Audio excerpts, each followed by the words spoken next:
work session for today's date of Thursday, May 13th. And we're going to go ahead and begin. My fellow board members, I want you to notice that we now have official stationery. Yes, and thank you for our bows. That's a perfect touch. But I want y'all to know that Charles Creel was just, yes, He's the best. he was a huge help. And we would have had them last month, but then, you know, the envelopes came in too late or they were the wrong size. But anyhow, as if you write as many notes as I do, I'm out, and Tracy was just telling me she's out. But anyhow, take them home and enjoy it. They're about, now, if you count them and you say, I got shorted less, I only have 99, too bad, so sad. They're about 100. Give or take. And so anyhow, enjoy. And we thought it was nice to have our official seal. And so there you go. And again, Charles is already gone, but thank you. And you're welcome about the boats. I just thought we needed to be fast. Madam Presiding Officer, I would like to acknowledge that I'm so proud of my name tag, and I noticed a couple of our members told me they did not have one, and I would like for us to make sure. Yeah, I just I did. did. I have one. Do our new members, do y'all have, all right, do you have the button?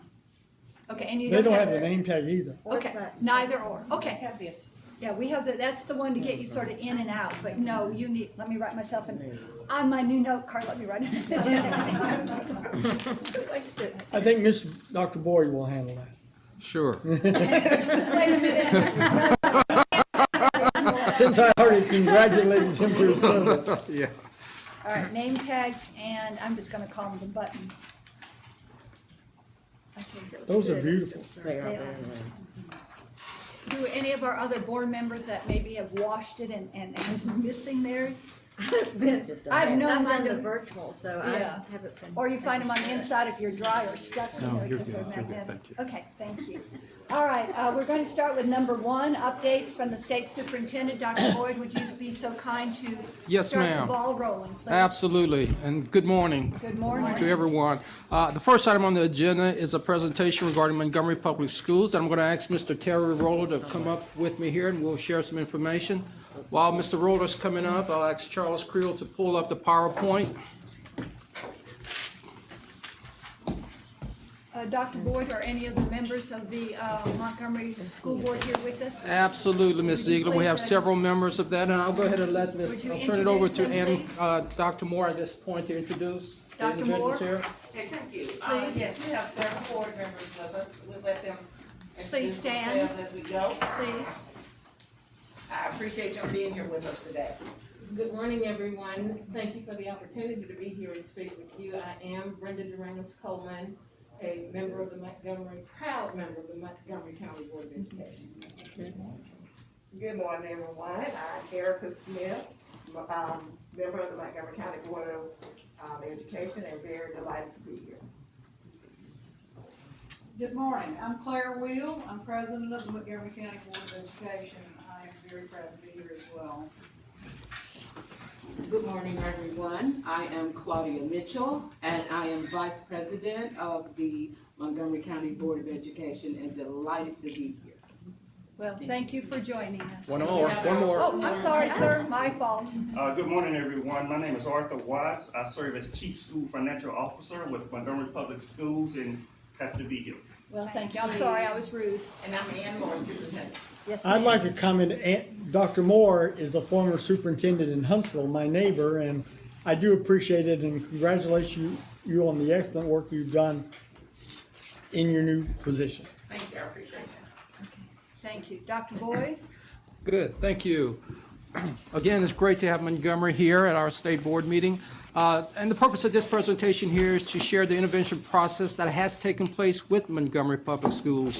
The gentleman to my left, Mr. Terry Rolla, started back on March the 31st, 2018 with MPS and started that particular process. Actually, he was introduced on May the 31st and started on June the 1st and has worked real close with Montgomery Public Schools. So what we want to do is we want to share the whole process that took place, share with you the data that we've collected, and make a formal presentation about the intervention process and the release of Montgomery from state intervention. So I'll turn it over to Mr. Roller at this point. So I would like to say good morning to the State School Board and members and say thank you very much for this opportunity to be present, to present our process. As you know, this is something that we've worked very hard to give Montgomery stability over the past several years, and so I'm very excited to be able to show the things that took place. I'm pointing in which direction?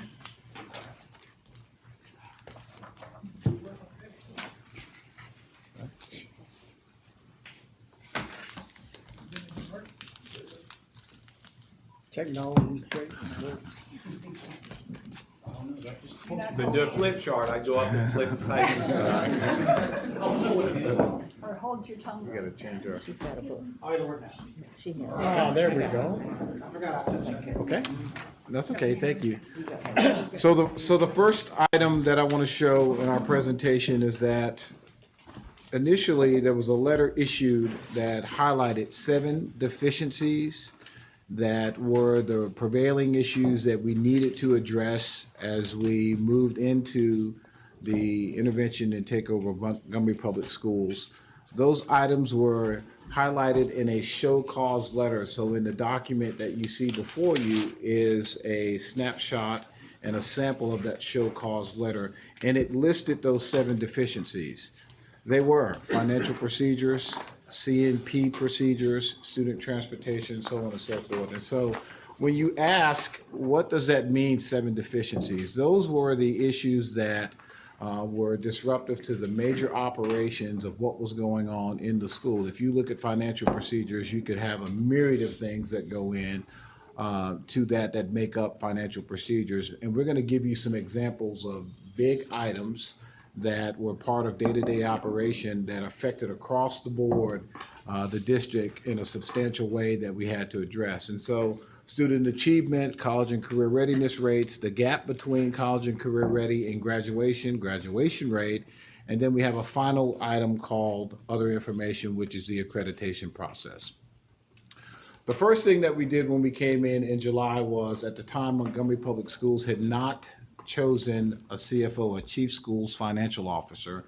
And there's some conversations going back and forth. And now when you fast forward and you look at some of the things that have occurred over the past, we'll say 13 or 14 months, you guys are very much aware of some of the financial issues and concerns that have been brought to light in some of the mainstream media. You've seen some of those things. I'm delighted to say that our first action was to hire the gentleman seated to my right, Mr. Watts, that just stood up. He had an outstanding track record coming from a large urban school district with a substantial budget. He had done a lot of work. He's a leader throughout the chief school financial officer community. Mr. Craig had interacted with him in a similar district. A lot of people knew his value and worth and what he was capable of doing. So the first item that we did of intervention in July of 2018 was to use the authority given to the state takeover chief administrative officer to place, under Dr. Mackey's leadership, Arthur Watts. And as you look backward at the work that has occurred, you can see he's done an outstanding job. So that was the first item that we did.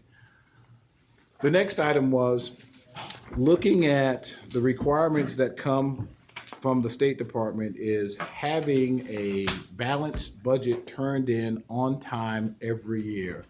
We had gone several years without having a budget turned in on time. As a matter of fact, when Mr. Watts came in, after that July 1st movement that we made, the budget from that year that they were supposed to have turned in back in the fall was still out. So in 8 weeks' time, we hired this gentleman, and he came in and turned the budget in 8 weeks. And while doing that in 8 weeks, it was, he identified that there were going to be some deficiencies, but for the most part, he tried to balance what we had. Then he had to turn around and engage the entire district, 50 plus schools, all the operations, all the individuals that are in leadership, deal with HR, all the needs that we're developing, and do another budget before that school year got started good. So he did 2 budgets. I think I still owe him a trip to the Bahamas because it was already scheduled and he had to cancel it to get the budget in on time. But that was just 2 examples of what we knew he was capable of doing. We knew that it was almost insurmountable for him to come in and do 2 budgets at the same time, and he successfully completed those budgets. And that was one of the things that we knew was an issue. It had been several years without a budget being turned in and balanced on time, and he did those 2 things right away. So when you look at those numbers there, you can see beginning balance, ending balance, and 1-month reserve. And you look at 2017 when the intervention started. If you look down at the bottom, you'll see that there's a number in red. That means that that number is short of the 1-month operating cost that they were supposed to have. But if you look at the following years, 18, 19, and 20, you can see that that number is in green. They started increasing the 1-month reserve, and to date, they're still doing a fantastic job with managing money, looking at staff, dealing with attrition, balancing needs, looking at operational costs, capital improvements, so on and so forth, and they're doing an outstanding job with that. Just a quick snapshot. I like to use this slide came from Mr. Watts as we were building this. Here's a 36,000 foot view. $13 million budget deficit. There were over 240 staff members. We had to look at either attrition, retirement, non-renewal, and then we had to get a 1-month operating balance in the bank. That's the 36,000 foot view. That's the financial requirements that we had in front of us. That's what the task that we had to accomplish, and that's what we did. What made up the procedures that we had to work on? And remember, all of these items that we're showing, they're indicated by Roman numerals. The 7 show cause. So one of the things that we needed to work on was child nutrition. We did not have a C&P director. We had to hire one. We had to use industry standards, best practices, and what people in the business do to make things work, to properly feed our students, and to staff the operations to be able to feed our students properly.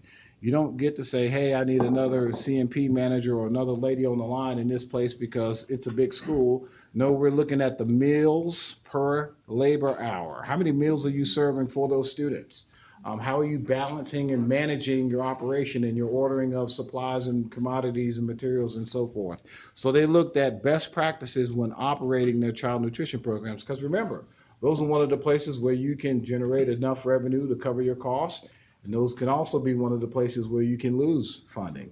We know that during our shutdown, we tried to continue to feed our students across the state of Alabama, and we had to make sure that for the lunches and the breakfasts and the meals that we delivered, students were receiving those because those are things that are charged back and can be reimbursable. So it was very difficult to make sure that we continue to do those things, but also to make sure we have the proper participation and the procedures are followed. So we started following procedures like we're supposed to. Transportation. We had to hire a transportation director. Now, let me stop you.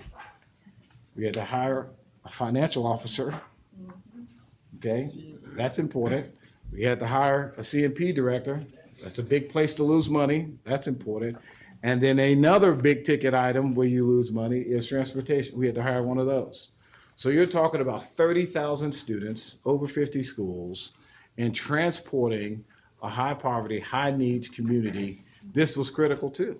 We had to purchase new buses. We had to purchase new routing software. We had to purchase, professional development opportunities to make sure the people that were working in these specific areas along the way were doing the right things efficiently to be successful at running an organization like this. So that was our third big hire. The next slide, we're going to start talking about some academic components. I'm going to yield to Dr. Boyd to start on that one. Thank you, Mr. Roller. So in order to cover the next bulleted items, these are components 4, 5, 6, and 7 of the deficiencies. It's important to have a review of our report card. So on the left-hand side is a pie graph of a school without a grade 12. So there are 4 performance standards associated with the report card in that particular case. The report card is based on a 0 to 100 point scale.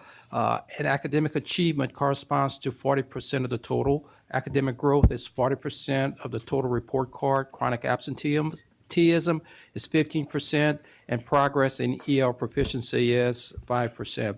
So if there is a school with a grade 12, then of course you'll have a high school component, a graduation component.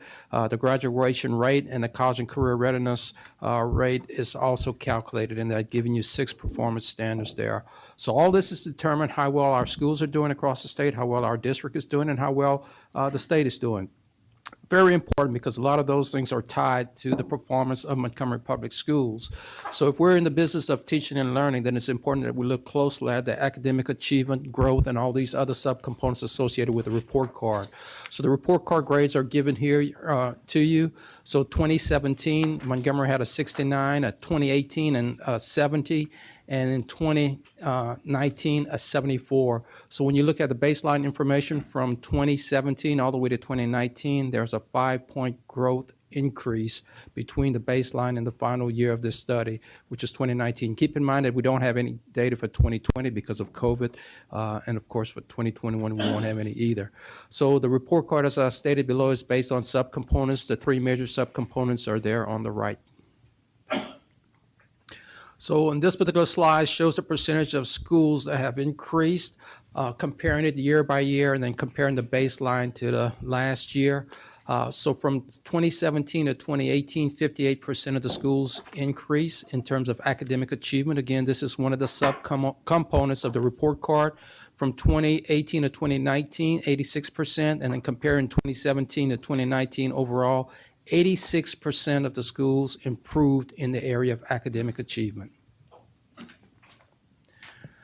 So looking at it from a different perspective, this is the percentages of schools by accountability report card in 2017 to 2018, and we have it broken down by the 3 different levels. So in some studies or some data that's revealed, sometimes it looks really good when you look at it at a district level. But when you break it down by the elementary, middle school, and high school, you really see where the changes occur at. Because keep in mind, it's a lot more difficult to move up scores at the high school level than it is at the elementary level.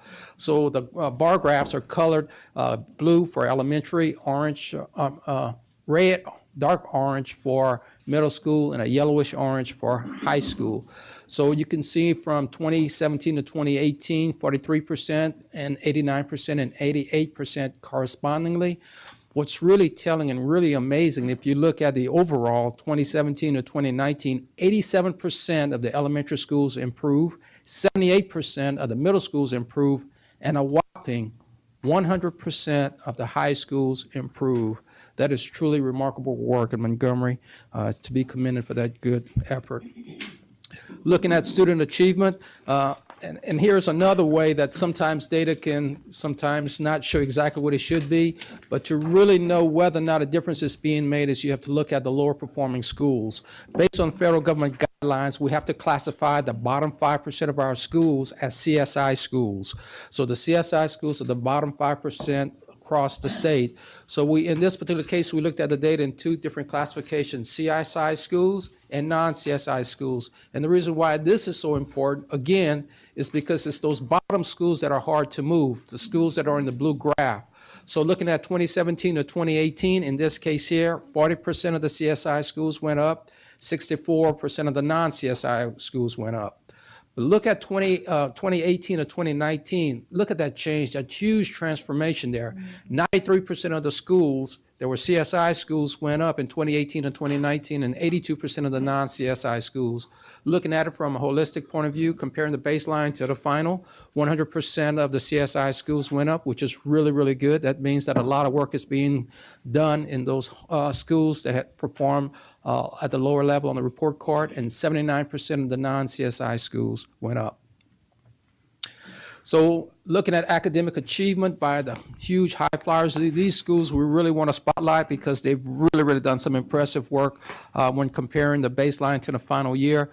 But Highland Avenue scored a 55 on the report card, but in 2019 they scored a 78. That's 23 points increased on the report card looking at the 4 performance standards that we talked about before. Halcyon, 13 points increase. Morris Elementary, 13-point increase. Carver Elementary School, 13-point increase. Fitzpatrick, 13 points increase. Lanier High School, 13-point increase. And E.D. Nixon also increased by 13 points. So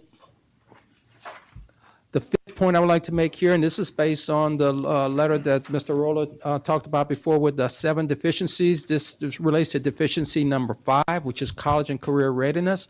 In this particular case, we want to show how our schools have improved. So we're comparing CSI schools to non-CSI schools there. In the case of 2017 to 28, 100% increase on that particular level. 2018 to 2019, 67 and 60% respectively. And overall, all of the CSI high schools improve on college career readiness, and 80% of the non-CSI schools improved. So there's a lot of concerns about the gap between the CCR and the graduation rate. Well, this particular slide looks just at that particular point. So what we did is we took the graduation rate and subtract that from the college and career readiness rate, and that difference is the gap that exists between the two. The smaller the percentage of the gap, the better off you are. So as you can see here, we have it for 4 years because the graduation rate in the CCR is always 1 year in arrears, and that particular data was not impacted by COVID. We still were graduating students, so we're able to capture the 2020 data. But this is truly remarkable in the fact that each year Montgomery was able to make progress in lowering that gap that exists between the graduation rate and the CCR. So you can see here 35.6 to 34.05 to 30.24, and a big drop for the 2019 to 2020 year to 28.41. Dr. Boyd, before you leave that slide, I just want to take a second and share this. You're probably asking, what is so significant? How did you do that? What was it that took place? And a lot of the strategies that we used were we made sure that we were accurately recording what students had. And I know that sounds crazy, but because we were changing these things as we were moving forward and having new items for accountability, people weren't thinking about all the different pieces that made up college and career readiness. And so if you were just looking at the assessment piece and not thinking about how many students you were moving forward in the military, maybe you didn't track those things. So then once we figured out how many students we needed to get something for them, principals in the high school in Montgomery started talking to students about, hey, have you thought about this? And they basically started making individualized, targeted plans for students who did not have one. That's a very easy strategy. But it was something that we hadn't thought about along the way, and we started being very specific and very strategic and how we're going to find things for students to do. Dr. Boyd? Thank you, Mr. Roller. So our next slide covers the graduation rate. This here is point number 7 made in that letter. So here, in this case, we're comparing CSI schools to non-CSI schools. So the percentage of schools showing improvement by accountability report card indicators show that when comparing the baseline year to the final year, 67% of the CSI schools improved as compared to 60% of the non-CSI schools improved. So grad rate continued. In this case here, the percentage of schools showing improvement by accountability report card and indicator here, 88% from 2017 to 2018, and then from 2018 to 2019, 50%, and overall, district-wide, 63% of the schools increased from the baseline year to the final year. So I've shared with you information regarding the 7 points that was listed in the letter early on before the intervention process. And it's one thing to have the data shared with the review provided by Montgomery from the data, the assessment data there. But what really is a telling story is when you have a third party to come in to look at the situation. So prior to the intervention process, there is a team of individuals who came out, and it's part of a group that's called Advanced Ed, or at least it was called Advanced Ed. Actually, a long time ago, it was called SACS, or Southern Association of Colleges and Schools. So they were the accrediting body for universities and our schools. Well, since then, they've gone to the name of Advanced Ed, and then now they're international. And since they became international, they've changed their name to Cognia. So Cognia is the company now, but they have a 4-point grading system here, with red meaning insufficient. That's basically like a F. It means that you're not doing well. You need to go ahead and make some improvement. Initiating means that you're a little bit better, but there's a lot of room for improvement. And then there's improvement means you're like about a B. Impacting, you're at an A level. So this is the rating scale that's used by Cognia, and they did a review prior to the intervention process, prior to the state stepping in. So this is basically a summary of what was done. Back in March of 2018, the results showed, is what you see on the screen at this particular point. So only 3 of 3% of the performance standards show improving, 60% was insufficient, and 37% was initiating. Blue is ideal, green is good, yellow is not good, and red is definitely not good. But February of 2020, you can see the difference there. 90% was in green and 10% initiating, which is truly a big improvement. Dr. Boyd, before you leave that one, it's important that we share this too. Upon entering, shortly after Dr. Mackey was named state superintendent, we met at the chamber and they did a huge presentation, and Advanced Ed said this is the worst report in the history of Advanced Ed. Now, obviously, there was a transition from SACS to Advanced Ed, so I'm not sure about the if it was the name change or the history of the organization total, but from that point to the end point, clearly it's not the worst report anymore. And that's what that graphic represents. As you can see, if that's the worst, then what is this one?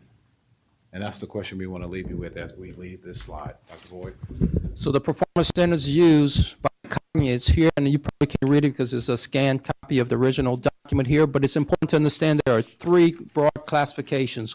One is called the learning domain, the other is the leadership domain, and the last domain deals with the resources that are there for that district to use. So we're in the business of teaching and learning. So that learning domain focuses on that particular point there. But the truth of the matter, learning cannot take place unless you have good leadership. It is so important that Cognia has a category dedicated just to leadership, and there are several performance standards that are listed in there. So what's really good about this whole particular process that there are, in the last review, 30 of the 31 indicators, or initially rather, 30 of the 31 indicators were red or yellow, which is not good. But at the end of the process, 90% of them were in good standing. So we're really proud of the good work that's done here.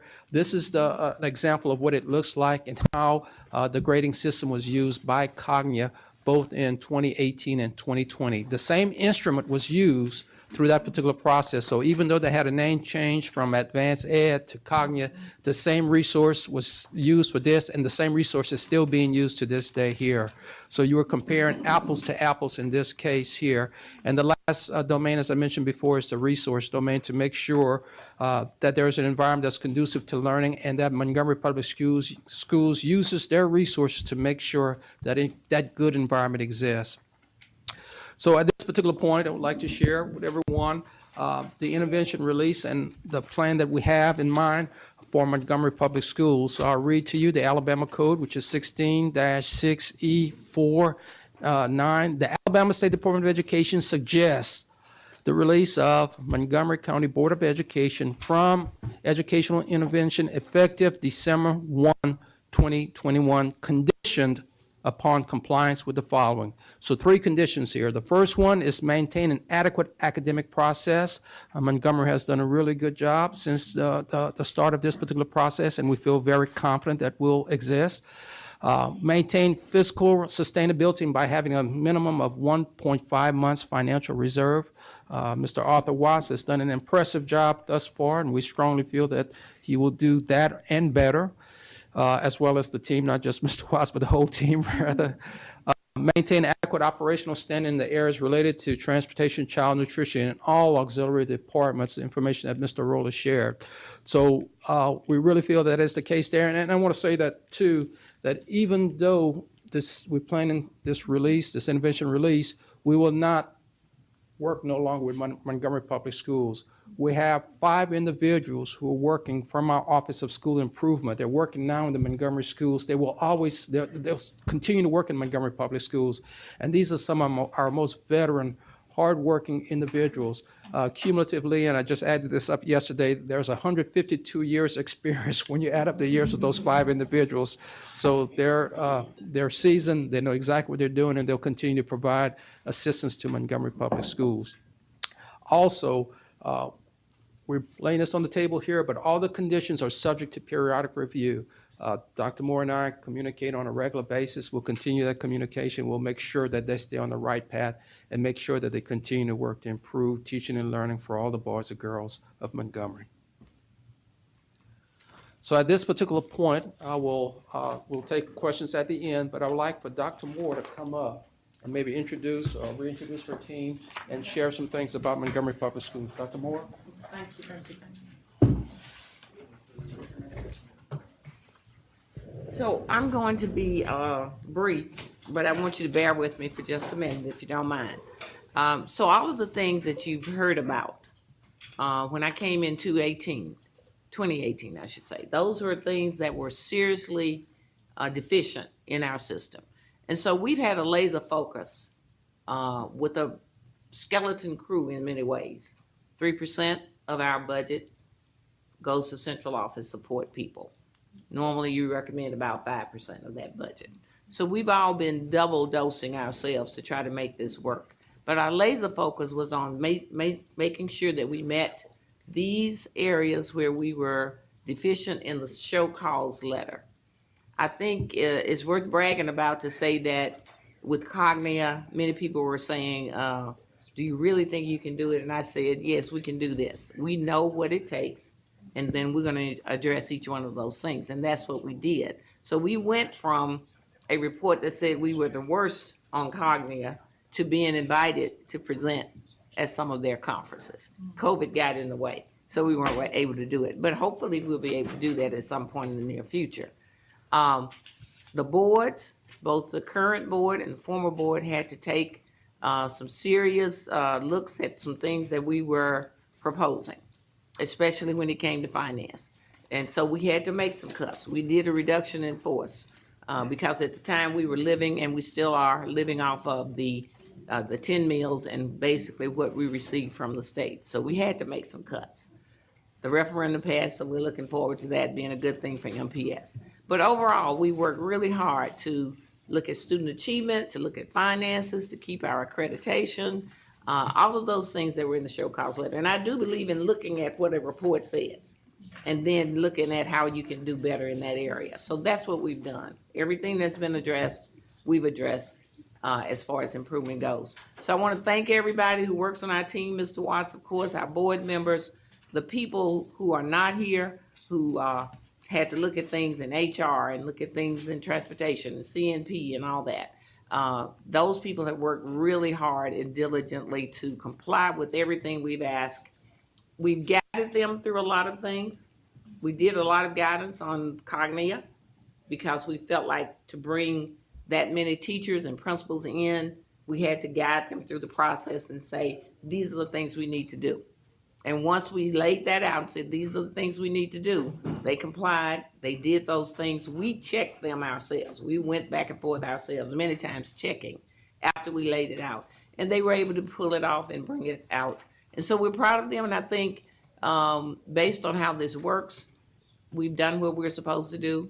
And I think we need to be released from intervention with a sharp eye, continuing to look at what it is where we were and where we are now, and not to slide back. I don't think we have to worry about sliding back. I think we have the right processes in place so that we don't slide back.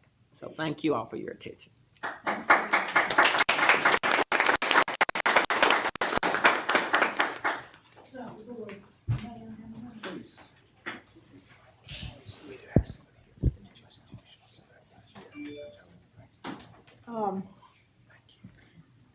I think it's really important to understand what was here in 2018. You know, Montgomery's my home. I'm a graduate of public schools and committed to what we're doing here. The children were not getting what they needed, and the commitment was made. I mean, Dr. Moore has done a tremendous job in pulling this up by its bootstraps. This board has made some hard decisions and has really done a tremendous job, I think. I mean, I'm real proud to be a member of this board. We've made some hard, fast changes. The future of Montgomery, and I know we have a couple of people that live near or real near. I can yell and you'll hear me. And my daughter is even closer, so yes. But you know what? The commitment is to make Montgomery a better place. And the only way we do that is to improve what was. And I've shaken my finger at people who called Montgomery a failing system. It's like, no, we have some things that need tending to, but if you call these children, if you call it failing, these children think they're failing. And if anything, we fail them by not doing it right. Montgomery, I'm really proud of MPS. We're not where we want to be, not by any stretch, but we are a long way down the road from 2018. And I hope y'all find that it is time, with a sharp eye. I want you to look after us. But I think you're going to see we are on a path and hope to continue on that path. So thank you very much. Thank you, Ms. Will. Dr. Boyd, was there any other board members or the financial officer wish to say anything? I can say just a few things.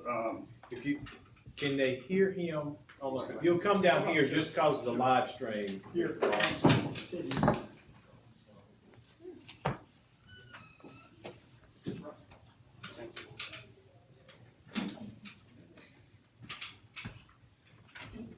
I also would like to thank the Vice President, members of the board, Dr. Mackey, Mr. Roller, Dr. Boyd, for this opportunity. When we came in fiscal year 2018, we recognized a fund balance of about $18 or $19 million. The majority of those funds we recognized was due to the sale of Georgia Washington Middle School. I think you all remember that, and all the controversy that was surrounding that. That school sold for about $12 or $13 million. We all know that the selling of fixed assets or the sale of a school is one-time revenues, and you can't depend on that. So if we would not have sold Georgia Washington, we would have ended fiscal year 2018 with about a $6 or $7 million fund balance.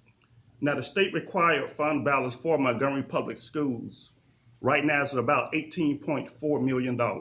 So we know we would have been really, really short of what that state requirements were.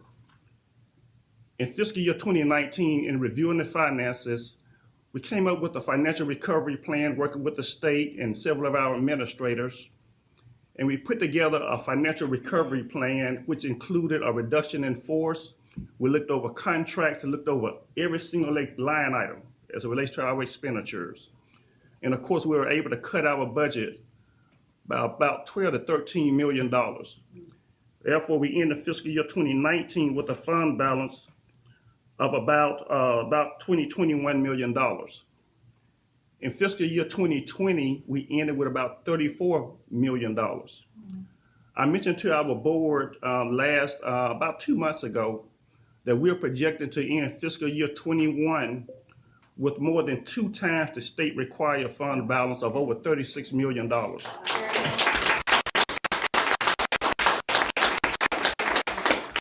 I think a lot of this is due to our putting financial structures in place to ensure that this never happened again, some of the things that have taken place.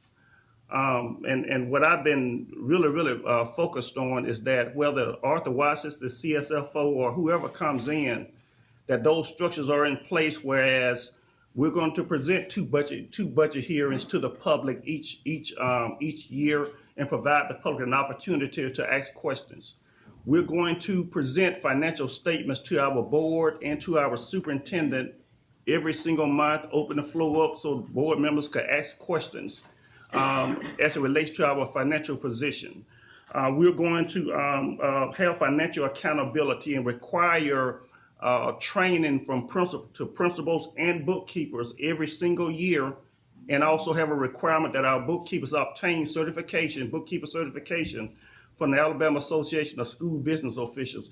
So there are a number of structures that we're putting in place or have put in place to ensure that these kinds of things that have taken place do not happen again. We was quite embarrassed over the last 13 or 14 months that Mr. Roller just talked about. Many things hit the news and so forth. While we were embarrassed, we also wanted the employees to understand that we intend to hold everybody accountable. Taxpayers have entrusted us with their hard-earned dollars, and we owe it to those taxpayers to ensure that every dollar that we collect is expended for its intended purpose. And so that's what the message that we sent out. That's why you're seeing that our audits are improving each and every year, and we think that will continue. So again, we feel really, really good as to where we are financially. We think we'll continue to grow. We want to thank all of the citizens of Montgomery for supporting the ad valorem tax increase that would generate over $28 million a year for us. And we think there's some good things going on and will continue to happen in Montgomery. Thank you.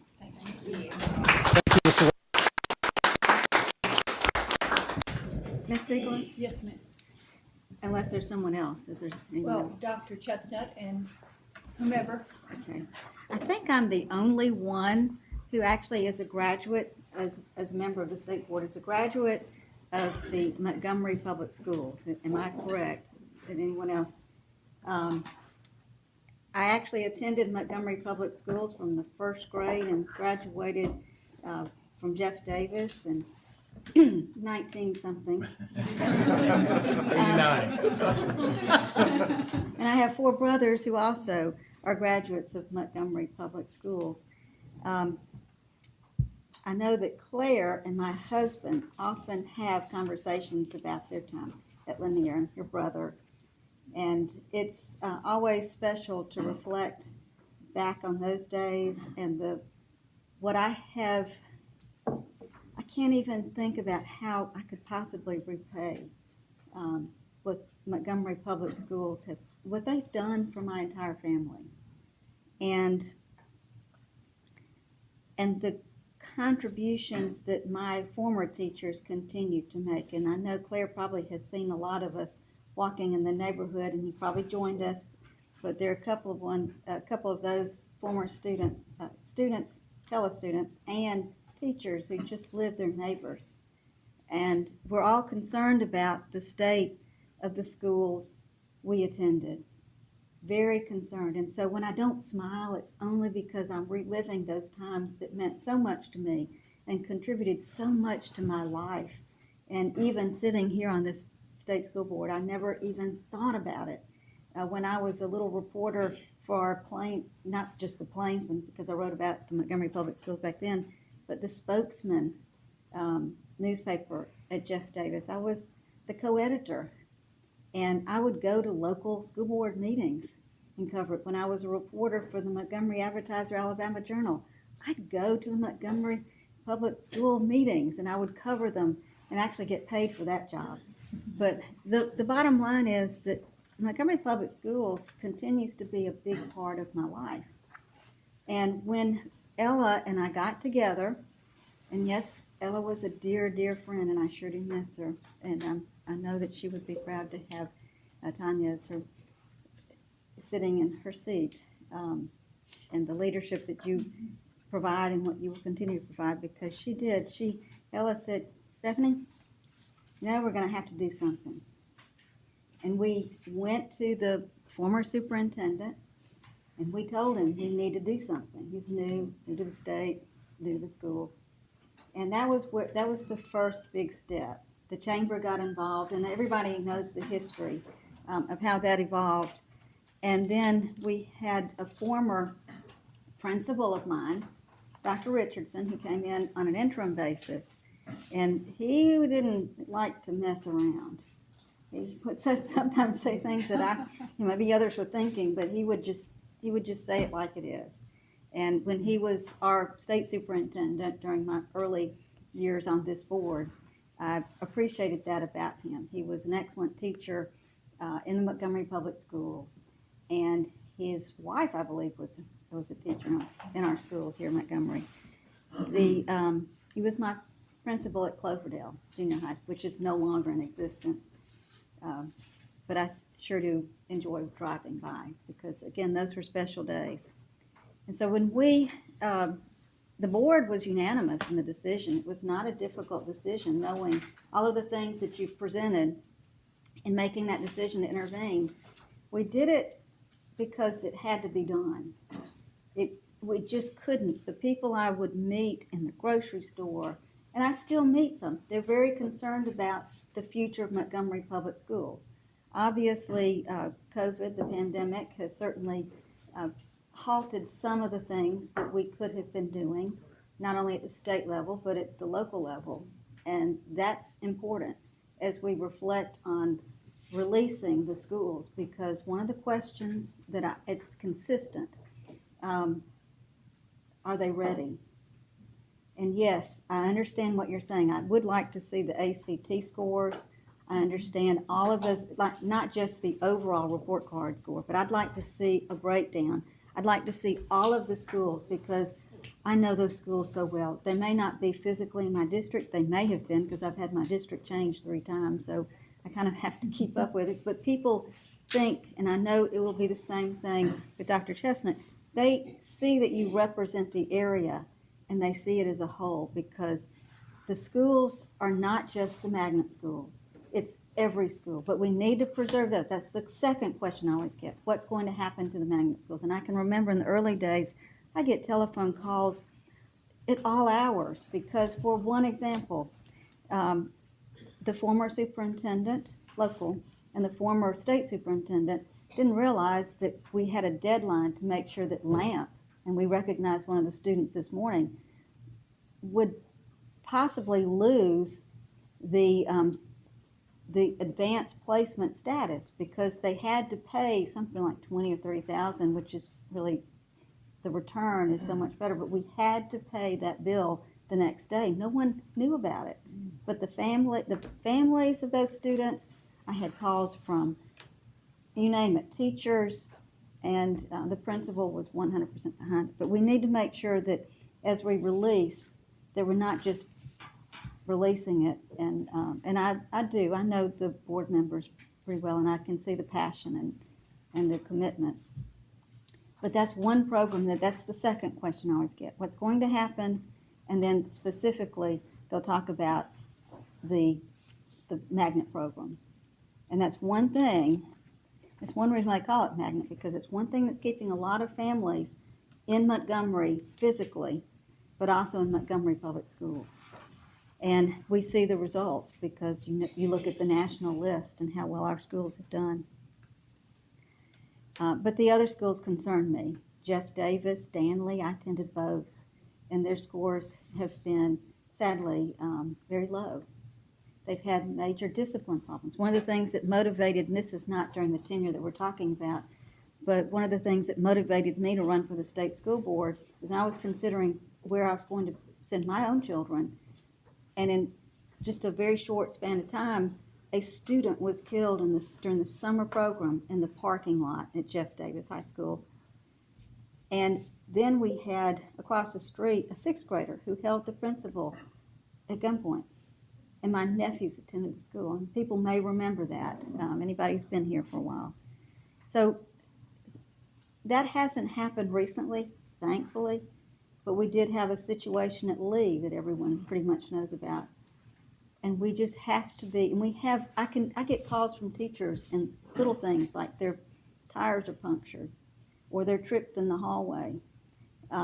They hear words that they can't even imagine they'd ever hear in the halls of a school. Those are the kinds of things that I continue to receive calls about. I'm sure Montgomery is not the only place where you have to deal with those issues, but they're very serious to me, because they're very serious and they're big concerns for those who have to go to work every single day. And in order to again attract, we talk about the teacher shortage, in order to keep some really solid teachers here, we're going to have to continue to do everything possible to not only stop it, but to keep it at bay. And those are the kinds of things that I'm passionate about. Numbers are great. Money is important, obviously. But the things that really matter to people are those things that they talk about at home during dinner time. What happened at school today? And when you hear about, my nephew wouldn't even go to the bathroom because he was so afraid. And that's a horrible consideration. Again, that's in the past, but that's still happening in little pockets here and there. And that's why I hear about parents who cannot afford an alternative having to figure out a way to provide an education for their children. And that's something, again, I don't think it's unique to Montgomery, because when I go to national meetings, they talk about the same types of things. But we can do it. And I appreciate the local board members who are here and the passion that they have and the commitment. And anything I can do to help, I'll do it.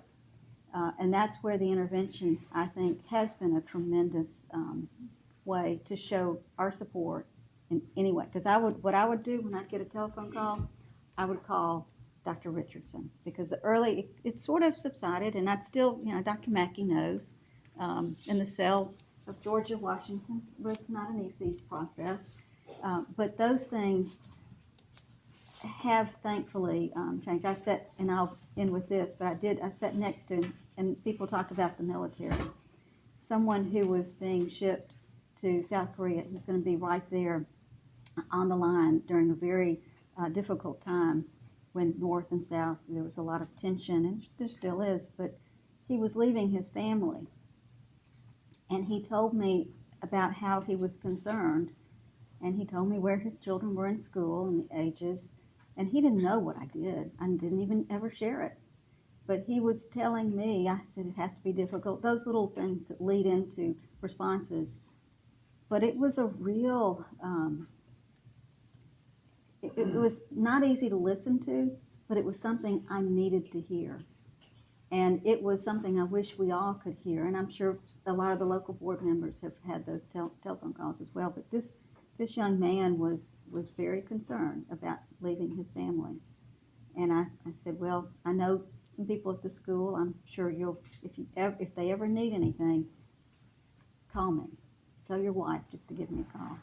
Thankfully, I've never had that call. But that's where I am. I'd like to have some more information, enough to know, for example, ACT, because of the last year, and you know I've said this when we had our presentations before, my biggest concern is the fact, and you couldn't help it, the fact that we had not been back in the classroom. And of course I got a lot of calls about some of the technical difficulties, but those worked out and they were able to work through those, except for when the power went down. And you know how that is, Claire, in our neighborhood. Thankfully, we have a different setup from some of the others. But bottom line is that I have mixed feelings because I still have those questions, and I still hear those expressions of concern. And it's a personal thing as much as it is anything, because of my own personal experience and the benefits that I received as a student in Montgomery Public Schools. Dr. Chestnut, Yes. I believe you had a question. Yes, I would like to commend Dr. Boyd, Dr.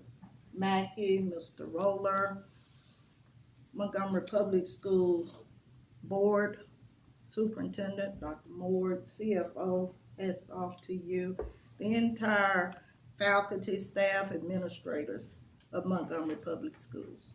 Because when you look at the Accountability and Intervention Act, and that's why we're here, you all have met the requirements to be released.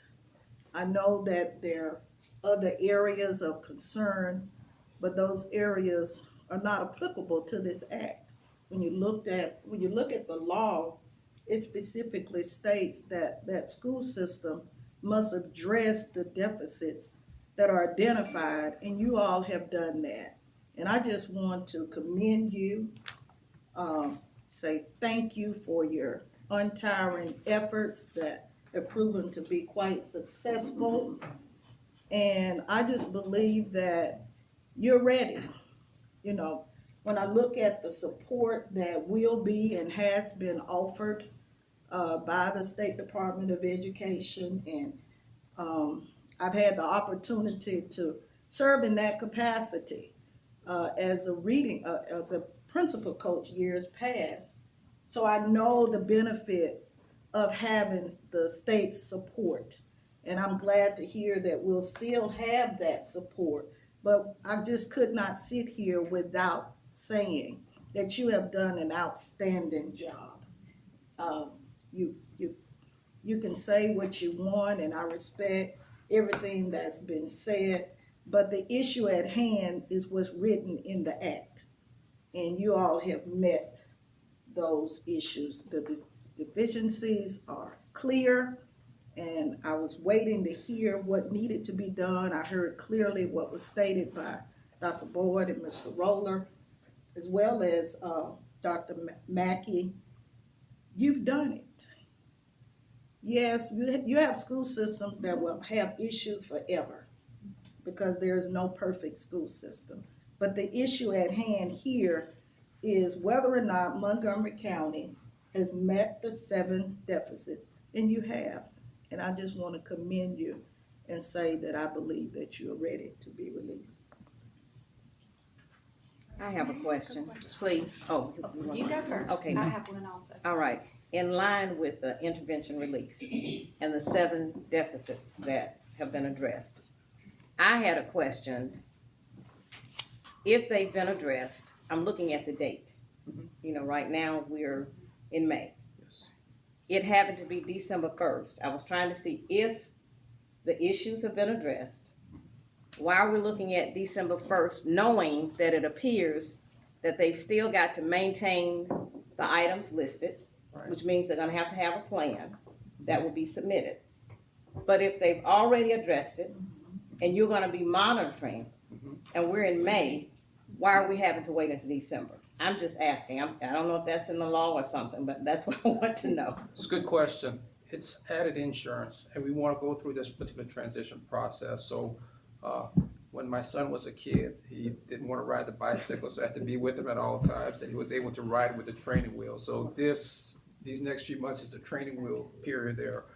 We're going to still be there, helping them answer any questions, doing anything they need there. But on December 1st, the training wheel comes on, and Montgomery is going to be fully released. So, but I want to just say this too. We still have principal coach. We have a retired superintendent that's working with them as a principal coach and those 5 Office of School Improvement people. So we're still going to be there these next few months and even beyond that to make sure, even with the training wheels off, to make sure that they're riding smoothly and doing well. So basically then, from May until December, we'll continue to be there as this plan is developed. Yes. And then after that, the plan will be there and we still will monitor. But that's why we're waiting until December to give them a chance to get their action plan completed. Is that? Well, action plan, and this provides us a time to collaborate, and everything's going well with this. Is there anything else we can do at this particular point?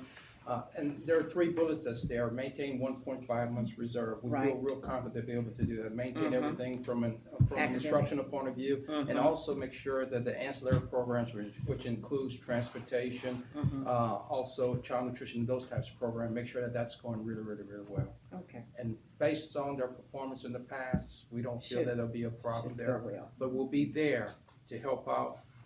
The whole State Department will be there to help them in the unlikely event something happens. Okay.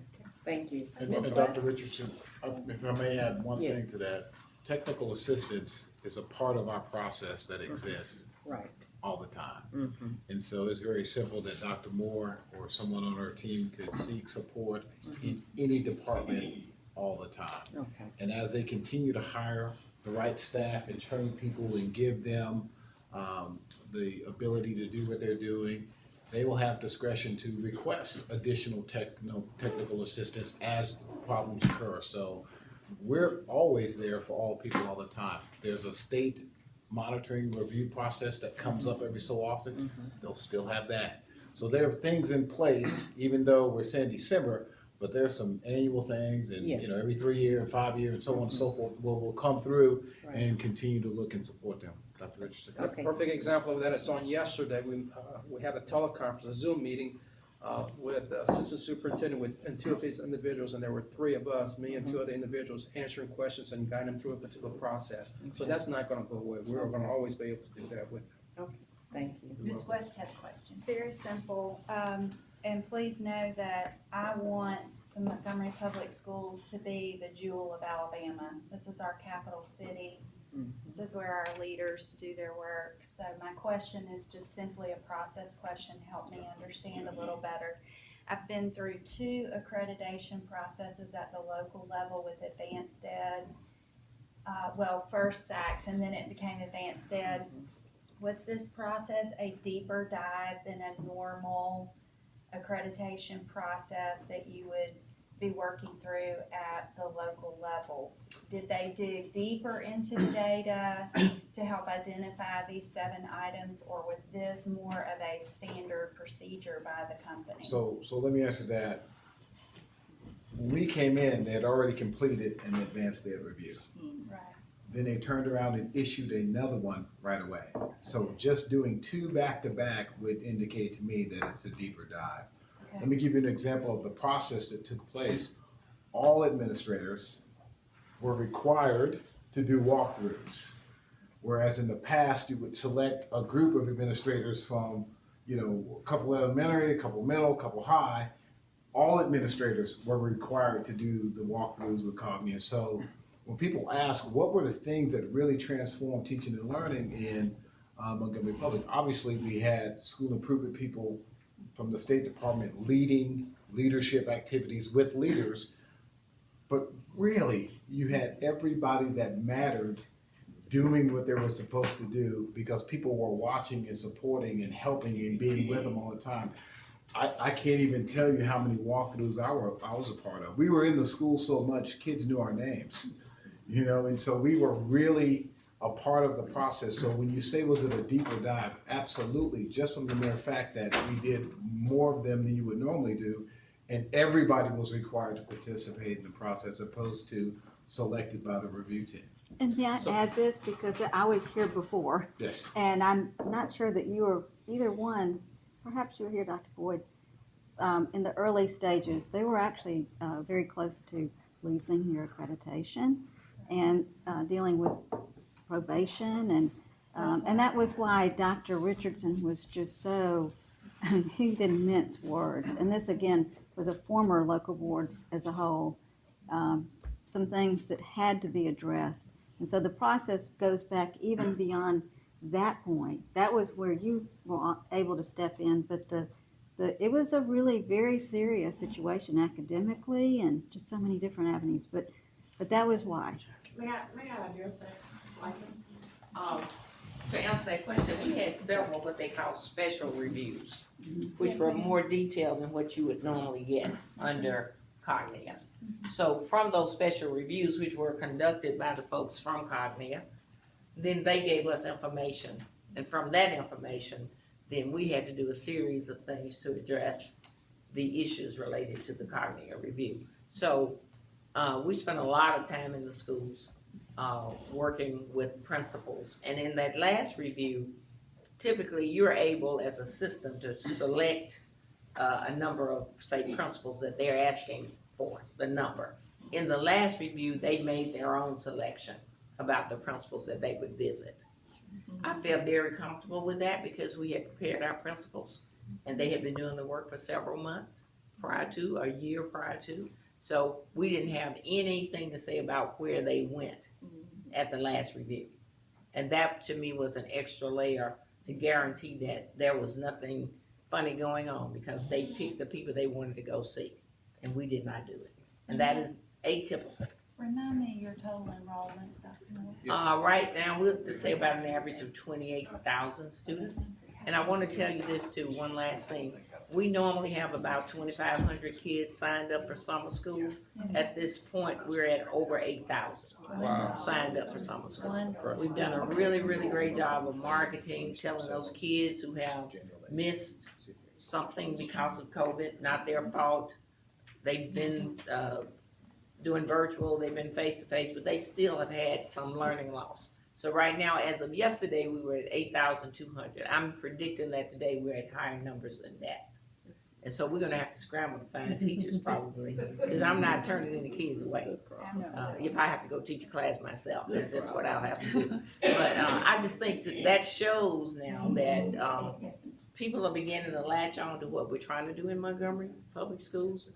And they understand the need, we understand the need, and we're all very dedicated to making it happen.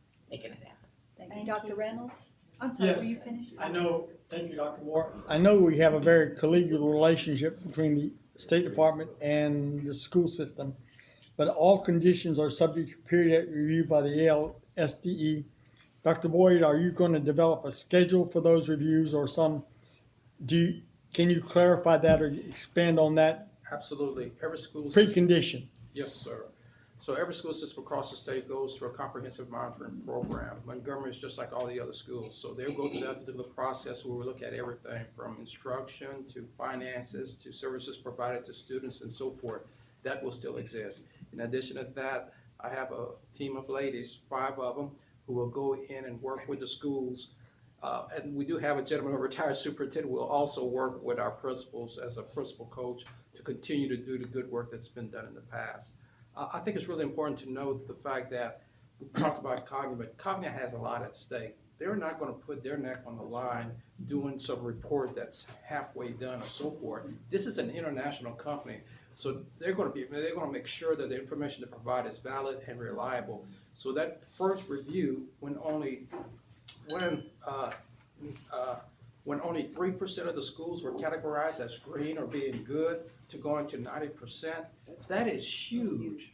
3% to 90%. They did this, and they did a deep dive into all of this, interviewed board members, interviewed students using the Elliott tool, where individuals will go in the classroom, use this observation tool. It was truly a comprehensive study because they wanted to make sure that they were reporting accurate information, not just to Montgomery, but the state, but also all the stakeholders across the state. So this was done in an understanding that all this thing here was done. But to answer your question, Dr. Reynolds, absolutely. We're going to monitor Montgomery really, really closely. Do you have a schedule? Let me I will- clarify what I'm asking for. When you say periodic, I'm a statistician. Define what you mean. Can you give us a better idea? I have no problem with proceeding on.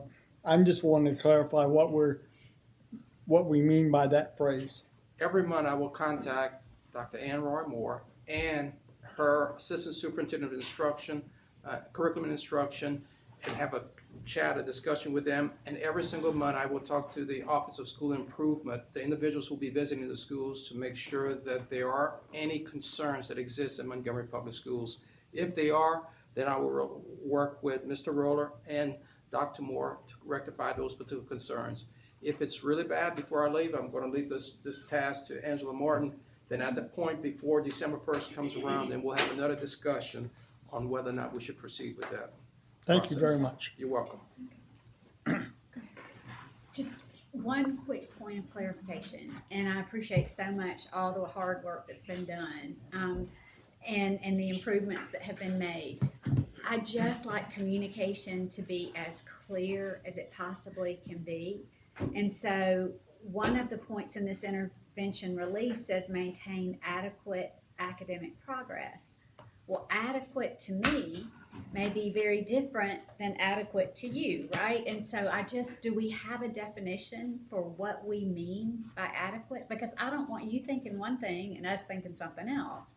And so do we know how we plan to define that? Well, it'll be defined by the late Melissa Shields and her group, the ladies that go into that particular schools. Any of those concerns that come up will be raised to me, will be considered a problem. If teaching and learning is not taking place to the way it should be, if they're not implementing the State Department guidelines to the level that they should be, and even if they're not following their own policies related to teaching and learning, all those would be concerns.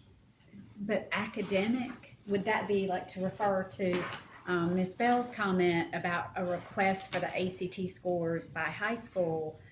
Would that be part of that measure? Well, from between this point and December the 1st, there will be no summative standardized tests given at that particular point. I mean, the data that we shared earlier showed you there's a statistically significant difference comparing the pre and the post. So regardless of what type of statistical analysis you use, you can see there's an appreciable growth both in student achievement and student growth in terms of academics that Montgomery has made. So they've done a whole lot of work at that particular point. So to answer your question, if you want to do a pre-post comparison, there won't be any assessment given between now and December the 1st. We should get the ACAP scores released. Is that right? Well, the ACAP was given in the spring, and in the spring we're dealing with the COVID situations for the students who weren't in school. So at that particular point, you're comparing apples to oranges. But when the students were there in the school, and Montgomery was working with the students in the school, I think we all could see, based on the data, that they've done a phenomenal job of making sure that they were able to improve student achievement. And please forgive me, you guys came back 4th 9 weeks face to face. So it just. So we've been doing about, Okay. 2/3 of our kids have actually been virtual. And the others have been face to face pretty much this whole year. I guess my main issue is just that we make sure that we define it well. because again, communication, I want us to be clear what we're expecting so that there's no disappointment later. That we might I change could it. add one little thing too. I mean, everybody's dealing with COVID and kids not being in school, and so the progress is gonna be about the same across the state. You're gonna see where there's learning loss and kids, wherever they are, if you compare that, you're gonna see that there's a big difference just because of COVID. So comparing the way Dr. Boyd has done with the growth, I think that's important. Where did you start and where do you end? Some kids have to make a larger leap than others. So they're not gonna end up in the same place at the same time. But the growth piece, I think, is really, really important to look at when you're looking at any school system.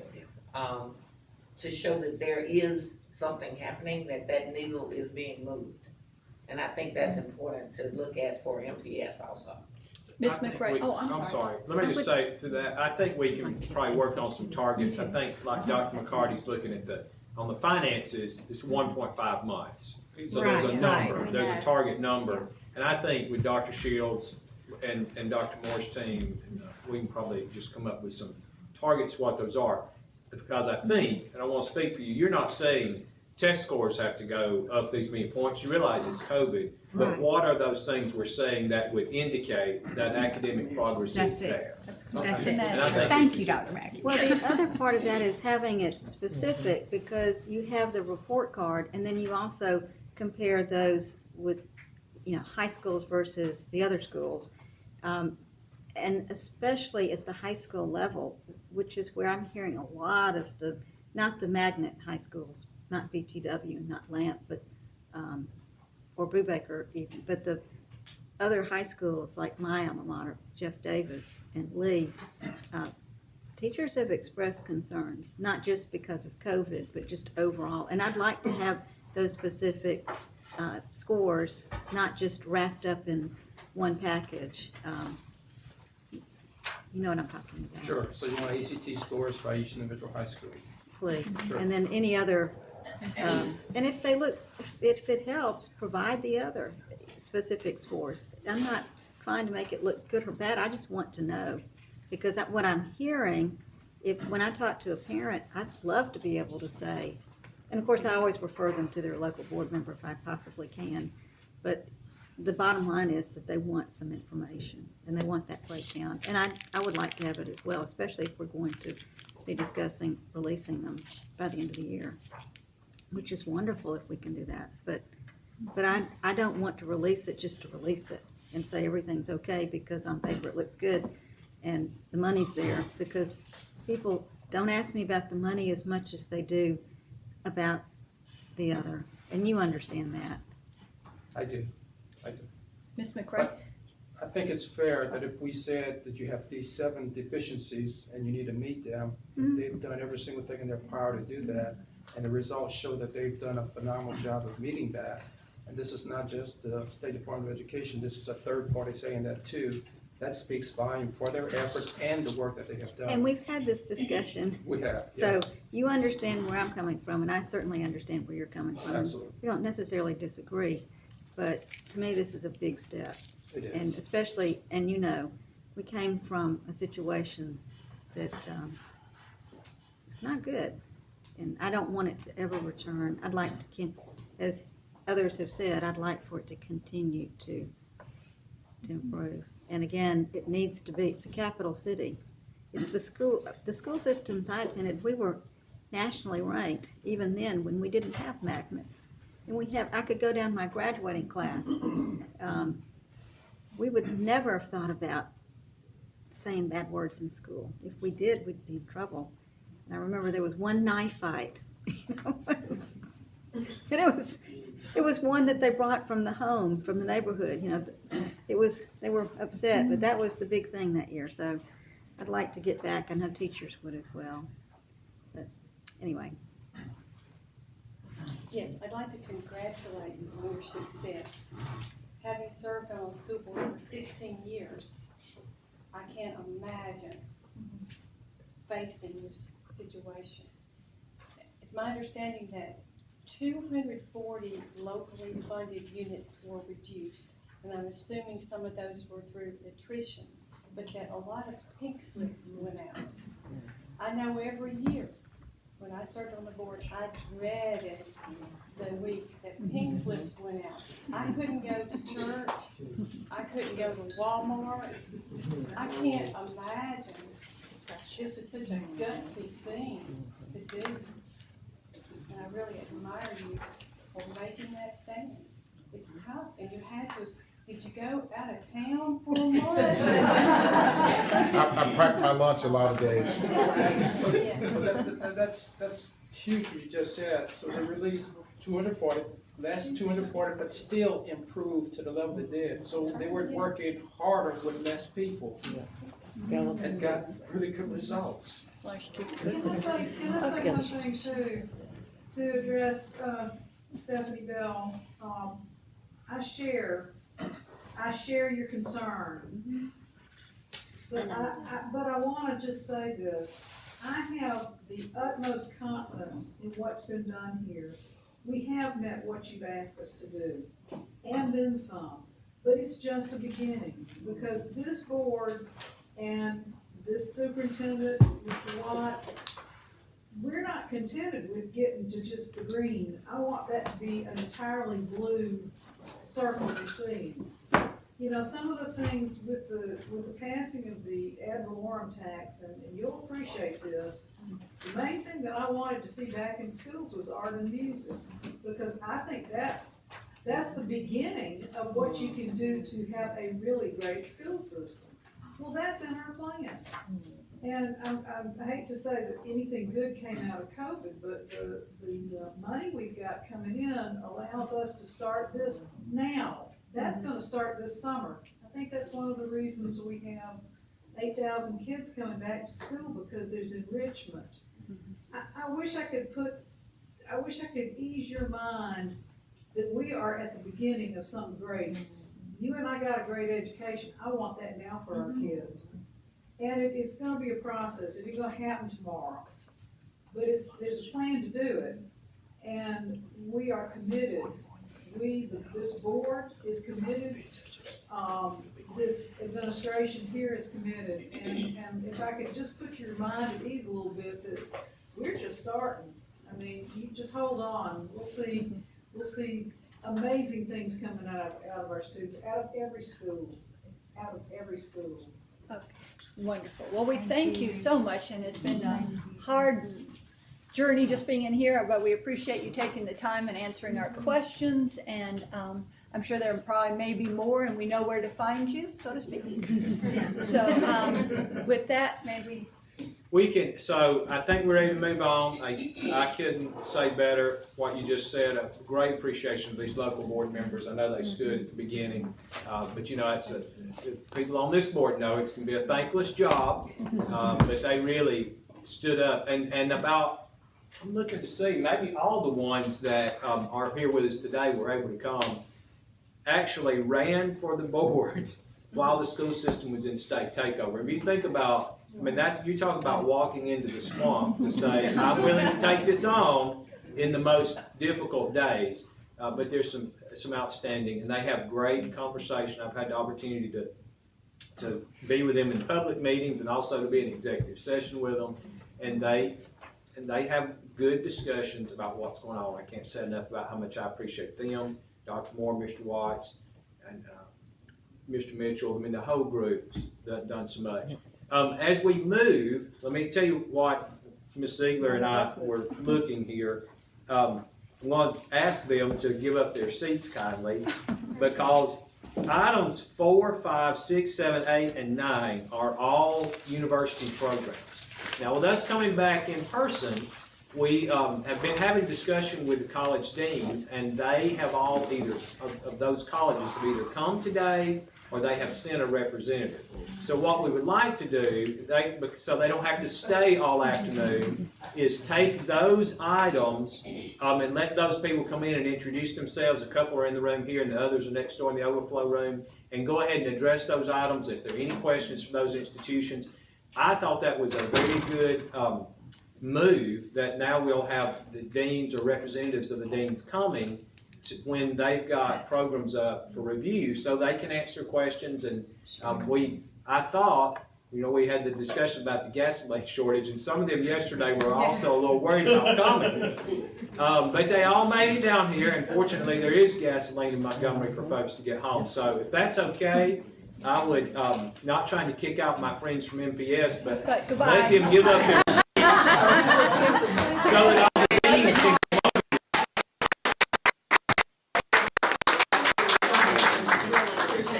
And then we'll break for lunch.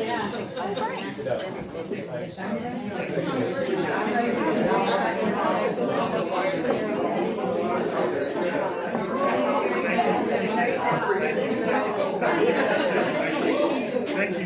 I went to Jeffrey also, so. I graduated here.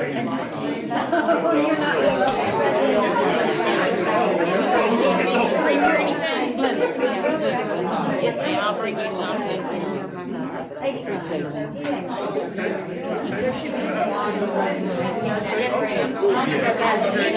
That went really well. Thank you for allowing me to ask about the size. I just needed that clarification. Because anytime it goes from, like when we went from stack to maybe I'm not looking at you.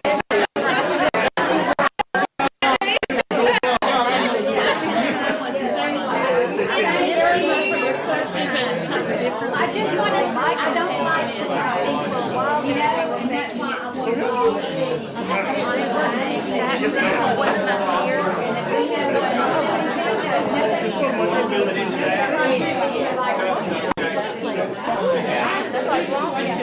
not a half a spot would be fabulous. Thank you, that is perfect. Just a little warmer, that's all you need? Yes. Tell Jerry to get out of the door. Miss Bell wants some. You can put it in Starbucks.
I think they're all coming in.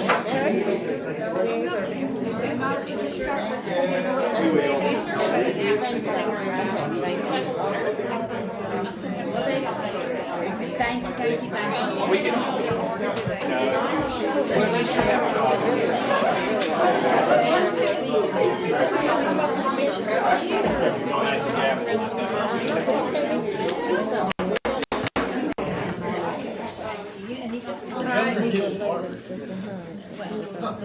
I don't want to break my knee. All right, we're going to get back on track, and we have hopefully brought all the deans or their representatives over, and we would like for you to stand and introduce yourself, so if you don't mind. That, so we're going to start with number 4 from Auburn. Do we have a dean or a representative? Auburn Montgomery. Oh, I'm sorry. Yeah, at Montgomery. Sorry. Still not here. She was here. I talked to her earlier. Well, Okay. Oh, no. that's okay. They might come in. Huntington. Whatever, you can have it. Dr. Corliss. There you are. Carolyn Corliss, Huntington College. Thank you for taking off your mask. I almost didn't recognize you. Well, I didn't know if it was appropriate or not. Please, so we can hear you. Okay? Jack, stay. There you are. I'm Janet Babanese from Jacksonville State University, and I'm here with my colleague, Brandy Russell, who is our state certification officer, and I'm the interim dean. Excellent, thank you. Talladega? Rebecca McKay, Dean at Talladega College. My colleague, Dr. Rebecca Robinson, is the chair. We're delighted to be with you all. Thank you. Troy? Hello, I'm Dr. Kerry Palmer, the Dean of the College of Education at Troy. I have Dr. Fred Figliano with me, who is our Assistant Dean, and Dr. Shirley Farrell, who's the Assistant Coordinator. Hiding her back there. Thank you. And North Alabama, Florence. I'm Chris James, Director of Teacher Education at the university, and I've got Dr. Laura Johnson. She's the Director of Continuous Improvement. Thank you. I hope y'all have an agenda so that you understand that it's the resolution to either extend or approve ed prep programs. Dr. Meyer, is there anything you wish to start us off on, or?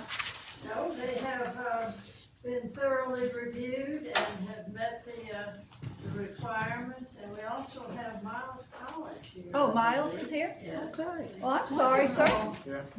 Where's Good. Not on there. Yeah, I'm I didn't see Anthony him. Green from Miles College in Birmingham, Alabama. Delighted to be here. Thank you. Well, I'm so sorry. I did not see your name. I apologize. Thank you, sir. We appreciate you. At this point, normally when y'all are not here, there are questions that come up as we're at the point that we just don't want anybody to we want everybody to understand. We just don't rubber stamp anything. That many times questions come up. And so it's wonderful that you're actually here so we can look you in the eye and you can ask us questions in reverse and clarify or inform or whatever it may be. So you don't understand how important it is to us and how much we appreciate it, gas or otherwise, mask or otherwise. But again, you can't understand how delighted we are to actually see people again. It's just like, this is just wonderful. So my colleagues, any of you have any questions for these wonderful people? I do. Yes. I always have questions. I would like to know, and you can go in any order you want. Ms. Ziegler, you can decide if you want to. But we so applaud what you do, right? We so applaud it. We are so excited to have more young people. It looks like today in the audience we have young people that in high school have expressed an interest. We are dealing with a teacher shortage, so again, we applaud what you do. So I'd love to know, and just by college, roughly, and I'm not going to hold you to this. I know that sometimes it can be fluid, but roughly what your enrollment is in your college and how many full-time faculty that you have in your college. And so if you can just go in any order, Ms. Ziegler, however you would like to do it. So just to clarify, Auburn at Montgomery sort of left us, so I won't be calling them again. Okay, so we'll start with Huntington. We have approximately 100 students in the College of Education, and, sorry, what was your second question? The second question, number of full-time faculty. Full-time faculty, 4. Thank you. Thank you. Wait a minute, I put it in the Can I ask an addendum to that question? Will you just tell us an up or down if your enrollment's kind of up or down over the last, and I know COVID's different, but really over the last couple of years, just is it kind of trending up or down or staying the same? It's gone down a little, but not significantly. Okay. Perfect. Thank you. Jacksonville? Oh, Jacksonville, yes. So we have got currently enrolled in the actual teacher prep programs right now, around 700 students. Our enrollment is up incredibly, and we are getting ready to welcome one of the largest groups into our actual programs this fall. So we are proud of that statistic. And roughly how many faculty? Oh, about 40 faculty. Okay. Thank you. Full-time. Talladega? So we currently have 92 majors. We have 5 TEP programs, and we are excited to say that some of the programs that were kind of going away, the secondary programs, we have decided to hold off on those and really put our emphasis on the music programs at Talladega College in the elementary ed and special ed. And those are one of those programs is relatively new, well actually 2. The instrumental music I think the instrumental music program started shortly before I came in 2015, as did the elementary, and we do have a good many students in those programs. And we are excited about it, and we feel like that our focus should be on those programs where we have the most students. So How many faculty? 4. I'm the reading person. I was hired there to be the reading person. Okay. And I ended up being the dean, and I love it. And Rebecca and I worked together for years in public school before we took those jobs at Talladega College. We're community members in Talladega, and so we came home, both of us came home. She came from a principalship, I came from a nonprofit, and we are working hard. Excellent, thank you. Troy? There you are. So for Troy University, we have about 15 faculty on staff. We've also got around 800 students across all of our programs. And enrollment is up, in many of those programs. So to be honest with you, when we came back, this year, we had several students that approached us and just said, thank you for being open. Thank you for letting us come to campus and just experience, college again. We're so glad, thank you.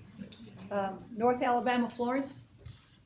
We're gonna have an average of about 80 to 100 that are gonna be ready to intern each semester. Elementary numbers really good, secondary's down slightly, but not terribly. But our graduate enrollment is, it's trending upward. It has the last 3 years tremendously. We have around 18 full-time faculty now, but we are adding some new faculty members now. Okay, thank you. Miles? Miles College has 167 students. We have 8 full-time faculty members. As far as our training rate, we're training kind of staying steady. However, our male population is going upward. Yay! All right, great. Some men are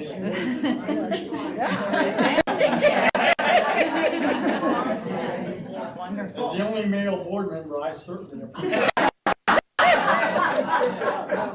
Well, and are there other things we could do? Are there things we can do to help you? Yeah, what do you need of us?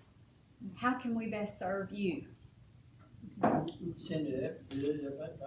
Honestly, just continue to support us, Encouragement and support. Recruit for Huntington. Tell my I will say sister-in-law that we- hello. I'm sorry? Tell my sister-in-law hello. She does that. Oh, good. Kathy. Oh, good. Yeah. I will say that we do have a new recruitment plan in place.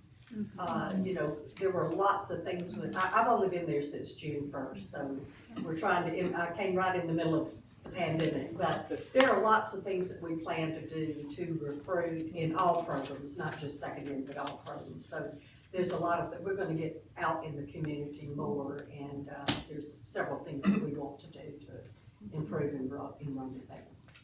Is it sort of across the board that your secondary is less trending? So that's across the board to all? No, ours is actually going up, especially. Yours is going up, in secondary. Secondary and the social sciences, that's especially going up for us. I'm sorry, I didn't see you. I was gonna say that I was excited when I came into the board meeting today to see the Future Teachers of America, and that we're developing or have developed a dual enrollment course specializing in career ladder and looking at education as a career to show high school students not only how to be a teacher, but what the other opportunities are with a degree in education. And we're currently working on that and trying to get out into our schools to recruit and to grow your own. So something that I would like to see from the state perspective is some support with that, and maybe some help for us to get out into the schools, develop more programs like this to really get that pipeline nice and strong from our schools to our colleges and out into our classrooms. So. I have a question for the deans, just so I understand, because I come from the business world. Do you all have a regular meeting, or do you collaborate together with regard to your colleges and how your programming is working as we're voting on these prep programs? So how often do you meet? We meet 3 times a year, fall, spring, and summer. Okay. And it's called Allocate. Okay. And so the deans all do meet at least Okay. 3 times. I'm from I live in Auburn, I'm from Auburn, and so it always breaks my heart when I have to watch the College of Education competing with engineering, architecture, College of Ag, and so I remind all of my good friends in those disciplines that they all had teachers that helped them along the way in K-12, and that when students maybe are not as successful in, say, the engineering discipline, we sure would appreciate you referring them over, because very often they could become a teacher and be fulfilled in their role. So I thank you very much for taking the time to be here. But I did want to know that you all work together and refer and collaborate with one another. I, say all the time, I want the math teacher hired, say from West Alabama, and I'm just pulling one out of my head, and the math teacher hired from the University of in Tuscaloosa from Alabama to be the same quality, of teacher. And so I know that's very difficult, and there are no easy answers. But anyway, I thank you very much. And I did not mean to say the University at Tuscaloosa. That was okay. We knew what you were saying. You knew what I meant. Yes, we did. You knew what I meant. No problem. Ms. McRae?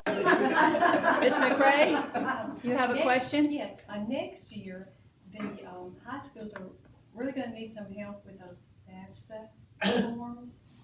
And so that might be a really good recruitment tool if you have the personnel to spare, recruiters to go out and help with that, or just to contact the schools and see.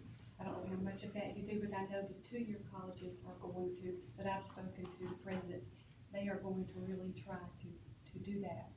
And that will be a need, and if you can help fulfill that need and get some recruiting, that would be really good. I have to say, go Lions. I'm a UNA grad. We do that. Just one quick question. Dr. Richardson? Yes, in reference to admission requirements from our standpoint at the state, has it been more helpful to have praxis concentration on the content side before they graduate, as opposed to them having to do praxis core to get into the program? I just want to know. We felt like praxis core was a barrier in many ways, Mm-hmm. and so we were glad to see it go. We have other ways that we yes. monitor Mm-hmm. and kind of vet candidates into the program and then support them as they grow through. We didn't find praxis core to be particularly helpful, Mm-hmm. so we feel that it's a good thing that it's come down. Okay. And we're most appreciative. We feel like it's going to make a real difference in the numbers of students that will graduate.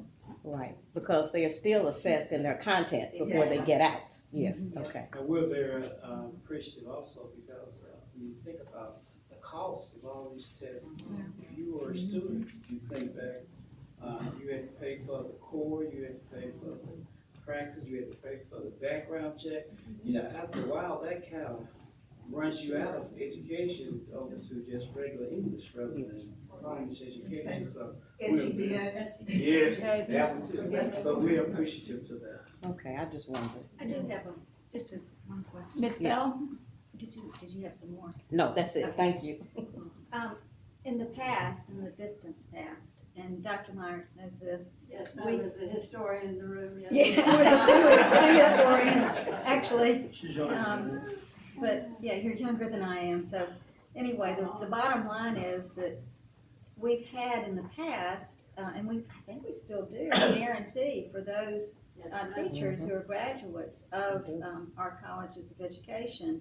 And I wonder how often you have to use that, because I know some of the newer board members may not even be aware of that unless they somehow, you're familiar with it for another reason. But that's something that was really very important in trying to change some things back in 19-something. But the bottom line is that I'd love to know if your graduates even know about it, or if you've ever had to even use it for perhaps one student, and if it was something that was helpful, where a student would get out there, even with all of the programs that are available, and realize that they needed some help, or someone else realized actually that they needed some help, and so they re-entered the program at whatever college of education. Is that still something that you see as helpful? And Well, I can just speak for myself. I'm probably the oldest, well, I'm sure I'm the oldest dean in here. I've been in higher ed for several years, over 20 years, almost 30, to be quite honest. And worked at other universities as well. And we've had that guarantee in our handbooks that each student gets, so they are aware of it.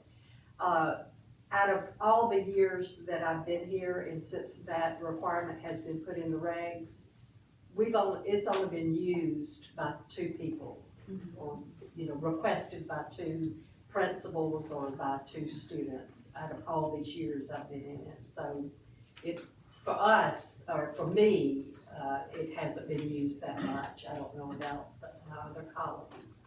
I don't know of anyone that has had that at our college at Talladega. Has had to come back and receive its rules. Same at JSU. We haven't posted. They know, our superintendents know it. We have a link that they can fill out confidentially if they, feel that they need something, but we haven't had anybody take advantage of it, so. yeah, it's good. That was the answer I was really hoping. Yeah. Now, again, do y'all have anything, did any of this discussion key in a question of which, and again, you know how to find us as well. Because we've learned over the years, we're not great, we're getting better, but communication is just critical. So if you get home, or don't call me at 2 o'clock in the morning, but anyhow, you may call me or call any of our colleagues. And if there's anything we can do to help, or if you see something coming down the line that you go, uh-oh, this is going to really hurt us, let us know. Or, oh, this is going great, continue it. And we appreciate it very much. Any other questions before we allow these good people to go? Just a big thank you to them. This is something Dr. Meyer and I have talked about for some number of months, Yay, but Dr. obviously during the COVID, it was not a good time to do it. And so, to her credit, she came to me maybe 3 weeks ago or something and said, well, since you're going back to all the board members in person, you said you wanted to do this. Do you want me to call the deans and make it happen? And so I appreciate Dr. Meyer doing that. We do, as Ms. West asked, I think, about allocate. So they meet 3 times a year. I always go to at least one of their meetings. They'll invite me to speak and do Q&A. Dr. Meyer and some of her team, I think, go to all the meetings. And we we're trying to do even more with them, because as we push out, say this, the teams bill that the legislature pushed, I know we've sent some correspondence to the deans. How can we help recruit people on campus into specifically math and science, but also special ed and every other field? How do we help do that? The deans have reached out to us on some questions, particularly most recently around the Literacy Act. That'll get some smiles in the room, because there, in addition to the many requirements on us and local schools, there are requirements on them too. And so we've had some calls to try to clarify some of those things, and how can we work together, and how do we, to your point, as we see things coming, be proactive. So so some of them I don't know as well. Some, like Dr. Green, I've known from when he was local superintendent. I called him out a few minutes ago, and Dr. Corliss, many of them I've known for a long time. One over there, Dr. Farrell, actually was one of us. And she got stolen away was our state gifted specialist. Dr. Palmer was head of school here at Trinity, and his son and my son are friends. Go to high school together now, and so I get to see and know a lot of them. But don't know all of them as well. But this is what I would say, as you've said, let me just reiterate that we want to have an open relationship with them. This actually went better than I thought it. I didn't know, because I thought they might come and just be quiet. But I think this is good conversation to have. Total, there are more than 50 programs, I think, on the agenda to be approved next month. So this is that time of year when there are a lot of them coming through. And we all appreciate what our deans and colleges of ed do. I have to add one more thing about Dr. Palmer. He does a beautiful job conducting our orchestra. on Sunday mornings. Yep. I didn't know he was a conductor. There you go. One more thing. Well, we thank you again very much. Please be careful driving home on your last fume, but there is gas. Yeah, there's gas in Montgomery. So fill up. We thank you so much. Thank you. And board members, we're going to adjourn for lunch and we'll reconvene at 2:45. That's perfect. Yeah, that'd be perfect. That's good. And he was a musician.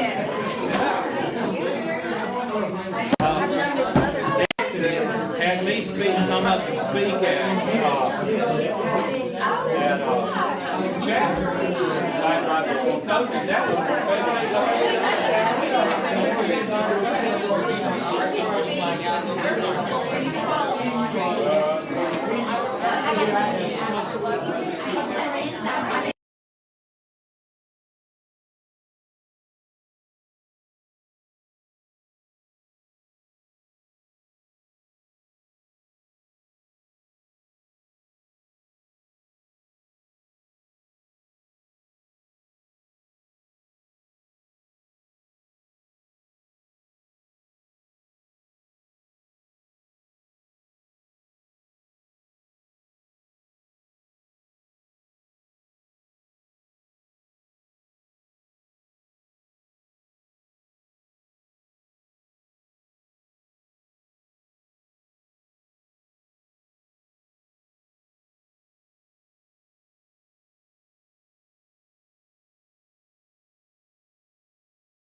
after lunch, and excuse me for doing a little housekeeping.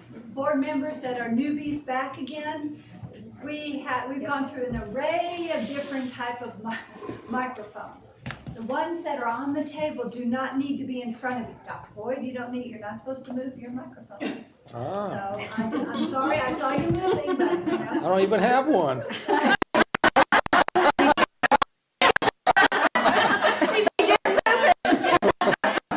When you touch the microphone, you lose them. Ah, very good. But anyhow, so what's in the ceiling is no longer working, but you do not have to move it in front of you.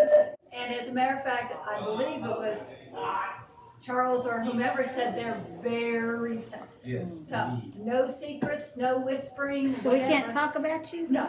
Well, you can't. It's all you can't. dead. So anyhow, just as but as long as the green, Okay. that means they're hot. See, I even learned a new word, hot. Okay, and I think Dr. Reynolds already knows about that. And so, they're placed where they want them to be. I'm sorry. You said Dr. Reynolds will know, and I'm here. Yeah, no, we were bringing forth those who had not been in meetings about the microphones. Okay, Dr. Boyd, we're moving on to 1B, ESSER 3. Is it you and Maggie Hicks? Yes, well, that's what I was going to suggest. There's been quite a few questions about assessments, so Ms. Hicks is here, and I would like for her And to then do address. her first, and then she can go on. And then we'll do the ESSER PowerPoint presentation. So I'll ask her to come up for a second there, and I'll pull up the chair. Okay. My colleague here, but wanted to share with you, our goal early on was to have 70% participation with our assessments. Ms. Hicks came up with an innovative plan to provide a wide window for our schools to test, and I think you're going to be extremely pleased with the results that we were able to get because of her innovative plans. Ms. Hicks? Thank you, Dr. Boyd. Dr. Mackey and board, thank you for this opportunity, and I can only say that it's through the backing of the leadership here and your backing as well, and also my staff. We're a very small staff, but we get it done. So what I have for you are just a few pieces of information that I've had questions from, and I thank you for the questions. Again, thank you for this opportunity. Let me start out first about the very good news. It's the fact that, as Dr. Boyd stated, we were looking at it when we talked. We work closely with the Center for Assessment, Dr. Juan DeBrod, and we meet with him weekly now. So that he can help guide us if we have anything that we have pressing. He's just not working with our office, he's working with several other offices, of course, at the direction of Dr. Boyd and Ms. Martin. So wanted to give you the preliminary participation rates by assessments, not the overall state participation. Again, this is raw data. As you can see, we still have some scores that are still coming in right now, so especially on the ACT, because we had our last window that closed. All of our windows closed officially at the end of April. So you can see there that we were very concerned at first that we weren't going to get that 7. We were hoping for that 70%, but you can see that we surpassed that.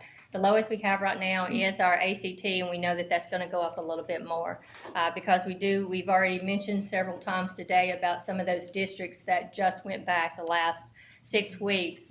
When talking to some of those superintendents, they were very dedicated to get those students tested, and so that's when we started talking at the beginning of the year. If you'll remember from last year, we were concerned because some of the students didn't have an opportunity to test, so we were working with our vendors, especially ACT, to give them every opportunity, and we even went into September, offered a window, we offered waivers, and so we offered 3 different windows this year for ACT. We extended every window that we had to the max to make sure that the districts could bring those students in. Again, we have no remote option to test, so they had to bring them to a secure location, and they got very innovative and creative as to how they did that, because some of them had to go to one-on-one testing that they had not done in the past. So they were very successful at that, and the districts that we talked with continuously told us, I want to try my very best to get that 95%, even though we knew as a state we probably would not make that. So we're very fortunate to get the participation that we have. Again, for those that are viewing, we had 93% participation with the ACAP summative. We had, for the ACAP alternate, which is a new assessment as well, we had 87% participation for access for ELLs.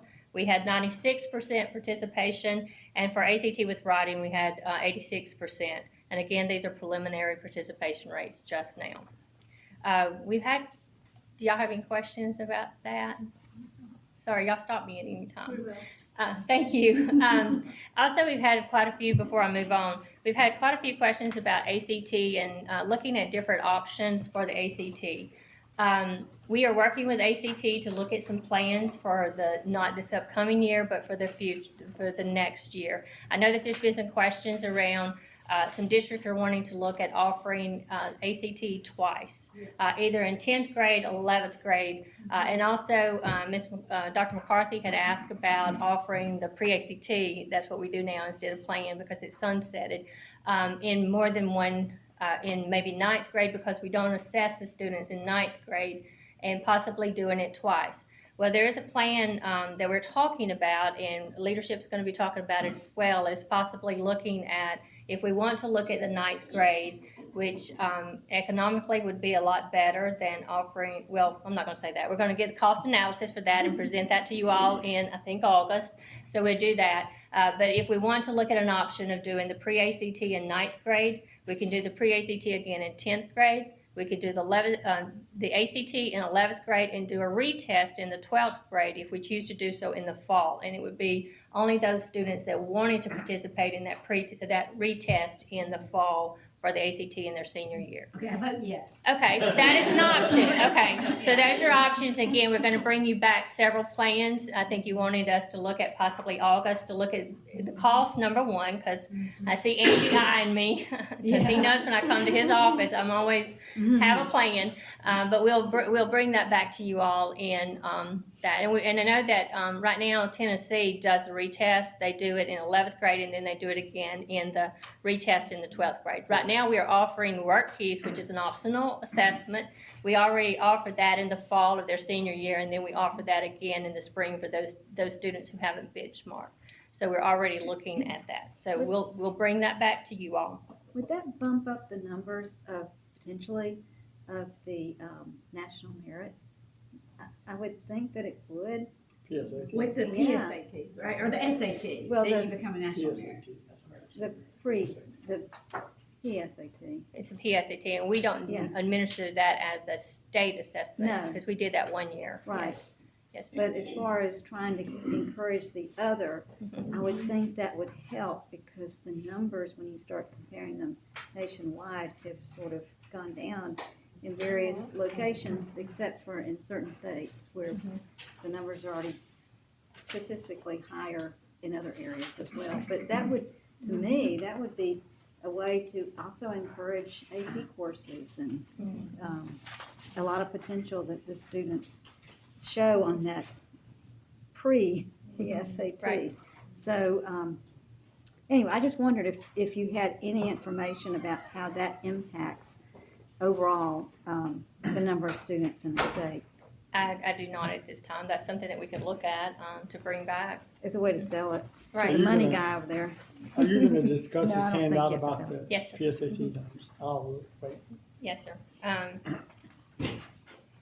No, sir, I'm not. Sean Stevens, I think. Yes, sir. Okay, yes, sir. I saw Sean slip that on your table, so yes. So also, we have a lot of, again, we're continuing to build the assessment because we want to be fully aligned to the course of study, and you all know that we didn't pause. We just paused on how we did the development of the assessment because we still had educators involved this past year. It was a little bit different in the way we did. We did a lot of Zoom meetings around that because we knew that we couldn't pause because if we did, we would still be behind. So we continued with the development. We have a few meetings coming up as we continue the development. As you can see there, we put an a memo out to the superintendents a few months back asking for participants in these committee members. We have a very prescriptive.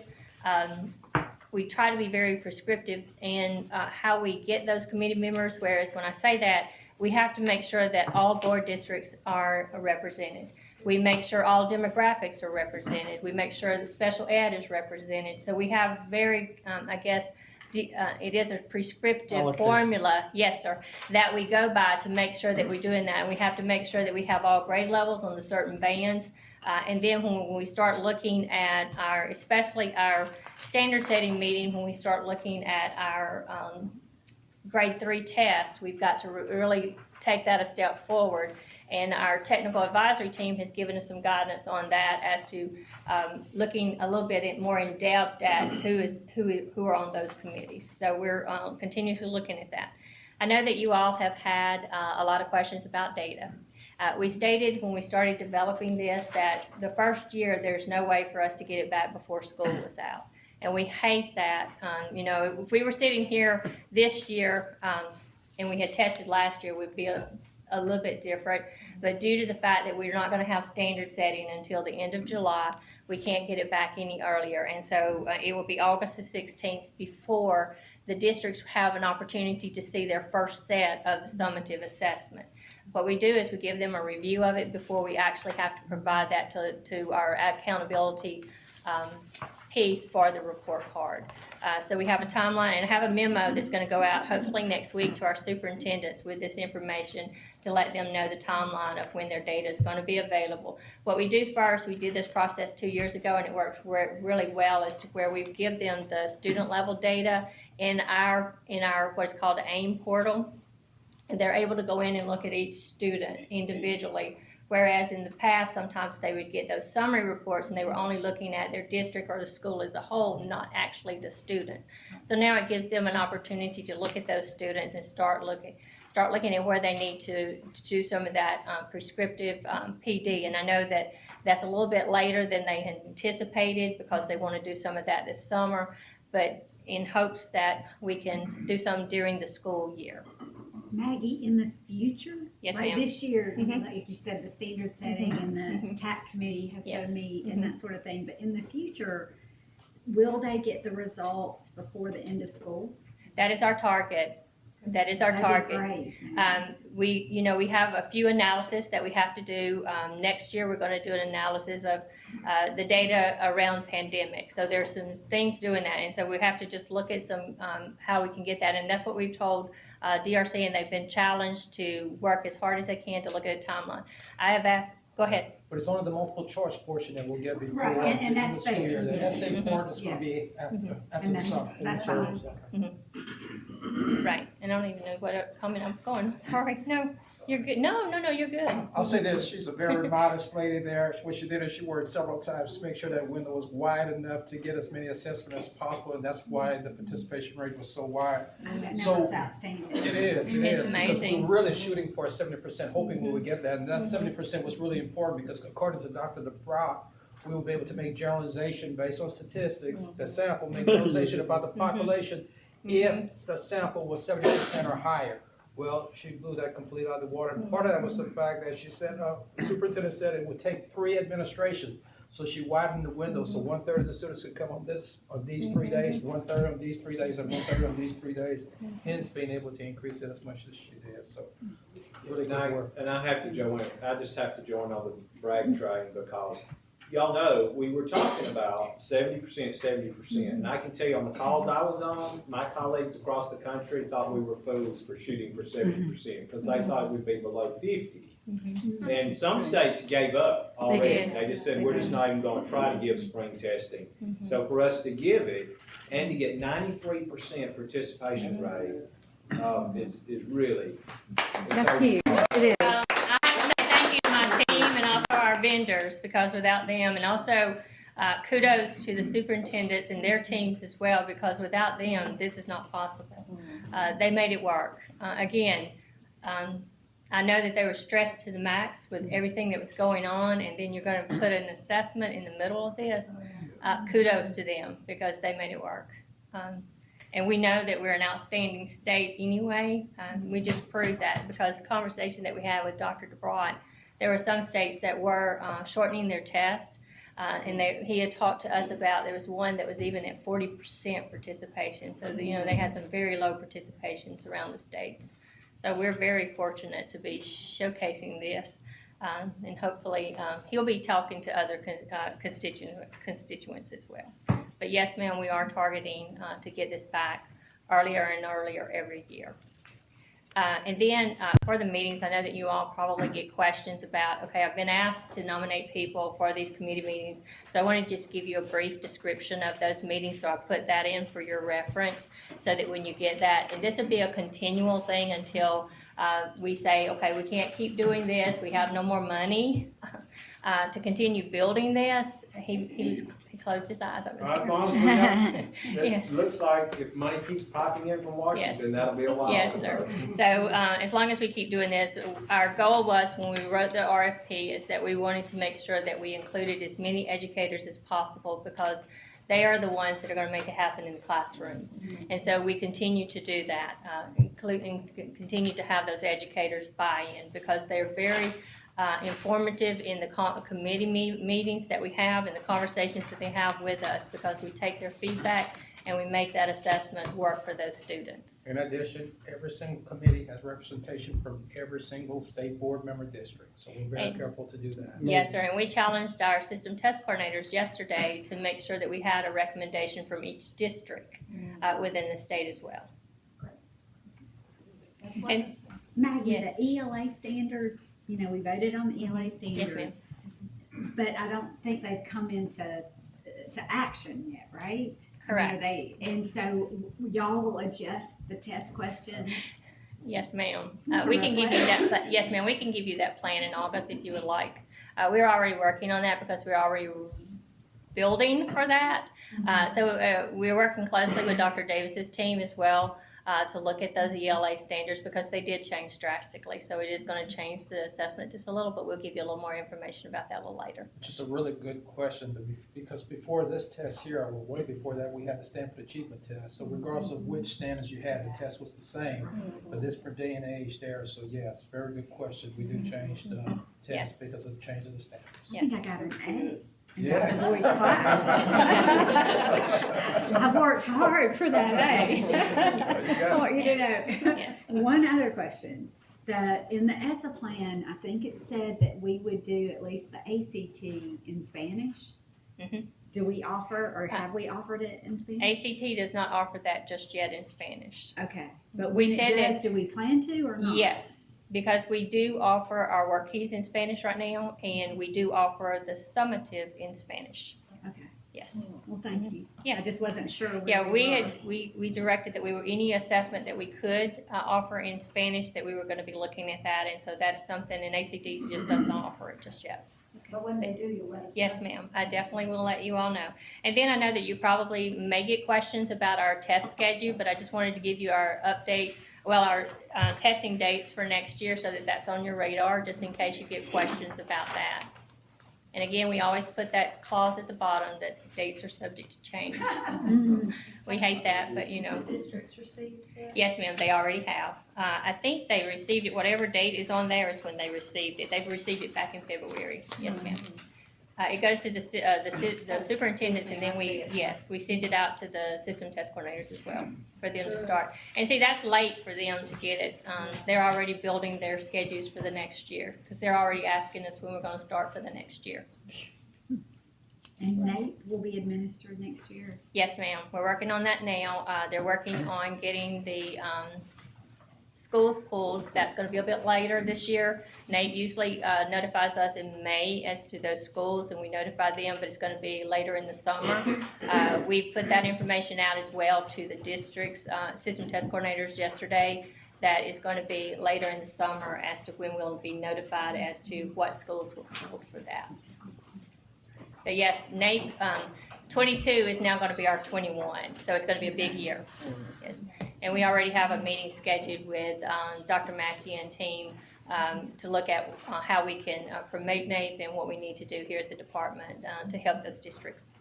Will it be the same number of I think they test about, is it 4% of our student population in that grade band? It should be. They haven't changed any of those rules. They had talked about when we were going to do it for 21, they were going to drop the number, but they still haven't said 100% if that is still the case just yet.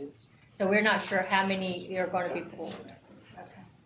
But as soon as we get information of that, we'll relay it to Dr. Mackey so that he can give that information to y'all. Thank you, Maggie, we appreciate it. Anybody else have any more questions? All right, thank you. Thank you. Thank you. Is Sean coming up now about this? Absolutely. He's Yeah. walking up right now as you speak. So in front of you have the PSAT information there. And I'm good, thank you. if there are any questions, I think Dr. Reynolds may have had a question about PSAT. Mr. Yes. Stevens is here. I looked at the data, and I think somebody made reference to a statistician, but when you look at the school systems and try to ascertain how well they're gonna do, some of them apparently take it in the 10th and 11th grade, you show data. You know, in order to compare apples to apples, I'd kinda like to know the total number of eligible students that could take, because that's, I mean, you look at Madison City, for example, I know that we particularly, you know, of the total population, they're doing pretty well compared to some of their systems, even though their numbers, they have large numbers. But what I'd like to know is the total number of eligible, and of those eligible, what percentage took the test? Yes, sir. Because if, you know, as the local school superintendent, my idea is to improve, as Dr. Boyd has taught us, the percentage as much as the normative, the normal amount, the name amount. And I think that's very helpful. This is a great list, and looking at within the systems of my district, I find it very interesting. No, thank you so much.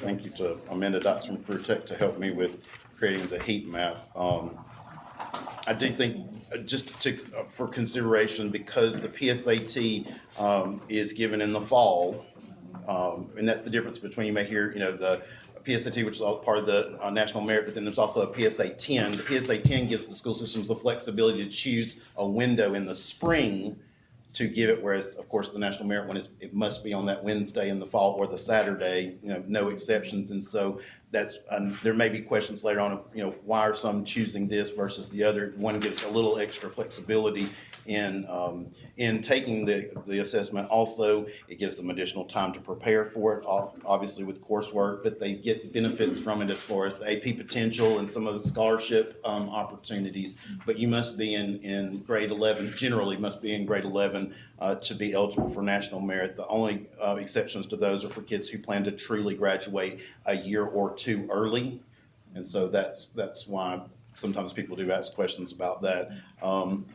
I think this fall's participation probably speaks for itself at why, you know, might have been much fewer kids who felt confident to take it. Our school's the same way, but I will certainly provide that data to you, Yes, sir, to the whole group. But I don't think that's somebody, if you've got numbers, you should be able to provide that. And could you understand why I say I think it'd be more informative to me? Absolutely, yes, sir. And I'll also send Ms. Nora the link to the actual interactive one so that you can access it online too, because you can hover over each of the systems and it captures that same information that's on page 2 for you. And some of the Give you the schools percentages. aren't listed, so that means they would have 0. If they're not listed on this, they did not participate. Yes, ma'am. And we pay for it, is that right? No, ma'am. Okay, we used to pay 100% to encourage more students to take it. That's true. Several years ago, we paid for PSAT. I can't tell you exactly when we quit doing it, but it was so we could add something else. It may have been when the ACT changed, we picked up the early high school ACT, I think. I just would like, and I know I preached this before, but to encourage all students to have an opportunity to be a National Merit Scholar. And if you don't take it, you can't even be considered.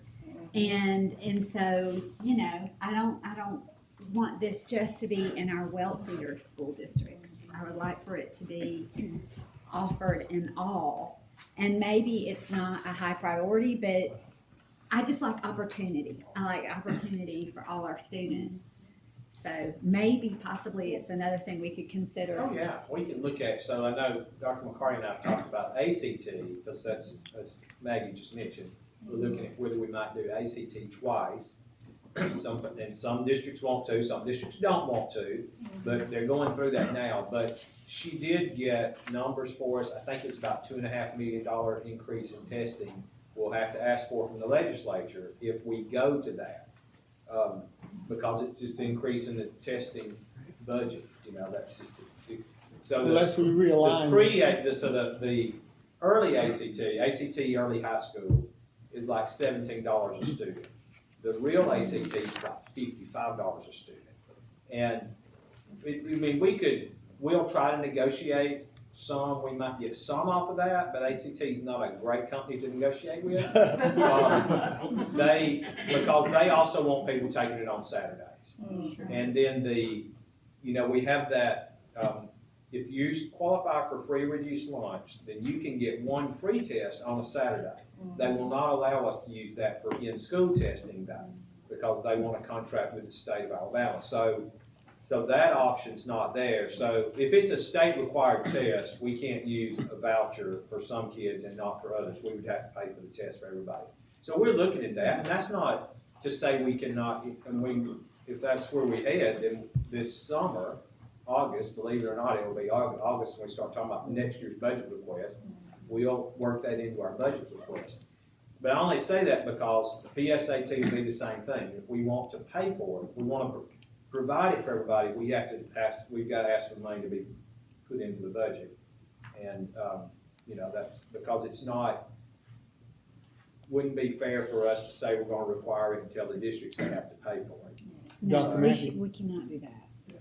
I think that in terms of the importance of whether it's a PSAT or an ACT, and perhaps the ACT on a cost basis may be more logical, but somebody else has to decide that. But I think, the governor's shown that she wants to increase attendance post-secondary by requiring the FAFSA, which I had some concern about. But I think if she wants to encourage enrollment by something like that, then we certainly should consider a testing program that lets students know intellectually and otherwise they're already qualifying for it. Because they go hand in glove for those of you that, that work with populations. If you get people to take the testing program and have their horizon higher, then it'll achieve. And I can tell you, I grew up in poverty, and if it was a counselor that said, Wayne, I'll get money for you, pay for you to take the test, I wouldn't have been a national merit finalist because I didn't have a briefcase. But that's why, on a personal basis, I think it's a way to let students know that they're already accelerating, and it lets us have the data for that group over there that keeps trying to pass rules for us, including abolish us, to have some standardized national data that everybody recognizes. And we can do, I know I We need to think, fund may have it. been last month or month before, we discussed it a little bit, and I said I'll have to, Maggie Hicks did this for us, had to find out if ACT can measure, because we use the early high school ACT to ACT as our federal growth accountability, because you have to show growth from one or the other. So can they show growth from ACT to ACT? And ACT Corporation told Maggie, yes, it's a different statistical calculation, but they can do that. So it can be done if we decide we want to go to 2 administrations of ACT, so like 10th grade and 11th grade, instead of the early ACT to ACT. But it's like these things have to fall in, so because we have to change that in our federal plan. Well, we don't want to go and make an amendment to our federal plan and then the legislature not fund it, and then the districts really would be holding the bag. So we've got to first figure out for sure we want to do it, and then we go to the legislature and get the funding, and then we can be working on a change to our federal plan at the same time that the budget's working its way through, with some kind of caveat. I'm looking at Shantia, Washington, to the feds that, look, if our legislature doesn't fund this, we're going to withdraw this request. But try to have both of those going on at the same time next January, because the legislature will come back in January. So I think we can expedite it and move that direction if that's what we want to do. Maggie's working with some of the local coordinators now to make sure that there's not going to be a big backlash. And a lot of folks say, no, we didn't have any input, and that's not what we want to do. But we're on track where we could move it in this next year if that's what we want to do. Well, Dr. Mackey, I think that as you discuss with the board members, you may get a sense that a budget priority, even if we Right. don't get an increase in budget, is providing this testing mechanism, because the governor's already requiring the school system to do with FAFSA what she didn't find. So, I don't mean to reiterate it, but that's the reality when you're dealing with students. We can certainly put it in our request. How did we replace, I know we had multiple discussions, and a lot of it preceded our new board members, but also they were at the local level, perhaps when a lot of this discussion was held. We had the plan, which they phased out, and there was a purpose in having the plan because it helped the plan. But how do we rework that in trying to sell it to legislators, beyond just the there's the workforce development mantra that seems to be easy to sell. Right. But it seems to me that if we're looking at a higher level of technology, whether it's in Mobile or Huntsville or Birmingham or Montgomery, we're going to have more opportunities for our students. And how would something like that fit into, since we've taken out some things because they took it away from us, but it may be better in the long run. So, right, you're right, the plan is gone. So we used to we did the whole ACT suite. So Right. ACT Aspire, the Explorer in the 8th grade, Plan in 10th grade, and then the ACT. ACT, they abolished the Plan and the Explorer. Mm-hmm. But they replaced the Plan with a new test they call ACT Early High School. Right. And so we went immediately to that. So that's what we're giving now is ACT Early High School, or a lot of people refer to it as the pre-ACT.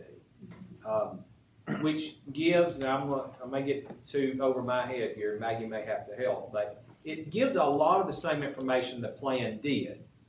But as you indicated, the plan also gave a lot of career kind of exploration, what things you might be interested in. I think they still get that with the early high school ACT, but it is a little bit different.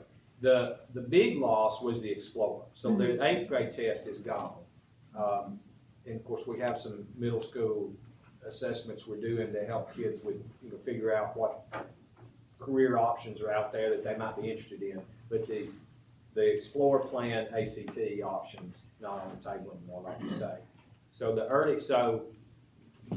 one of the losses would be, and this is when I hear the counters who say they don't want to lose the early high school ACT because it does have some of that career planning stuff in it that the pure ACT does not. And so that's why I think there's disagreement in the districts about which test they want to use. Another option, you can do the early high school ACT in 9th grade instead of 10th grade. So you could then you'd have a 9th grade test, a 10th grade test, an 11th grade test, and a 12th grade test because we have the work keys. So then we would test every year 2 through 12. And that's fine, that's good in a lot of ways, but you all know we also always get hit, all y'all want us to do is test more kids. So just realize if we did that, and I know that's not what you even said, but I'm just saying if we sort of went to 2 ACTs and we added and we kept the early high school, we would test kids every year 2 through 12. I'm not saying that's bad. I'm saying I want all the cards on the table so everybody understands what we're doing before the decisions. Well, the purpose of testing or assessment should be for the benefit of the student in the long run only, although we use it for accountability, and that's important too. But and this was the big problem that we had, and I'm telling you things you already know, with the graduation exam is that students didn't see the relevancy in taking a graduation exam, but we all did for obvious reasons. And so if there's any way that we can translate those assessments, even for the parents who would encourage them, hopefully, and we know that not every situation is going to be an ideal situation for students, and they do a lot in spite of. However, if we can encourage them in a way that shows potential is there, and there's a purpose for them, if you have to make it selfish, that's part of this whole assessment problem. is that they do not understand the relevancy. And if they're not from, and I'm, again, preaching to the choir, but if they don't understand in a household where academics is not valued, if we can turn it around, because there are students in those households who do value the potential for ongoing education, and not just training short term, but long term, and how it can impact their lives. And of course, Dr. Reynolds mentioned how his life has been impacted by education, and you don't start out in an ideal situation, but you can Even make if I did do it, you at can Auburn. you can make it. Well, it's a good place to end up, but you know, but it doesn't. In other words, don't limit yourself. If you have to take it from that standpoint, help students understand that these are there for their benefit, even more than it is for the benefit of the accountability within a system. And I think that's one of the things, not just in Alabama, but in every state, that sometimes gets lost because we're looking at things, and it not always lost on us, but from an accountability standpoint, and with ESSER and all of these other things that we have to report, where we have to report, the student is often lost, even with the FAFSA, even if that's required. If it still has no relevancy, it's still lost. You know, you can make anybody do anything, but if they don't understand how it benefits them. But I agree with the trying to help earlier and having something that would benefit them, and we all know how that would help them.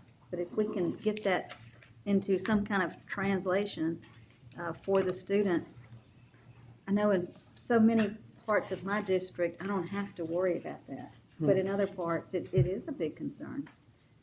Some of my systems will offer it twice and they use local funds. But again, I want all of my systems that would like to offer it twice to be able to do that. And then we've got research, and Maggie probably has books on it, that show that students that take the ACT 2 or more times, on average, do much better the second time. And so that's part of it too. And now they're doing where you can do the parts of the ACT, and your composite, you take the highest of the components and add those in. So it's not even the overall score. So that's another incentive. And then you can get college credit if you score a certain level on one component on the ACT. So I've been convinced by listening to people in my district that it's a true benefit for the student to take the whole ACT twice. Now, I would like more information on the career component of the pre-ACT, because we're, talking about career exploration and things like that. And so I'd love to have more information on what does the report look like? Right. That kind of thing. What did the students get? What did the parents get? Because I've never seen that before. In fact, I didn't even know it existed until today. So I'm happy to learn that, but I'd like to have more information. I hear from teachers that they need consistency in testing. Teachers don't have a lot of money to spend on supplies.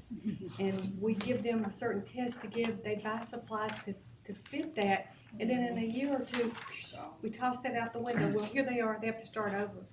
They start with nothing. And then they try to buy those supplies, and they scratch to make the textbooks match the test and try to match everything up so that their children can actually learn the material. And then before they know it, it's very frustrating. They want some kind of consistency. Dr. McNee, that's a good argument also for using ACT multiple times, because those study guides are online free, and teachers can use those things as opposed to anything else. And I'm convinced personally, and in my experience even with my own children, the ACT score is a reinforcer to know that you really can compete in Alabama with somebody in Princeton, New Jersey. And that's the reality we have to, our own image can be improved as we improve our scores. And giving them twice absolutely improves the scores. Of course, in Princeton, New Jersey, more of them take the SAT. And so- Not as, more going from SAT to ACT than the other way. Well, I just wonder, a couple of my districts have Anyway, there's a specific comparison. workshops for ACT. And so they invite students and parents, if they would like to attend, to come in to a workshop before they take their first test and after they take their first test.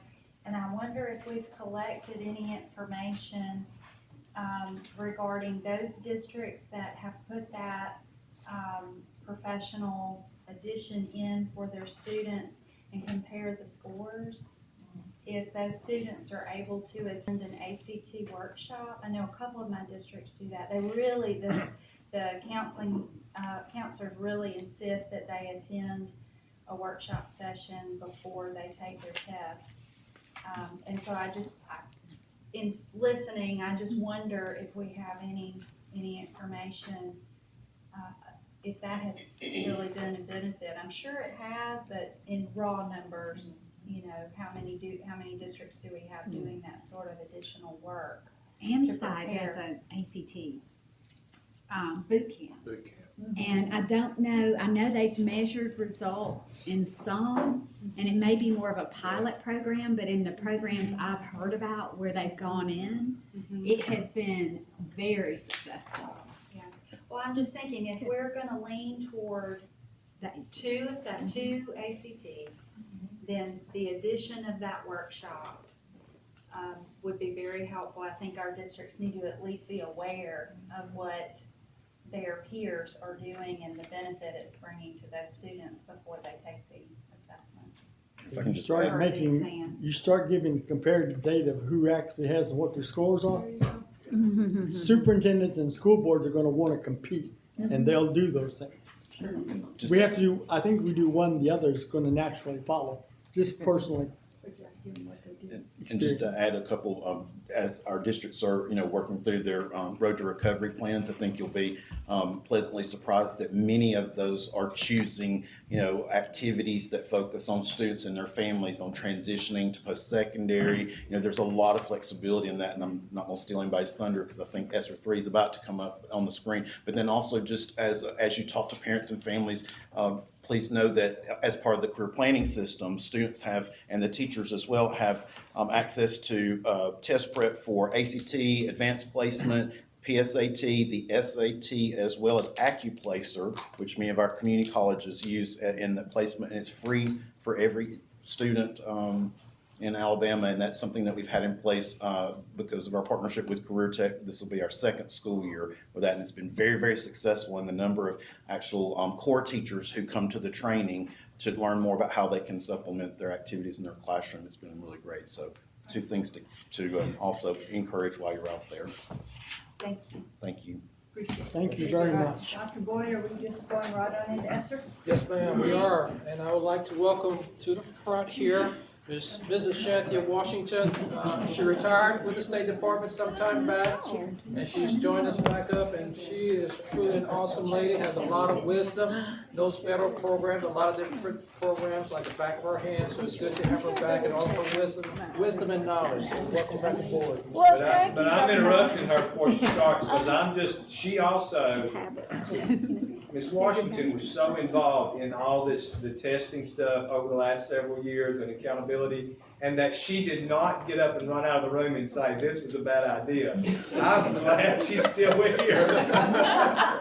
Because she really was very helpful in helping us work through the transition from NCLD to ESSA and what that looked like. And we're absolutely thrilled to have her back at the department. Absolutely. She came out of retirement. Well, thank you. Thank you, Dr. Mackey. Thank you, Dr. Boyd. And it's a pleasure to be before the board members today. And especially on such a wonderful occasion as for me to say, we have more money and opportunities. But a pleasant way to, I won't say exactly end the day, but it's a pleasant way to take all of those wonderful ideas that you've had, that I've listened to attentively, that you had, that need to go on in our schools and school districts, and kind of see what we can do about taking some of those great ideas and fitting it into what we have here with ESSA 3. Good. So the American Rescue Plan is one of those things that we have been providing additional opportunity for the state, for our school districts, as well as for our students. It is a plan that was passed back in March 11th of 2021, and it provides basically $122.7 billion across this great country. And we want to make certain that these funds are used to assist not only individual students, but also some of this money is also geared toward the staff as well. And you will see as I go into the presentation how they can benefit as well.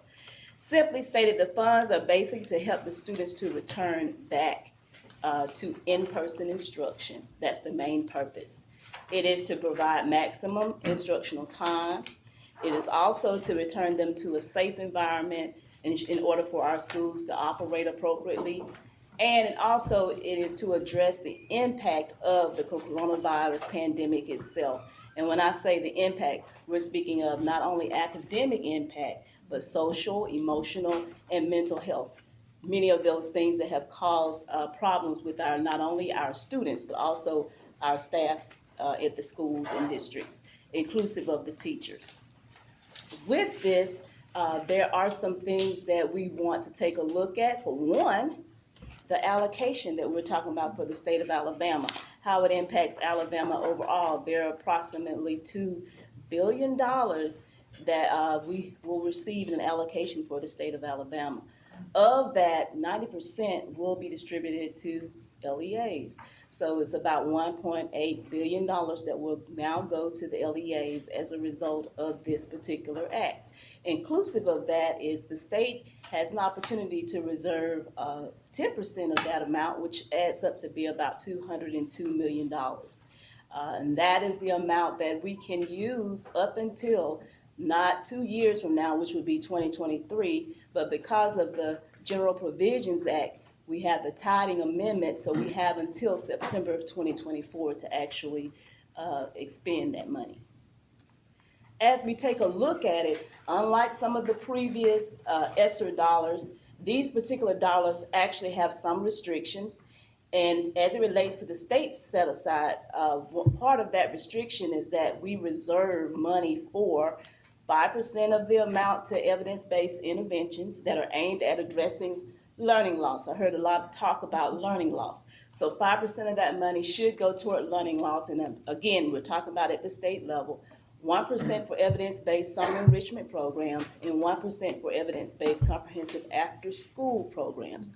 So when you look at these things, these are the areas that I've constantly heard over and over. If you look at, as I always say, what are the catalysts, what is the root cause, and what can we do to ensure that we are making corrections and that we are addressing any areas of need in top priority. What you see here before this plan actually tells us that these are the things that we need to concentrate on.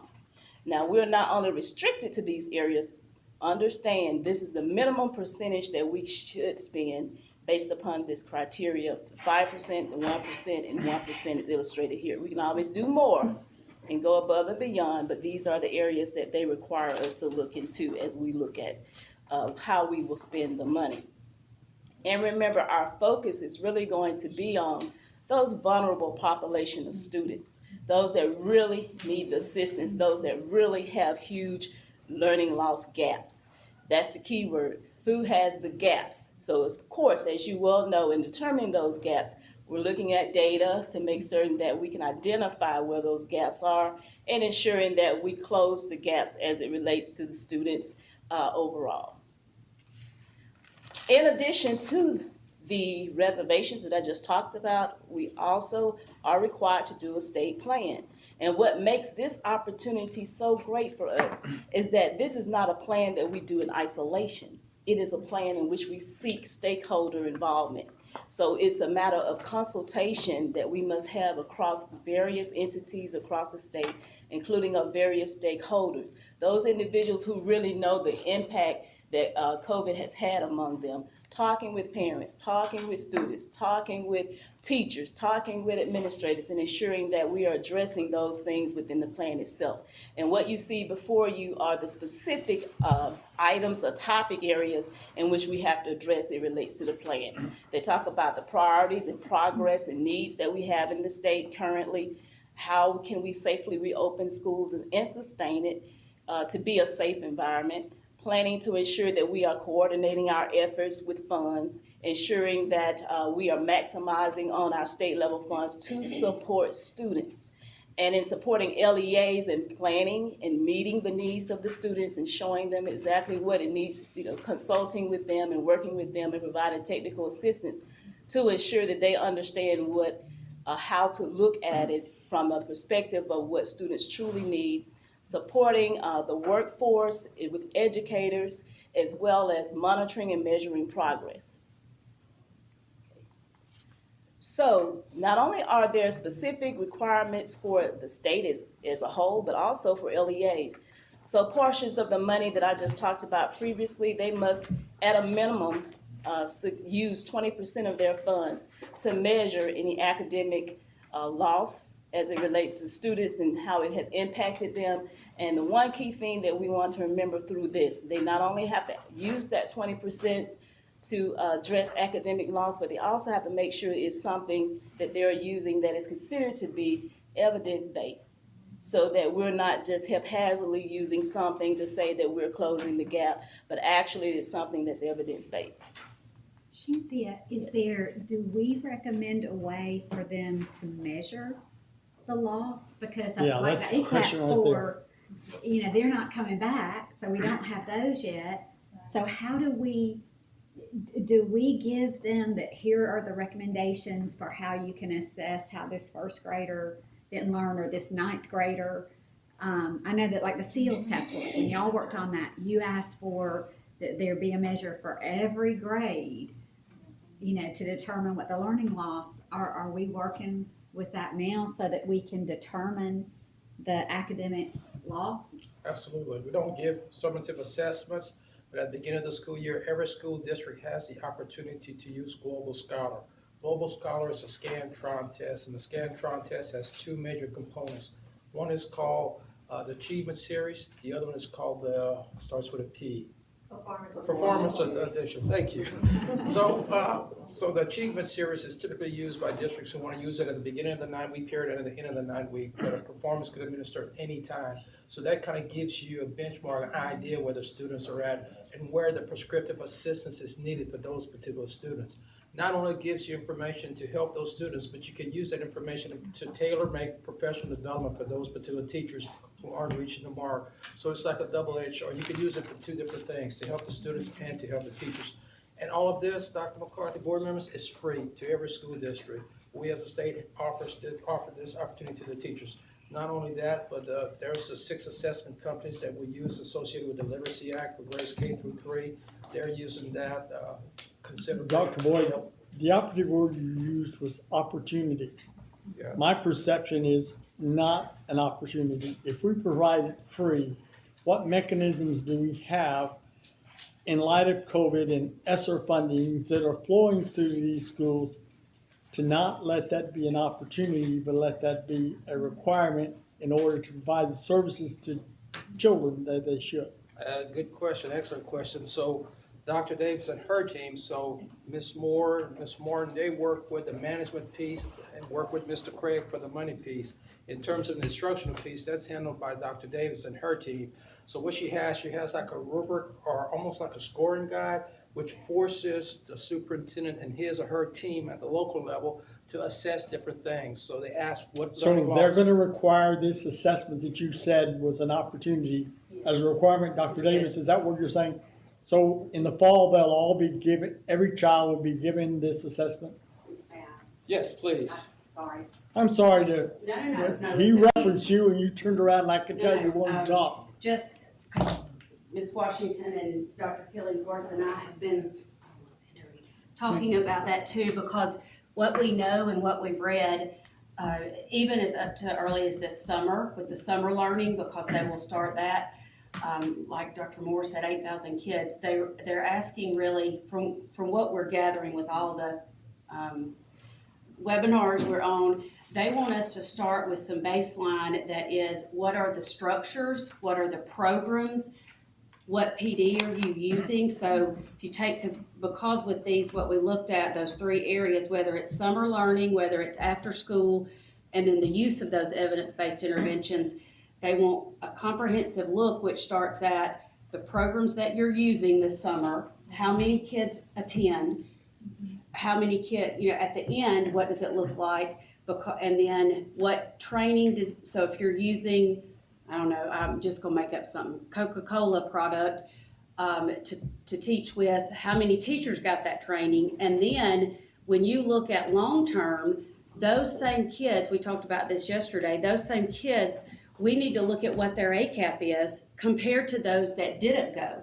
Another component when we've looked at all of this is what community partners do you have this year? And then we already have some of these evidence-based interventions that we are actually going to include that they provide numbers on, which is how many of your teachers, take away what the legislator requires, but how many of your teachers are finished or currently in letters, because we know that that is evidence-based. How many of your teachers have been trained in numbers, which is the sister of letters? How many of your teachers that are doing summer learning, OGAP, and used it? And then we'll look at those things. We are actually building that, because that's the kind of data we will start with this summer, unless they give us something different, because all the states are saying the same thing. And what we see is they're saying, okay, look now, but then let's look at the long-term plan based off of gathering that. So we have all said, we better lay this out for them in the next few weeks, because if we don't, we're going to get cussed out, because I would have been mad too at the State Department if in July they say, oh, and gather this. So we're in the middle of that. Right, so we cannot come up with a plan until we define the concern. Once we define the concern, then we come up with a plan. And defining The concern is some normative data. That's what our concern is. Right. I mean, I assume that if you're going to administer this test to everyone, because people can assert learning loss, and I don't know what that means. I know that I believe learning loss is reality, but it's different at different levels. Higher achieving children can actually have more learning loss than lower achieving children, even though it's a percentage of what they need, it may be less. And one of the things that we can require, that we will require, is a use of one of those assessments, because Cognia, when we built our reopening plan last summer, we put all those directions in there. So Cognia has some of those free assessments at different grades.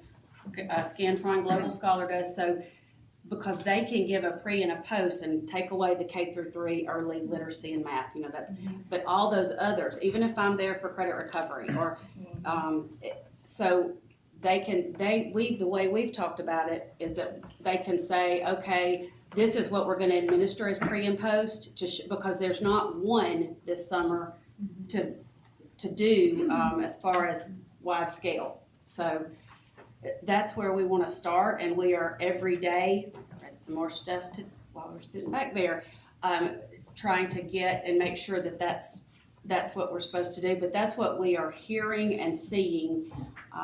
They keep telling us we're ahead, and we do not feel ahead. But so when you say they, who is they is telling? The U.S. Department of Ed, they have at least once a week webinars. CCSSO, other national partners like the Comp R7CC and the National Comp Center, the National Governors Association, that group that's doing summer learning also. So we are webinars on that. So we are between probably Miss Martin, Miss Washington, myself, and Dr. Killingsworth, we are probably at least on one of those webinars daily. As much money is going to local school systems with SR, which is 90% of it. Right. I don't think we should be reluctant to help. No. Sure. Not just give guidance, but give insistence that the intent of the SR funds are used that way. And as a former superintendent and living around, that doesn't always happen. Right. So what, just to sum up that particular portion of the discussion about the monitoring and measuring progress, one of the recommendations that will be made is the fact that we will, of course, definitely ask for what will you use as a means of measurement, but highly recommend that you use this as a tool to do the measurement. If you're not going to use that particular platform for measuring, what will you use? And then through application, because they will have to, and I haven't gotten to that portion yet. Yes, ma'am. But through application, they will allow us to know specifically what they are using, and then if we don't agree with the validity of what they are using, we can make additional suggestions to Remanded them. for review. Correct. We are not There- mandating Scantron. That is Those correct. districts That that is do correct. not use it. That is It correct. is a local board It is a decision. local board decision, and so what we don't want to do midstream is to demand that of them, but yet, we still want the data, and we want them to be able to measure the progress. So the best way, I feel professionally to handle that would be for us to ensure that they have some means of measurement, and then if it is something that we see that is not considered to be a valid mean of measurement, then we work with them to try to secure a valid mean of measurement. And therefore, we're not, since it's not a last minute thing of the State Department pushing and enforcing something on them that they may already have and that they're using, and that works perfectly well for what we're trying to accomplish here. So Good. that is what we will do as it relates to the application. Thank you. You're welcome. So the remaining allowable use of funds is something that we wanted to make certain that we spelled out to you specifically, because we know you've had all kinds of questions about how this money could be used over and over again. So we want to make sure that we put it in writing to you so that you would know specifically what it could be used on. First and foremost, we want to make certain that it can be used for something that we're using it out of pots of money that we already have, that it is allowable use for. For an example, ESEA funds, IDEA funds, adult education and family literacy funds, and of course, career tech funds. Anything that's allowable expense under those specific funds can be used through this ESSER money. In addition to that, though, you can also use it for like health protocols to ensure that students can come back to a safe environment. You can use it for preparedness and coordinating response and efforts to prevent and prepare for COVID. Training and professional development and sanitizing. Ensure that we're using it also for just the spread of infectious diseases. And a lot of them have a problem with having the necessary supplies. So they can use this money for the purpose of supplies and keeping them safe. Remember, one of the components of this particular fund is to make sure we're returning in person, not just returning in person like we always have, but we're returning in person in an environment that's safe for our students, and not only safe today, and as they say, have a destruction on tomorrow, but it's sustainable. So that you're using these funds, you can use it for that purpose. A lot of people are looking at it for the purpose of trying to improve indoor air quality. And that is something, even myself personally, I didn't really think about until COVID hit. So I'm getting an improvement in my house as it relates to indoor air quality, because I want to make sure that the air is flowing through appropriately. Repairing and improving school facilities, addressing the needs of children, not only from low-income families, but children with disabilities. We talked previously about English learners, ensuring that homeless students are taken care of and catered to, and foster care youth. Ensuring also that we are prepared as it relates to any kind of activity that we're planning that has a long-term effect on closures, and anything even to the point of providing meals for students. This money can be used pretty much on just about anything that we can dream of. It's just a matter of, and I always say, those that know me from the accountability world, let the data show. As long as the data shows that there is a need for it in order for them to return to school safely, and ensure that it is something that can be sustainable for them to close gaps academically, socially, emotionally, or from a mental health aspect, pretty much it is an allowable use of funds. And I think I've summed it up through what I just said on that one. So LEA requirements, there are some requirements unlike previously for even LEAs. First of all, we talked about the accountability piece. Well, guess what? They have to develop a plan.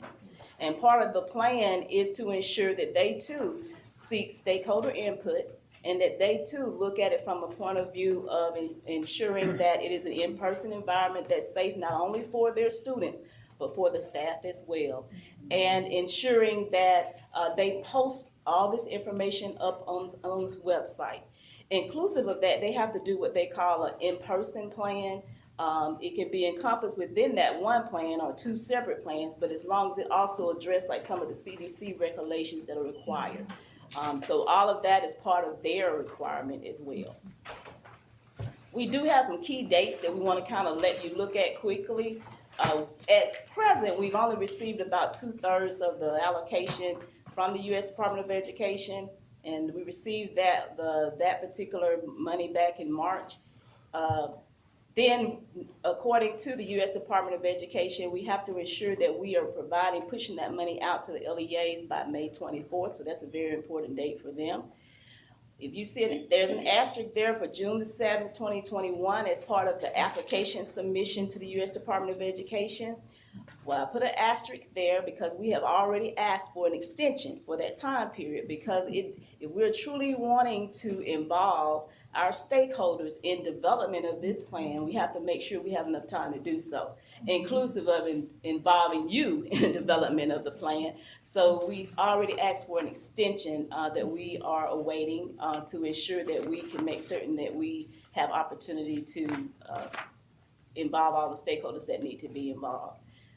Inclusive of that, I've already mentioned about us making certain that we're posting information to websites and all of that. June the 21st is one such date. We will receive additional money. The 1/3 that's left that we haven't received at this point should come sometime, they are saying this summer. And let me go on record of saying we are continuously receiving information from the U.S. Department of Education. As a matter of fact, as I speak, there is a session going on right now. They have weekly webinars with us to provide us with updates and additional guidance as they develop it. So it's not, we don't have everything in front of us right now. So I just want to let you know something that I say today, and it may come back next time and you say, no, Shanthia, no, you said this. And I'm going to say, yes, but that is as of today's date, May 13th. And they have changed since then. Good so I just wanted to let you know that what we are providing before you today is what we know as of today based upon the U.S. Department of Education's guidance. Just so you'll know, when you're looking at totals, the numbers that you see before you here are really coming from all of the funds that we have been provided to this point. That includes your ESSA 1s, your 2s, and now your 3, your gear money. And you will see that's the state total that we will receive once all of the allocations have come into the state. And then the next slide gives you an idea of what LEAs would have received based upon the same funding sources, the ESSA 1s, 2, 3 gear as well. And then that is the total that LEAs would have received. Good dollars. Now, one other thing I want you to be aware of, the totals you just saw on the previous slide does not include this money I'm about to talk about right now. So yes, there's additional money.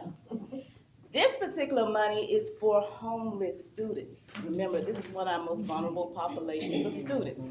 So many students, remember, because of the pandemic, that number has really increased since like last year this time.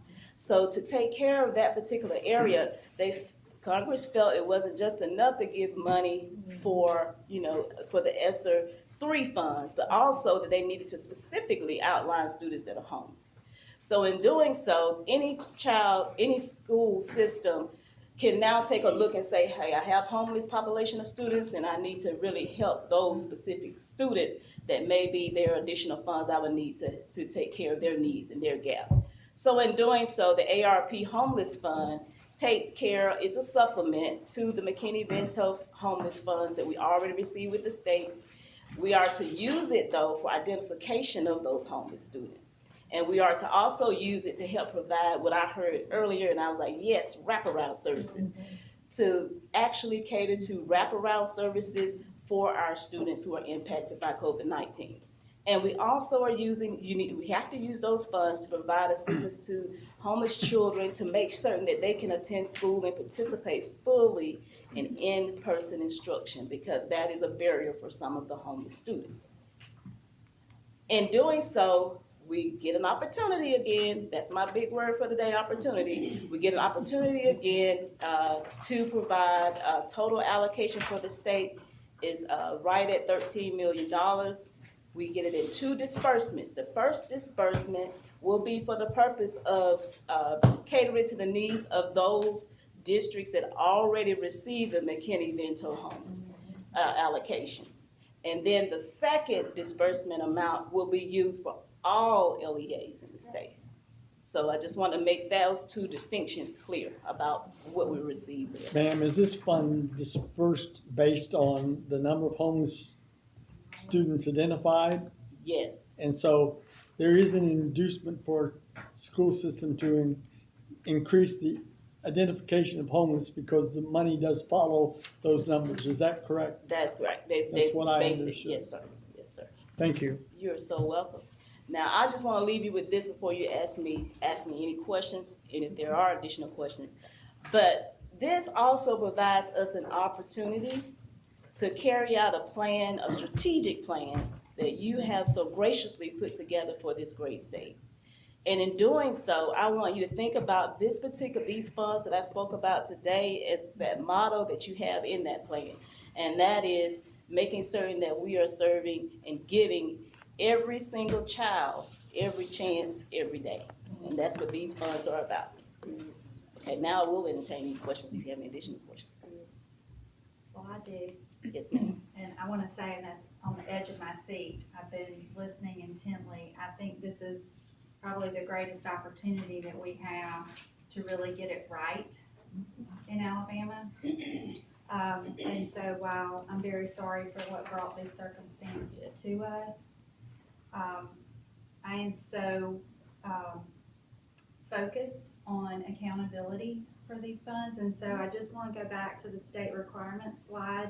Yes, ma'am. Where you first started speaking about our stakeholders, and a stakeholder that I didn't hear mentioned, not because we aren't including them, but I'm always thinking about our business community. You know, they're citizens too, and they have suffered great losses this year in terms of employment and revenue and closures. Many of our students are at home with parents who have lost their jobs. And so I'm just wondering if at our level, at the state level, we can engage at the state level with the business community, whether that's through the Business Council of Alabama or other entities that I've been thinking of that we could be engaged with in our plan, and then they could also help us disseminate our plan after June 7th or whatever date that comes about. If we could put in simple terms for the business community so that they can assist us in communicating with our locals. The business community is a vital stakeholder for everything that we do, and I didn't hear them mentioned, so I wanted to ask. Absolutely. They are part of the stakeholder group that we are seeking input from and consulting with. There is a laundry list of individuals that we are required to include. And another group is like even from the Indian tribe. We have to make certain that we have every single stakeholder that has been outlined by the U.S. Department of Education to be included in that consultation. So the business industry group is also one of the groups. Okay, yes. Wonderful. And to answer your question, yes, we can partner with them as a means of ensuring we're getting the word out. Absolutely. I mean, I could envision our local chambers of commerce distributing our plans in their local communities. Those board members are very engaged at the local level, and I'm sure would love to support their local school districts by having our planning and that sort of thing available for them. Yes, I agree. Thank you, and thank you in advance for, I mean, you've done a tremendous job. Well, thank you. I appreciate it. Thank you so much. Ms. Bell?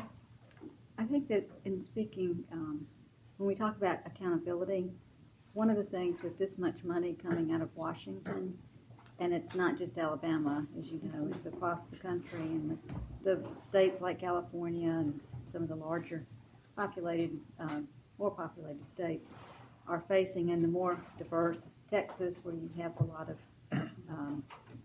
they're just so different, but there's a lot of money. And one of the things that I'm sure you're going to ensure is that there's also a lot of accountability at our level, because I know there was a reason in the discussions that I've been a part of at the national level with other state board members, and just sort of the overlap, and we have a lot of the U.S. Department of Education employees who are speaking to us, and that there's so much money going to the local level.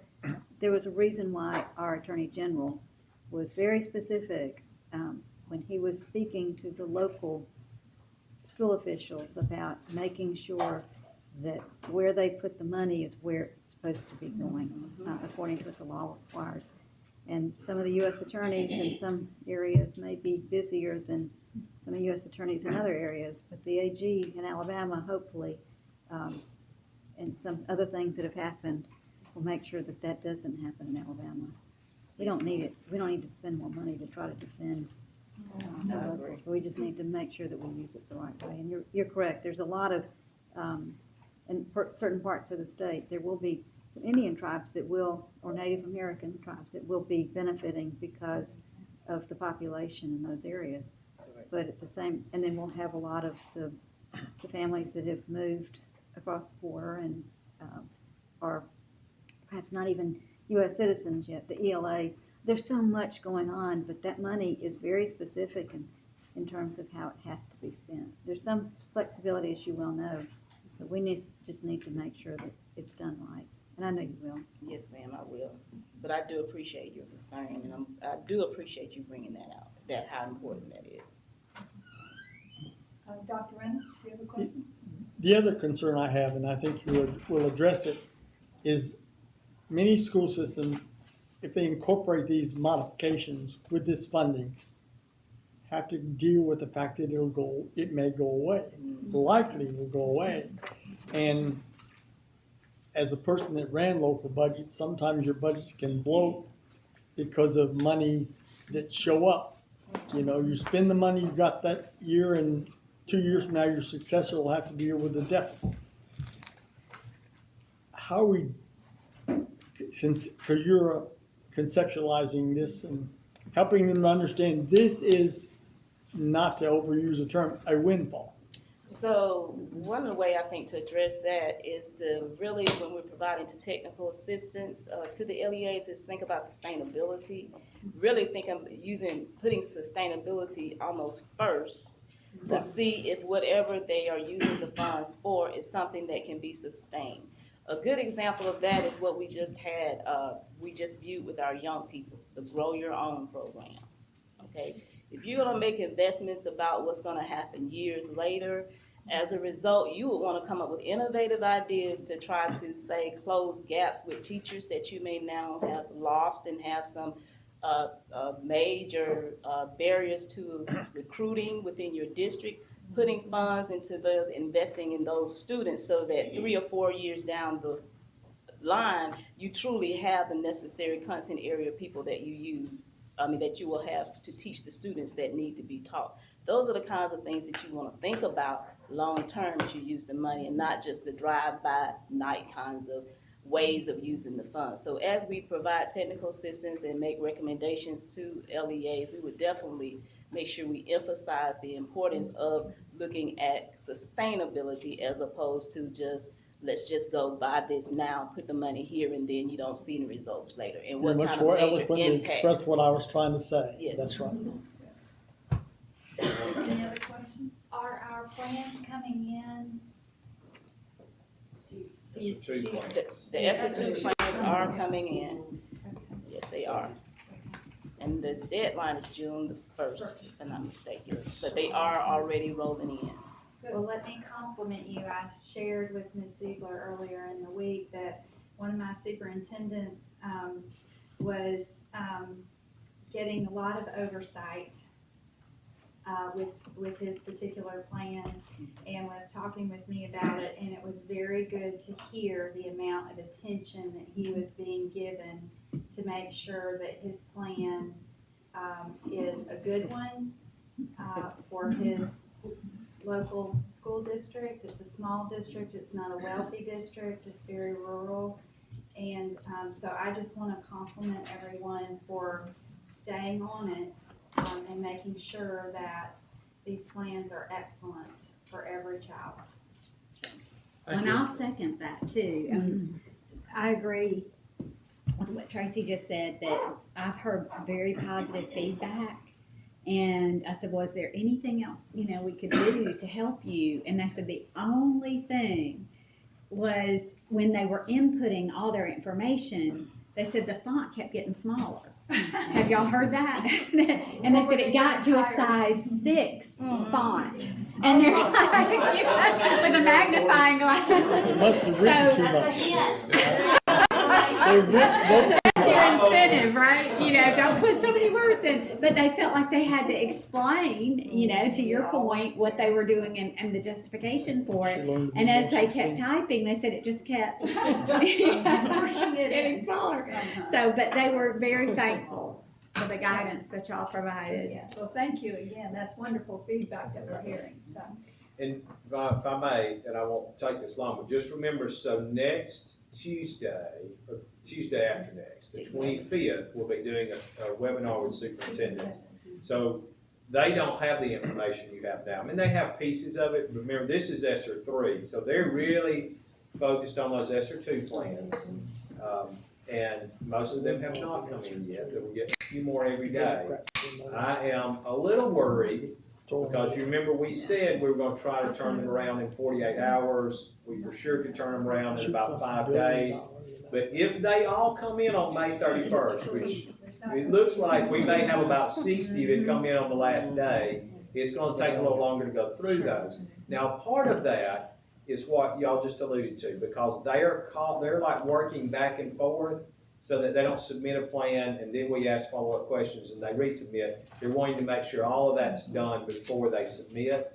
But I think we've got about 30, I think as of yesterday we had 30 in, about 12 approved. And I'm getting kind of every other day updates on those, and then that's good, but that just means in the next 3 weeks, we know we've got about 110 more that are going to come in. And then the ESSER 3 plans will follow that. And that's what we'll talk about on a week from Tuesday. And you'll get that link. We'd love for y'all to join in and listen. Of course, it'll be this same information, but also probably some more in-depth stuff that those program directors want on the specific plan completion. And one more quick question. The Wi-Fi connectivity, is that part of any of this money or is that the governor's? So let me take that one. So there's 2 Wi-Fi programs, right? And one is ending and one is starting. Talking about fund sources. Fund sources, yes. So there was money in the original CARES 1, which was the plan passed last April, and the governor that could be spent for Wi-Fi vouchers. I think that's what you're talking about. And the governor set aside $100 million, and it will pay for purchase the equipment, which is a good thing. So they're not leasing their equipment, and if once the program runs out, because the state has purchased the equipment, the homestead gets to keep it. So we purchase the equipment and then pay their monthly bill through this May and into June. So that was called the ABC for Students program, and that was funded out of the Department of Treasury money from CARES 1. There was no CARES 2.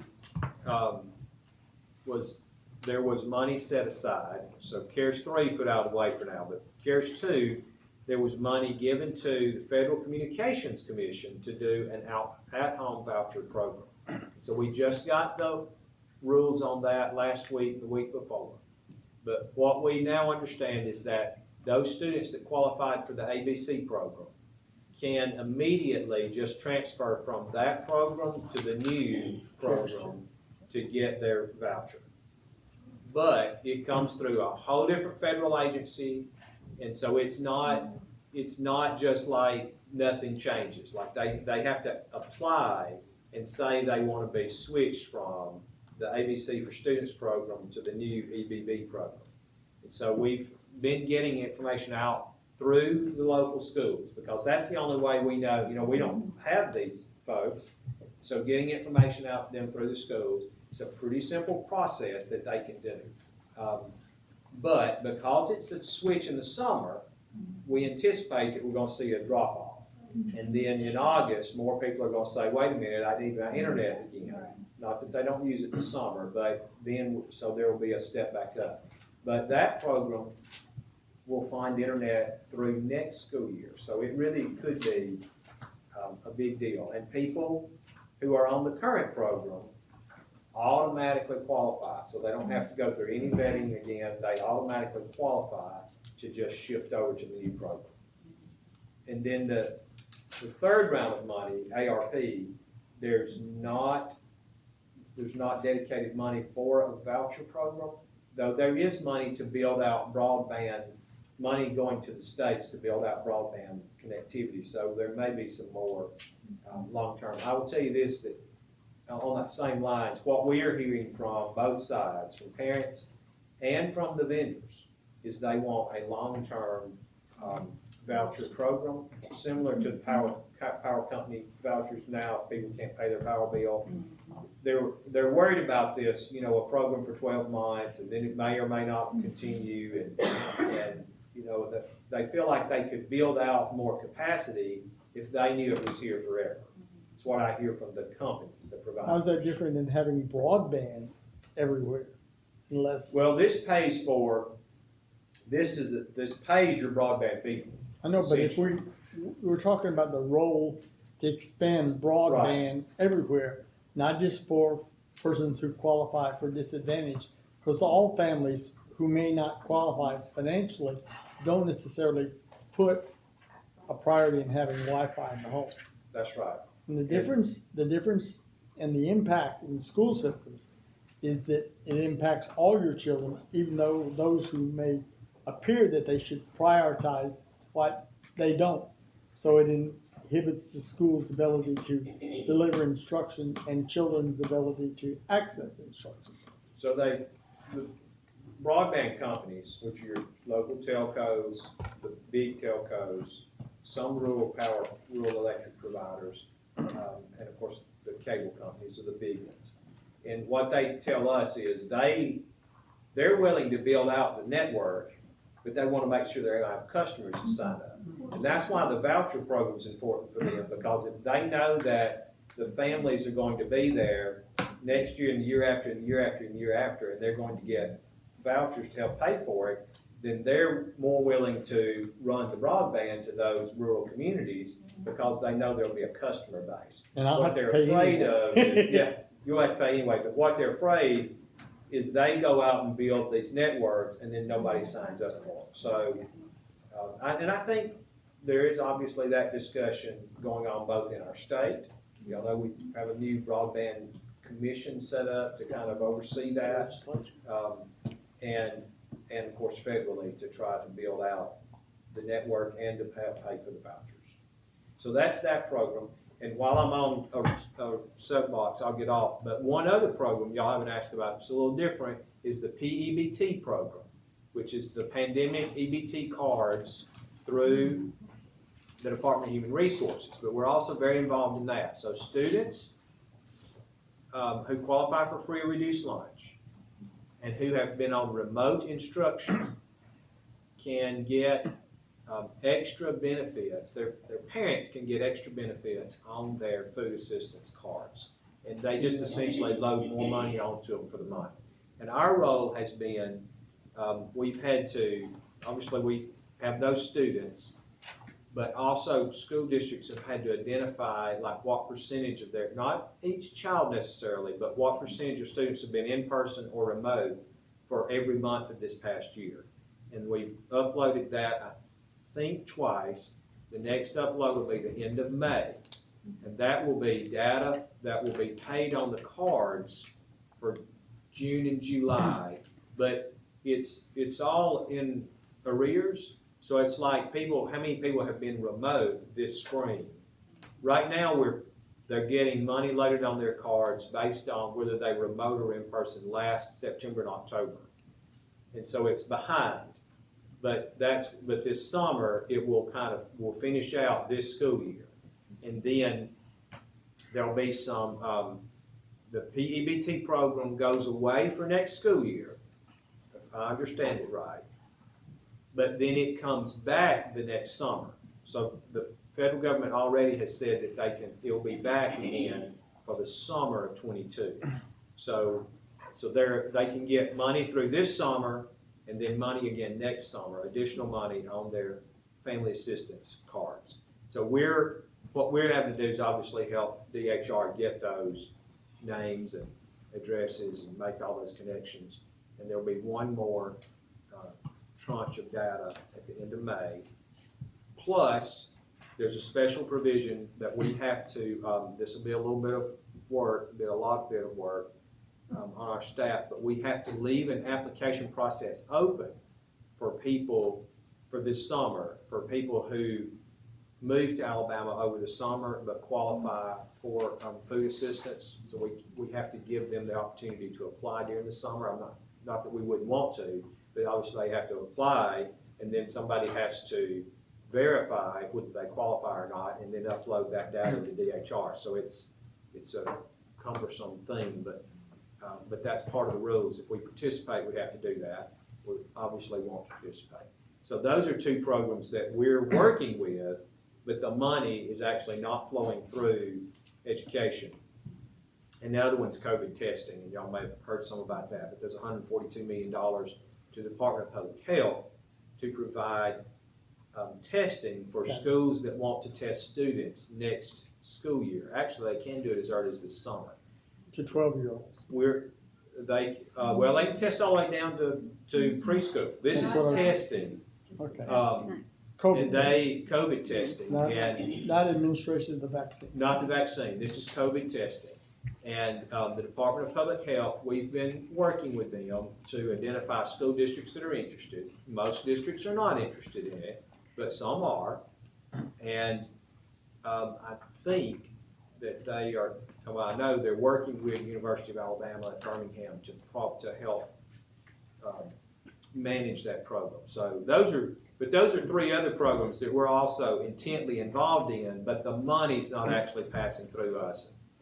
Our staff are working hard. And I know y'all know that already, but they are really, really working hard to keep all this managed. Dr. Mackey, I understood that part of the reason for increasing the EBT funding is for remote students is they're not readily in the schools to have the free lunch. That's right. That's the rationale. So as an offset to that, how is that absence or those distance learning or remote learning affecting the school system's reimbursement of the child nutrition? Because there philosophically was a balance. Yeah. If we're not feeding them and they're getting EBT to feed them, there seems to be a relationship. We have had some issues this year with child nutrition programs breaking even. And it's really on two things. One, they've pretty much had to do prepackaged meals this year. Y'all have probably been in some cafeterias and seen that. So prepackaged meals cost more per meal.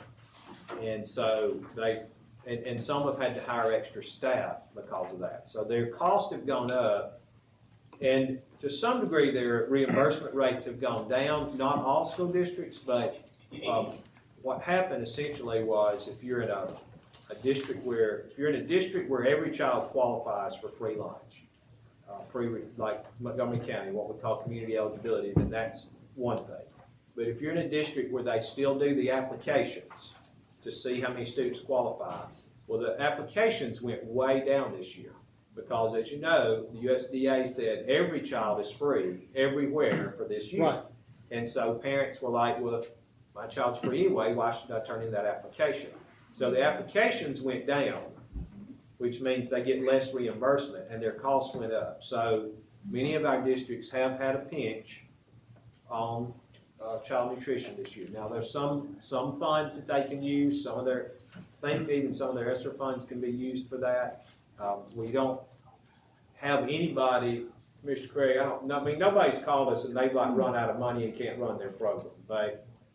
If we, they can't do that another year, but we think next year, the forms should come back in and we should be okay. Is that pretty close? Yeah, most of ours, were back to in-person more so than most other states. So the fact that all of them were free meant that all the served meals got the federal reimbursement rate, which is actually more than, if you sold the meals. So it's, if you get your participation up and keep it up, for the most part, from that standpoint, you benefit a little bit better. Dr. Mackey. A lot of them took advantage back to last year. One particular system in our area took full advantage of the summer feeding, the after-school feeding. They ended up, when everything was shut down, they ended up feeding their kids and everybody else around them kids, again, at that full federal reimbursement rate. So. And they convinced Mr. Craig to work in the kitchen. Ms. McCray? Yes, back to the high-speed internet. District 7 has a lot of rural area, and that's been a problem for my district.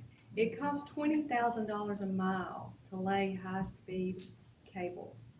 So if you have only 2 houses at the end of that road, it's just not feasible for the company to come in and do that. But those children need it too. But I understand, or actually I read on AL.com, where the governor had released some grants, quite a lot of money. And I'm hoping, and it's for rural areas, a lot of it is for rural areas. So I'm really hoping that those children will be able to get access. But there's no guarantee that the parents will be able to afford it if they get the cable out to those homes. So this other program, the vouchers, maybe will take care of that. But it's slow go in rural areas and very expensive.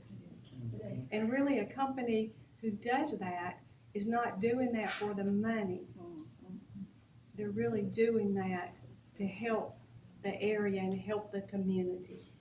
And we do have some providers, thank goodness, in our area, providers who are doing just that, knowing that it will not be a big moneymaker. We're not having trouble getting providers in the populated areas because they can make a profit right away.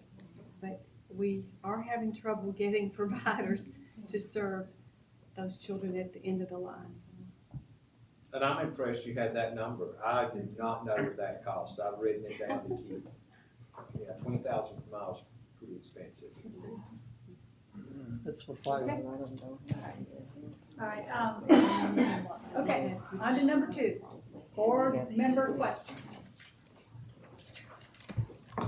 Ladies and gentlemen, anybody have a question? I'd like to get have my requested notebook with the contracts, because it's prohibitive to try to print it out, as far as if you can have that I requested last time. The other is, I would actually like to have, instead of just especially with the large document, there's something to being able to make notes, and we don't ask for a whole lot as far as office supplies, but it'd be nice to have copies sent out at the same time that we receive the information for the agenda items and so forth on Thursday. Printed, because it does cost a lot, and plus ink.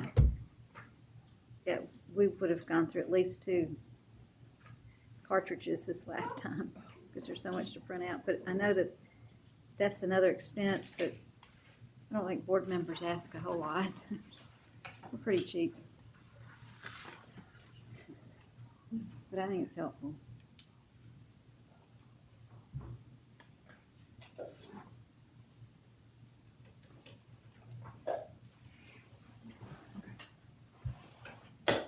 If I could jump in You and wanna I'll back piggyback on the out, but contract? yeah, if I could piggyback that, yes, if they're, I think last month we talked about contracts and trying to determine you know, when it starts, you know, like when the first seed, when the first, like, I'll just use ARI. Let's say ARI decides that they want to spend some money on letters training. And what are the steps? You know, what are the steps and how does it follow through? And how can we as a board monitor that? And I'm not saying the small contract. I mean, I don't know what the will of the board is on that as far as a dollar amount.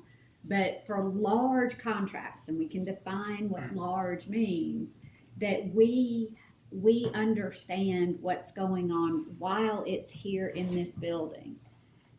Once it leaves the building, yes, there's a process. You know, the financial office, and I think the governor has to sign it, and it goes by a contract review committee, and all, but we don't control any of that. That's beyond our authority. But while it's in this building, again, what determines at what point, who makes the decision whether it goes out for bid? So, you know, first, what is the problem we're trying to solve, right? So what is the problem we're trying to solve? Then define exactly what that includes to solve that problem. Then are there multiple vendors out there could help us address it? Are there people internal who maybe have talents that we haven't used in that way before who could address that problem?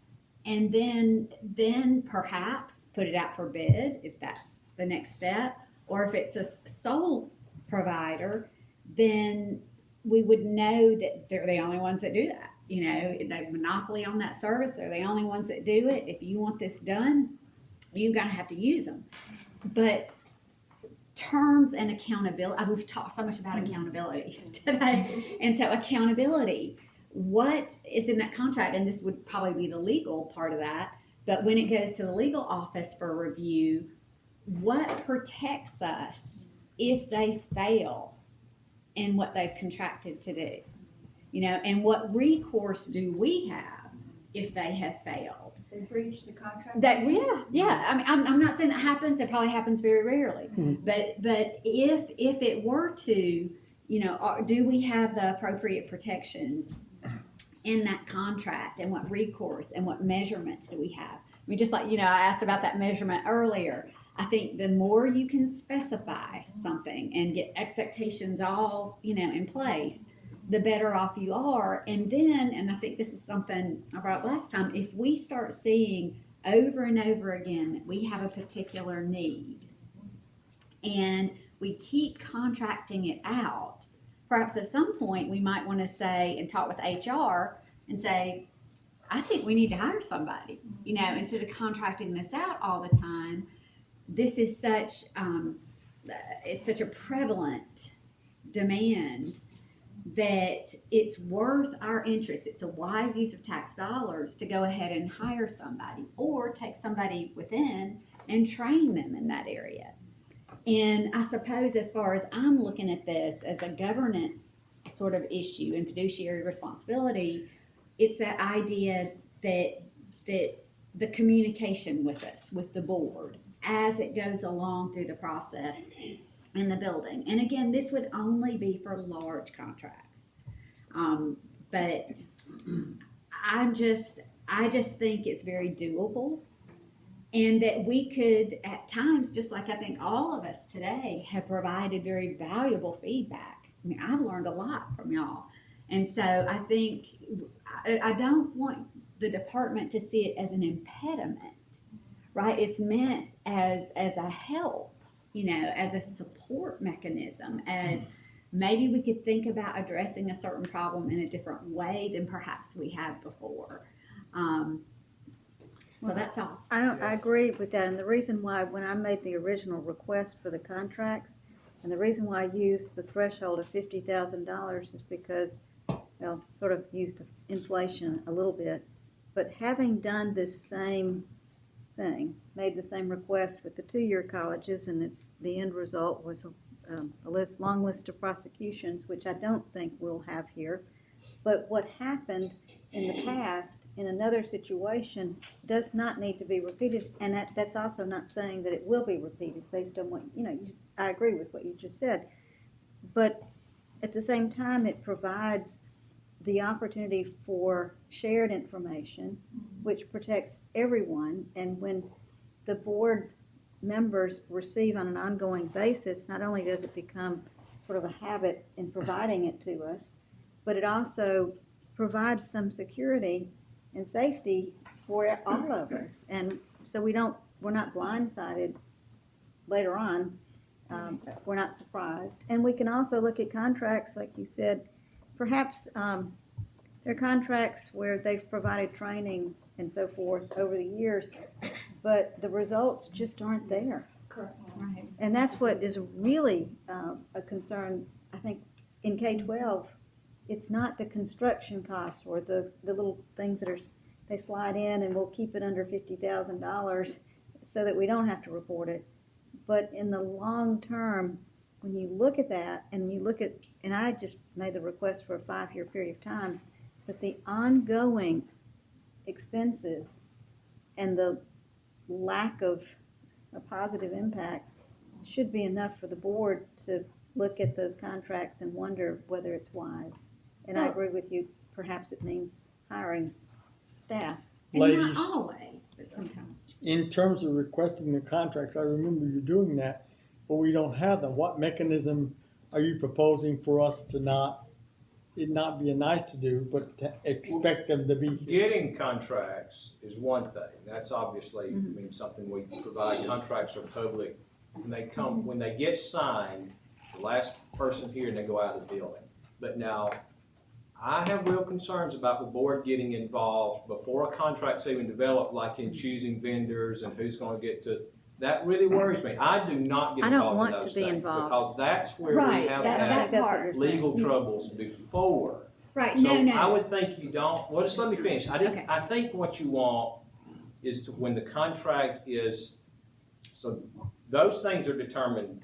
I do not get involved in that. Say, if ARI or child nutrition or whoever, they've got a project, they determine the RFP, those kind of things. Whether it's a sole source is determined outside this building by the governor's office. You know, we have to justify if we think it's a sole source, but we cannot determine if it's a sole source. Governor's office has to determine that, and then they send it back to us and tell us if it is or not. And then I don't get them until all of that's been done, and then if there's a RFP, until the RFPs have been scored, I don't see who's responded to the RFP, what's been scored, and I don't want to see any of that, because y'all know we've had some people go to prison who got involved early in the process. And I know that's not what you want, but that's the safest thing is for you as a board to get those contracts after they've gone through the whole process here in the building. And I've signed it, which means that we now turn it over to the legislature to go through contract review. And then I think if you say, well, you know, we want to know more about this contract or this, you know, of course, contracts they're time limited. Usually they have something built in where they can, you know, it's a 1-year contract. It can be rolled to a 2-year contract. I don't think most of them are not more than 3 years unless it's a testing contract. And they're usually, I think they can be up to 7 years, maybe 5, but 5. So there are, and there are big contracts like our test.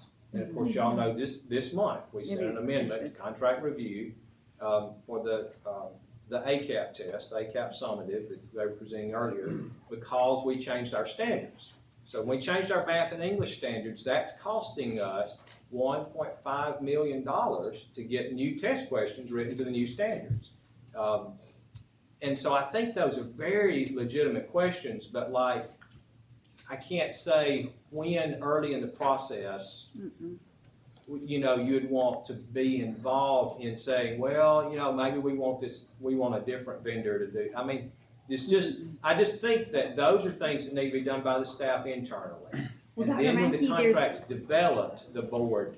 When we, Yes. using that example of the assessment, Yes. that was done beautifully. We came together and we said, here's what we want, you know, of the assessment. We said, you know, we want timely information. We want it tied to our standards. We want good technical support. We determined what we wanted from an assessment because we were tired of the ACT Aspire not listening to our demands. I mean, that's bottom line. And so then we said what we wanted in an assessment. And then Maggie and others said, okay, here's a plan. They presented us a plan before they went and contracted with the company. I didn't care what company it was. All I cared about was this is what we want. If you can meet our non-negotiables, go for it. You know, so I'm not saying I want to pick company A or company B. That's not my business. But what I do like is when the board on large contracts, right? Not talking about tiny things, but large contracts, when it is something that impacts the students of our state, we just want to have input into it. You know what I mean? Especially before we're locked into something that might be a 5-year contract, right? That then you can't get out of it. And maybe it doesn't meet what we, the board, would believe to be the most essential components of whatever that is. I think, at least for me, just to have discussion on these big issues that, especially those that we would be locked into for multiple years. And But I can't speak for my other board members, but I think we're kind of looking at a different perspective, but a same perspective, in that we actually had, as you recall, because you were here for a lot of the discussions having to do with ACT Aspire, and that we didn't, as a board, have any direct involvement for a good reason. And I agree. That's not where I'm coming from. I just think that when the board has that information, I don't think it'll happen, but it's less like it keeps us informed. Instead of just, for years, I've requested the contract review committee agenda, and that's helped me. And I think all of the board members, thankfully, as a result, received it as well. And it's helpful, but sometimes you miss that. If we had an ongoing, just information. But I think that most of our assessments have been preceded by discussions by the board. And that's I think, what you're trying to warn us And I think, about. I don't want to jump in front of Ms. McCray, but I think that is, so like with the assessment, the board didn't want ACT Aspire anymore. Mm-hmm. That was obvious, voted to do away with that. And then to look for another assessment. And so then that all happened during the transition years I was coming in. So what we did first thing is we appointed a group of practitioners. We had about 50 or 60. I'm looking at Maggie. We met several times, but there was an RFP process that I stayed completely out of, and y'all stayed out. So the contract, none of us sitting around this table were involved in not reading the RFPs, not looking at the proposals, not developing the contract. So the policy piece that we want a new test, and we want a test that's written to Alabama standards rather than an off-the-shelf test, yes. And that should be the board's role. But then hand that over to the department staff. Now you go take this, work in that case with a team of practitioners around the state, develop an RFP, get the RFPs, go through that process, and then what comes back finally to the board was never even the contract. It was this is the results of that RFP. This is what our committee recommends, that we go with the DRC to develop the ACAP. There were 3 respondents to that. And then what the board voted was, yes, then this is, you take that, now you go develop a contract with those folks. And so, but as far as the development of the contract and all, the board was not involved in any of that until it went to contract review. And then it comes on the contract review agenda, and the contract is publicly available for the board or anybody else to look at. So I just think we just need to talk. We need to have this discussion, because I think there's a place where you can get what you want, but not create inefficiencies or legal problems for you or the staff. And I know that's not what you want.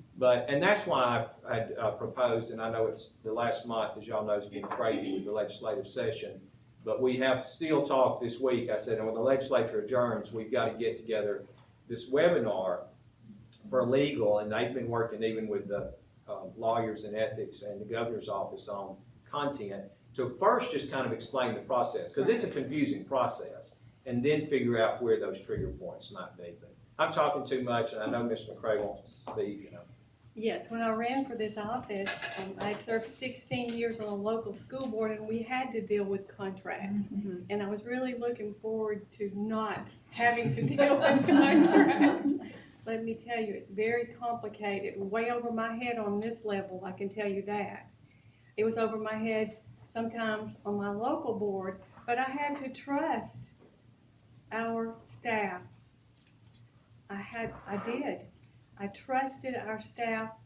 I worked with them for years. I saw them go through numerous audits. And somewhere there has to be a level of trust. I knew I didn't hire any of the staff, but some of you did. So you apparently had trust in them. You're asking for a lot when you want to step into that world. Now, if you know of some wrongdoing, please make it No, public. it's information. It's just the same Okay, information. So you don't know of any actual wrongdoing that needs to be investigated? Nobody said that. Nobody's making There any was an sense. implication. No, that was in the whole past. thing, there's an That was- implication there, and that pains me, because the staff that I have No, I have don't- met, I think you I misunderstood it. think are very competent and honest and wonderful people. And that's my personal opinion. Belinda, I don't think anyone ever intended it to be that way. It's a matter of, especially as we're looking at a new plan, to have information when somebody calls and they ask you about a certain contract and you don't even know about it. It's not yours to be involved in because of the state laws, but as far as information, I simply used the two-year college situation but when we were overseeing it, because I was actually a part of exposing that situation, and it's totally different, and that was the point that I was making, is that that's certainly not the purpose here. And in that case, there were a lot of things that if the board had been on a regular basis informed about some things, we probably at least one or two or three or four or five of us would have caught on that there was a problem. That's not the case here.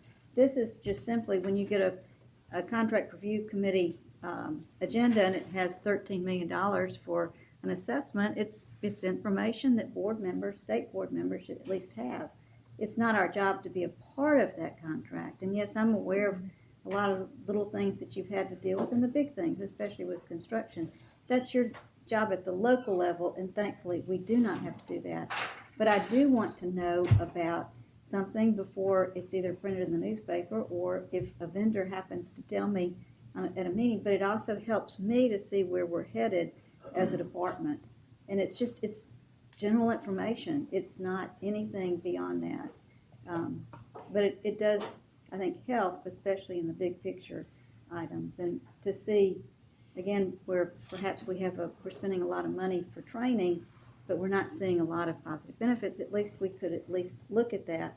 And since we don't hire specific people as a state board, we rely on our superintendent. It's not a matter of a lack of trust, but it's a matter of working as a team. And that's where I think that it brings everyone into the picture and we're not left out. Because having been on this board when we operated as a team, we've gone through a phase, we'll blame it on COVID, where board members have not been as included, and the scores started going down. But when the board was together on a lot of the projects, things were actually happening. And I know that Dr. Mackey was at the local level at that time, and there was an element of enthusiasm. But that's where I'd like to see us again. If there's a problem, identify it. It doesn't necessarily mean that it's going to come out of a book with contracts listed, and that's all. Seeing where our money is being spent, how it's being spent, and it's our money. I pay taxes and you pay taxes, but it's not accusing anyone of anything. It's just a matter of being informed, and that's extremely important. Jason, I think, I wanted was to just say going to something. answer one question, you were talking about the protections. Every contract that goes through, you know, obviously we have the writing process, and every contract comes to legal. And we have, and I can show you the list of like 12 to 15 clauses, mandatory clauses that are included in every contract. And those are includes, you know, certain elements of terminating contracts and board of adjustment, you know, if there's a money controversy, they're required to go through the board of adjustments versus, you know, having suing the state for an amount of money. They're bound by what we can provide through the board of adjustments. And that's just a few examples, but we have a laundry list of protections that are built into every contract. And that and obviously wasn't, the RFP process, and you know, there's a sole sort of process, like Dr. Mackey was saying, that goes through, that's approved outside of this office. And part of those protections include, you know, like Dr. Mackey was alluding to, you know, we don't want to run afoul of even the implication that any contract would be influenced, you know, even intentionally or unintentionally. right. Because it's such a delicate process, and there's so many different moving parts. And I can appreciate not wanting to do it. If I didn't have to do it, I wouldn't do it. But it is very complicated a lot of times, and we have so many contracts, obviously, that come through the department. I've said this many times. I've worked with 4 different agencies, and we go through probably in 2 months the amount of contracts that I would do in a year or more at the other state agencies. I agree, and Could it that's be improved? education. Sure, you know, we're in the process of constantly trying to improve those things, but we do include, every contract goes through rigorous review to make sure all those clauses, and I'm sure, you know, Ms. Bell and some folks in her family know that very well, to check off that there are protections in every contract, to protect you and to protect the department and the state. And again, it's not saying that they're not there. It's not making an assumption that there's a problem. It's providing information. Yeah. And anytime, and I will say this, and I mentioned this to Dr. McCarty, we talked after the last meeting, if you get a call about a contract, any contract, you know, feel free to call me directly, call me at the office, and I can run down any contract we've got and give you the information real time. As long as it's during business hours, you can call me anytime, it might be the next day that I get it to you because, you know, it'd be in the system. Well, if we can get the same report before I get it from the agenda, because it has to go through that time where it goes from you to the state finance office, the governor's office, all those things that are in that line to be approved. Again, it's not about any question in terms of integrity, but I do know that a lot of what you just described, because you weren't here, happened because of what happened before. And it went, especially in education, it is spread across the state, but especially in education, that list that you have to check off is definitely, I think it's been improved, because in the past, and we could go through a history, we won't, but with just the examiners, for example, checking things off and the potential politics there, the history is extremely important in understanding, and no one's accusing anyone of anything. It's just a matter of having that information before, if the legislature gets it, why not state board members? Jason, do you understand what report Ms. Bell is asking of you? Well, the report. Yeah, what you sent before. Oh, the contract. Yeah, what you sent before. Provide that report. Okay, yeah, I just want to make sure we're on the same page. Actual contract. I don't want the whole contract, but if there's one, I certainly, and I have done it in the past before you were here, but it's been so rare, maybe once in 20 years. I've been here for a long time, but the bottom line is that what you sent or what was sent to us in an email, where you had the listing and the money, all those things that I requested, and it was actually formatted exactly like I had requested. No one wants me to, I don't want to be sent a 20-page or 50 or 100-page But contract. if there's one that you do want to see, I will we can check with provide you. that too, so. Yeah, but if you haven't heard from me, it's not significant to me. I'll attribute my comment to an explanation that Dr. Mackey made. And that is, you talked about when the board decided they didn't want to go with Aspire. We had some discussions today about ACT and PSAT, and I assume that whatever program we result in will result in a contract of significant Maybe. amounts of money. So procedurally, before that, I think that it would interest me in what we decide dollar-wise per examination, PSAT versus SAT, before you wrote that level contract or report, which is a procedural decision, not just an expenditure, contractual relationship decision, that we might have that information Yes. and look at? Because I don't know what you didn't tell us what you think you wanted to do. You didn't tell us what you thought you could get ACT if we do it uniformly with. But those are contractual dollar amounts that could be significant, and in no way Right. do I reflect any distrust in you or any of the staff, but my sense that we're procedurally deciding a process to affect all the school systems in Alabama. And that would be, so there'd be two contracts. For ACT, obviously, we have a contract with them. So that would be, if we said we wanted to do ACT twice and say do early high school in 9th grade, then that would be a contract amendment. Which could that we'd involve have to less do, money which or goes more through- money. But it goes through the same process Right. as a new contract. So that, y'all talked about it. Now Maggie's talking with the Yes. our local testing directors and all about it. And we would come back to you definitely before we made a move to change that. Because that also changes our ESSA plan, Yes. changes our accountability, state accountability plan, all of that. The contract piece would be, yes, negotiated basically by Maggie Hicks and her team. That's what you did with And it when you try to left the get supplier. what kind of price can they get? In that case, it's obviously a sole source, but we can't just say it's a sole source. We actually have to present it to the governor's office, to purchasing, and then they say if it's a sole source. And that one, most likely, nobody else can give the ACT. But it's And then- PSAT versus ACT, and this is still the Well, same. right, so PSAT, the College Board owns it, still would be a sole source. Most likely, we have to ask for that, but those are pretty easily determined to be a sole source. If we said we just want a new test, and we had a company that we really like working with, not saying anybody's doing anything wrong, but, we really like this company, so we're gonna say they're a sole source. Well, that's gonna be denied. It should be denied, because there are many companies that can obviously do that. And so you have to RFP it, go through a full bid process.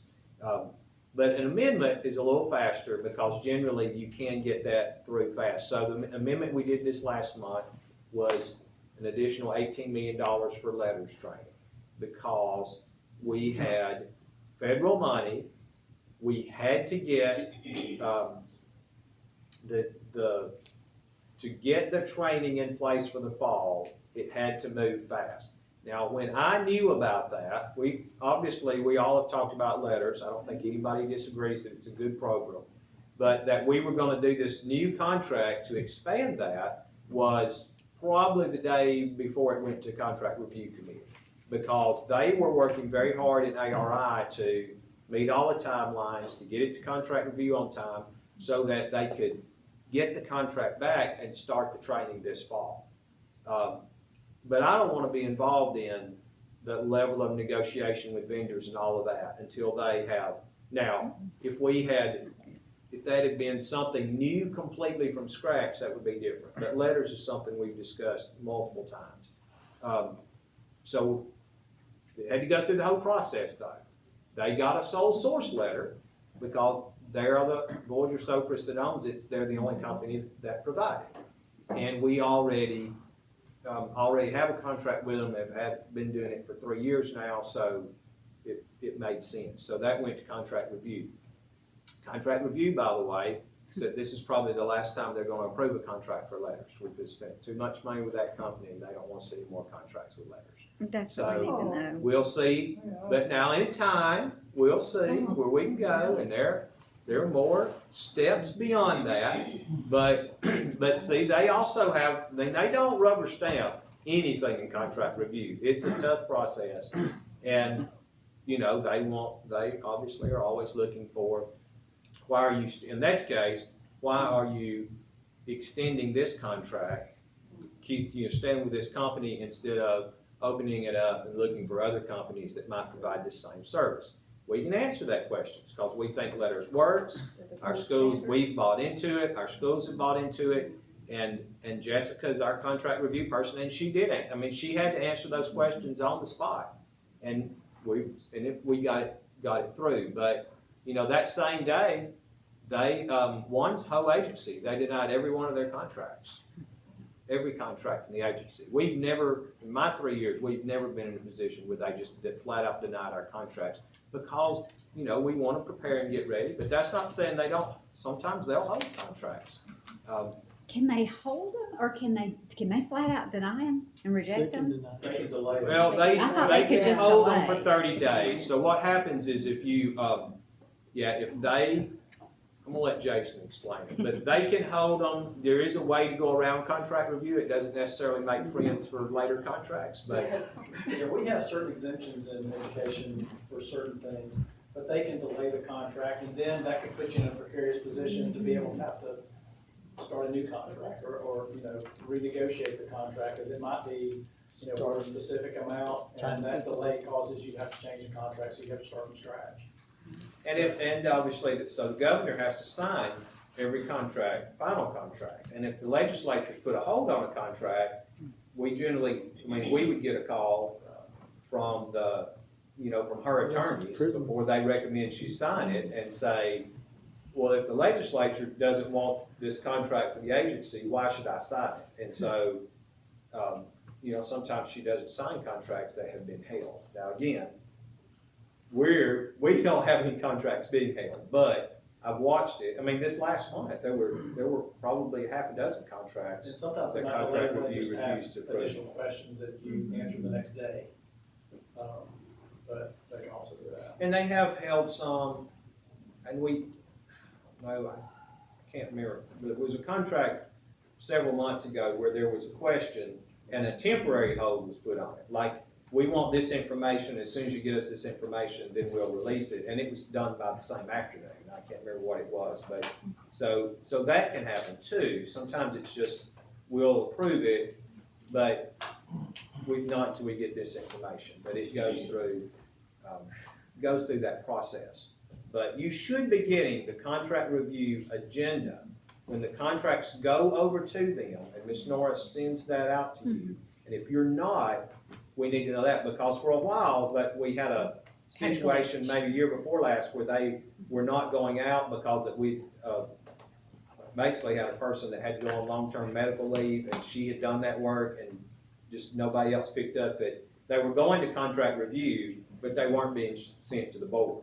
And so once we found that out, and I think Dr. McCarty, you're the one who pointed out, why did y'all quit sending this report? Well, we were confused. What do you mean we didn't quit sending it? Well, we did find out it was not, that secretary wasn't there anymore, so we think we've got that foolproof. But if you don't get it 1 month, and there's rarely a month we don't have something going on, even if it's, the most common contracts are special education attorneys contracts, are what we have the most of. And you'll get that one page with the summary. Right. That has the amount and just the basic information. And if there's any particular contract like on there, Jason can pull that contract.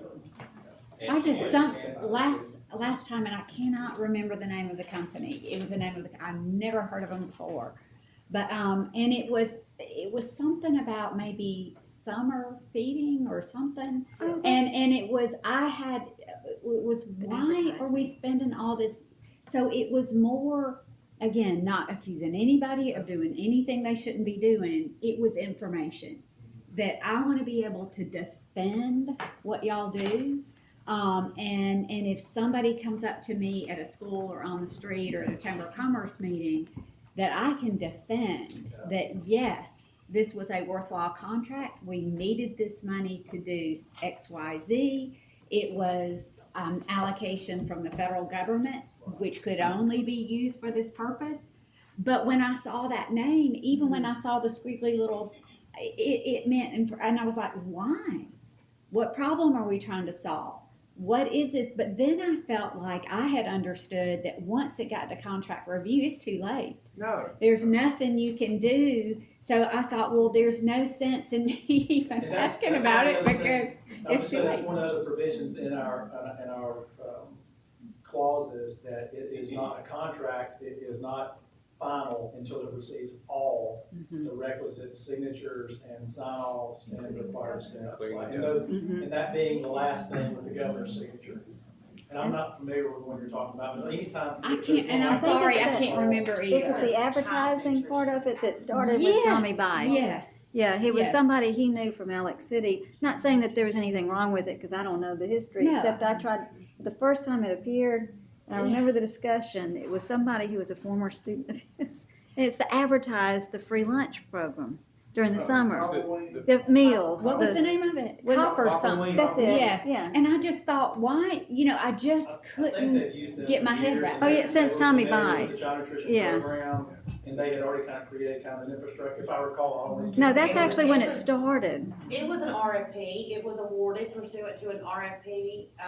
But it couple of started years back with ago. Tommy Bice. When he Yeah, was here, a that's couple how of many years years, ago, because that's and when it was started. Renewed because the Fed sent specific No, money it's before you, to yeah. increase advertising for food service programs. So the feds required us to advertise more, so we just amended the contract to add more money. And But see, it was that's secured fabulous through an information, but I didn't have that. And that's what, And I wasn't sure who to ask. Are y'all getting those one-pagers? We get I the do. contract review. Okay. We do. But it's just sometimes even when I get it, I'm like, why are we spending money on this? You know what I mean? It's like, I always start with what is the problem we're trying to solve? Then why do we need to spend money on it? Then what, and how does it work? And then how does it solve the problem? And that's what I was gonna tell you too, all those funnel through, they might start all these different places, but they're gonna funnel through two places for sure. And that's with Andy in finance and in legal. So all of those are gonna make both those stops, every one of them. So, obviously you can always call our office and we can locate those and give you that, kind of detailed information. Because Jessica always handles it, she does a fabulous job handling the contract review, because it is almost a courtroom situation where you get asked things that you may, you've got to be prepared to answer everything. So anytime you get those, let me know, we can get you a copy of it or get you the additional detailed information from that particular section. and sometimes if you look at it, it'll have well, it does have the funds. If it's federal funds, it often, not, I'll just say normally, but it's often because it's required in the expenditure to have that part of it to get the word out, for example. I mean, it's just, but that's one thing, that one is federal funds. It's not just state. But so that's kind of a clue. But yes, and I remember the history. I remember when it started and we asked questions back then. But if you're new to the board, then you wouldn't know. And that's where the information would be helpful. Okay, good. I was just this is not really a question, but it sort of will go into a question. Those of us that were able to attend the banner schools, we saw some fabulous things going on. And I wish Vic was here, but maybe hello Vic, I think, and my question is, and maybe y'all are aware, those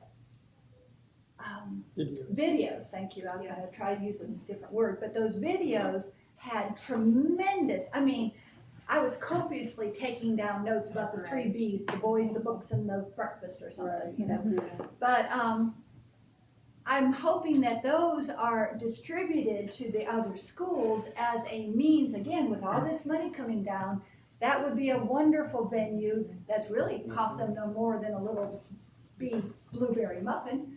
But, but then that was like, people were going, it's simple, but yet the dynamics of it. So what I was going to ask, and I'll follow through, or does someone in this room know, are those videos, once they're awarded the winning, are those videos distributed so that the other schools, and not so much, I don't want, no offense, superintendent, it's the teachers that need to see these, or the curriculum supervisors, or the community. department head. Yes. Well, the community, yes, could be segued They don't into it, always, but they there don't were always things see I it, but saw. like department heads or whatever. So does anybody know that answer, or? I don't know the answer to it. Oh, you No, do? Elizabeth might. Yes, they do several different things. They will push out and highlight one a month in their email blasts that go out to their members. Now you're talking about class. Yes, ma'am, and Okay. then they will highlight them. They'll have tables at their summer convention that will be at in June.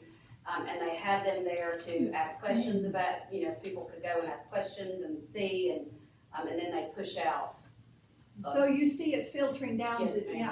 again, it's the teachers that sometimes, or curriculum supervisors, or Title I, facilitators. So you have seen that actual filtering down? Yes, ma'am, but now I'll say this, because I'm a member, I get those emails, so I can talk to Vic and Danica both, because with my email blasts, they go out to every teacher. Teacher There you go. gets once a month, only once a month. Yeah, that's all And we if want. they would give me that permission, I can include them in there, because I include all of their other stuff, but If you the don't best mind, thing that they would do be is great. highlight them, at their conference, but again, there are not many teachers at the class summer conference, so I'll be happy to ask and. Okay. Yeah, send it, You'll do that? send it That's to great. us. Yes. Yeah, so we could actually blast it out with his permission. That would be, Right. I would like to do And that. then since Sounds I have your wonderful. attention, the reading specialists with the letters training, are they doing the admin training, or are they doing what the teachers are going through? Which ones, like the old time principal coaches or the actual The local? actual local reading specialist that would be or I want the reading specialist to have the nuts and bolts. Cause the administration one isn't the nuts and bolts as much. They need as much information so yes. that when they are modeling and going into the Yes, they're class. going through that. Is that what they're Yes, getting? ma'am. Okay. Yes, ma'am. I thought, I don't know if they need the administrator. No, but I'm hoping I didn't wanna say that, but that's a whole, I've been to both, and the Yes, ma'am. elementary one is so much better. And Deeper. yes, ma'am. Our regional principal coaches, they've got a fancy name, they have gone through both, but the actual, either regional or local reading specialist, it's the full 8 modules. Yes, Okay. ma'am. Thank you. Other questions? Questions? Dr. McCarty, are you done? Are you questions? I didn't mean it that way. You did. Yes, you did. It came out that way, and I thought. Well, the only other question, and it's more of a, I don't know, of a request in a way, but, is the Literacy Act. We don't know for sure if it, we don't know what's gonna happen on Monday, right, with the retention. Monday. So that's, we can't know that. But as I understand it, whatever happens with the retention piece, the rest of the Literacy Act Yes. is intact. That's right. Is that correct? Am I It understanding is, and it we are correctly? very worried about that. The messaging around that, I had this discussion with Mark Dixon last night, because we're all trying to message, because there is a feeling that keeps getting back to me. We hear from teachers, not from teachers directly, superintendents, is all I've heard from, but that many teachers think that the bill that's currently before the House, it's passed the Senate, came out of the House committee, that it delays the implementation of the Literacy Act. It does not. It delays only the retention piece for 2 years. And so all the things they're doing with portfolios, with formative assessments, with direct instruction, none of that slows down. And we're really worried about it. And I think that the legislators, can't obviously speak for them, but some of them have talked to me, the ones that are worried about the bill passing, that are not in favor of it, their fear is that it will be interpreted that it puts everything on hold, when all it puts on hold is the retention piece. I will tell you this on the retention piece, however you feel about the retention, we have a lot of people feel different ways, I'm sure board members do too, but the fact that we had 93% participation in the summit assessment this year does make it more likely we can actually do it next year. I had not said this because I was keeping my fingers crossed, but had we had like 40% participation rate, we would not have been able to do the standard setting this year. And so without cut scores, you can't know what that score is. But because we did have a high rate, we'll be able to do standard setting this summer, as Ms. Hicks already eloquently said, and then we'll have those cut scores in the fall. Now I look to my left and right, my statisticians there, but as well I understand it, Dr. Boyd, those have to be kind of verified a second year. So they'll set cut scores this fall, this summer, but they're basically preliminary because then they have to do a second round of what they call census testing, statewide testing, because if there are huge inconsistencies, then they'll adjust the cut scores because of reliability. And that's a possibility because of COVID. So let's say that the cut score, I'm just making a number up, for grade level reading in third grade is a 273 on the third grade reading test. And then next year, the scores are widely different when we give the test in spring of 22. They might come back and say, well, we thought it was 273, but that really number should be at 278 or at 260. And so it's kind of driving, not exactly in the dark, but maybe at dusk, because you don't know exactly what those targets are going to be. We'll know closer what they're going to be by this summer, late summer. But we won't know the exact until after that second set of data come in. And we're really rushing it. I mean, the purists, those statistical purists, would say you need 2 years of pure census data before you even set a number. But that would mean we would not have cut scores until like 24. And obviously we all know we can't do that. So the current law says it implements at 23.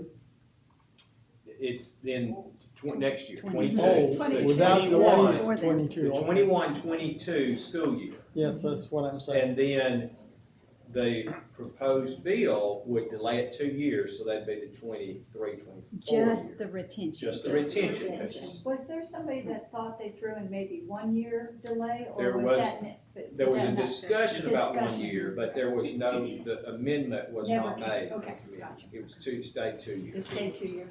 Thank you. And that, Just if we can communicate that with, Yes. that no matter what happens on Monday. Well, let's wait and see what happens Monday, because that's what I would think, just let, get Right, through right, Monday you're so right. we don't confuse the matter. But maybe If it your passes midweek Monday, matters. then we will absolutely Next week. push it out 50 different ways, I promise. now, in Mississippi, they did delay it a little bit more than what this particular, our They law. did. Yeah. So they've already had the retention piece for 3 years, I think. I think you're And right. they delayed it this year, so they're not, I think, they're not doing the retention this year or next year, I think. I'm not certain about that. Do you know, Dr. Davis, specifically? But you're right, they did, and I apologize, I don't know exactly, but they did. No, it was just a little bit adjustments. longer than what the legislature decided for us, for Alabama. And they were basing a lot of the plan on what was done in Mississippi. That was just one piece of it, which is major. But it'll be interesting to see, I agree. Thank you. Yes, no, you're welcome.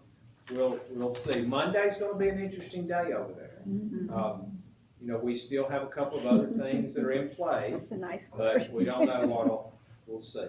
I promise you'll get, Sarah and Jessica and I will be around, and we'll try to get some, No pun intended, you're not putting any bets on it, are you? no, sir, there will be no bets from me. So on the floor is the kindergarten bill and the literacy retention bill that we should keep our eyeball on, and textbooks. Textbooks, all could pass, yes. They'll have to adopt new calendars, because the calendars that they adjourned on were not continuing calendars. So one of those that was on there is obviously the retention piece, but those will have to, those calendars will have to come back. And there's still other bills that are, like the Tier 2 bill, remember the Tier 2 retirement bill, the yoga bill?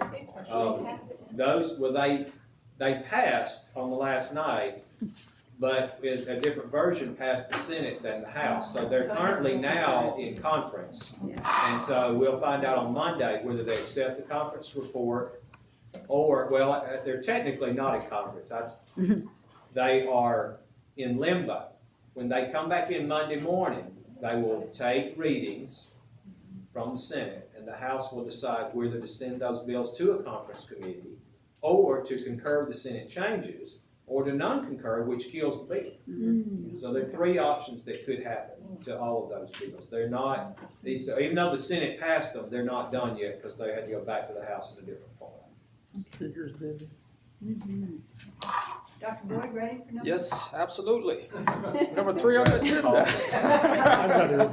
So I'm gonna take a this break. presentation is on the Alabama Administrative Code and the changes that we'd like to propose to the board. I appreciate the dedication and hard work that Dr. Meyer and her team did to get this together there. It's completely revamped, reorganized, easy to understand, easy to follow booklet there. So on the first slide, I'll advance this slide here, covers the authorization, which is to change this particular thing, and then a little summary of what's going on here. So every page has been revised, and the blank pages have been eliminated. I'll explain that in a second.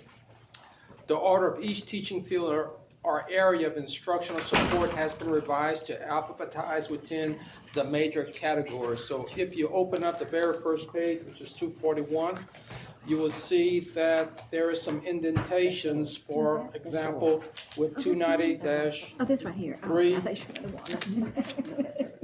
So you can see some indentations in the middle level teaching field. So you have English language arts, mathematics, general science, and social studies. So it makes it real easy to follow, considerably easier than it was before. And with the indentations, you see that it falls under that particular section, as in the case of middle level, which is 0.09. And then for career and technical education, which is 0.15, you can see how it's indented. It goes on into also general science, which is 0.27, still on page 241. You can see how it's much easier to follow here. So you actually have the rules number on the left, and you have the page number at the end of the title there, which makes it real easy to find. So you can go exactly where you need to go with this. So I'm going to skip over to show you what the old rule numbers look like. So you could see in black is what the new numbers look like, which I just shared with you. But look on the left-hand side. That was the old numbering system. So you had 2 dots in there. So effective duties was on page 252. So the old numbering system was 290, of course, because that's the code, -3, which is required. And then you would have 0.01 and then 0.01 again.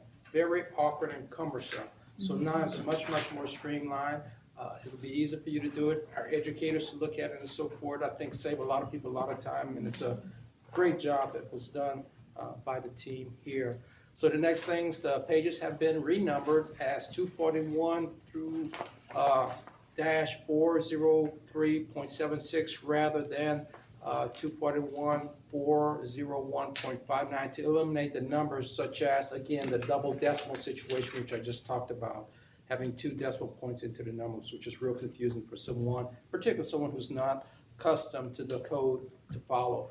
So you may ask your question, why didn't we get red lines? We usually get red lines in all of this. Well, if we would have done that, this 238-page booklet would have been 476 pages. So in order to save paper, we did it this particular way, provided this PowerPoint to list the changes that exist there.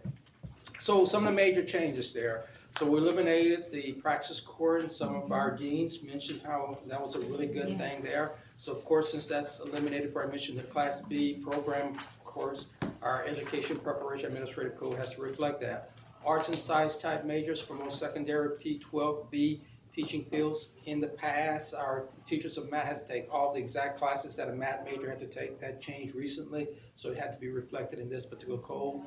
Also, the reduction of required teaching field semester hours from 32, of which 19 are upper level division, to 30 and 18. Again, it's reflective in this new book here.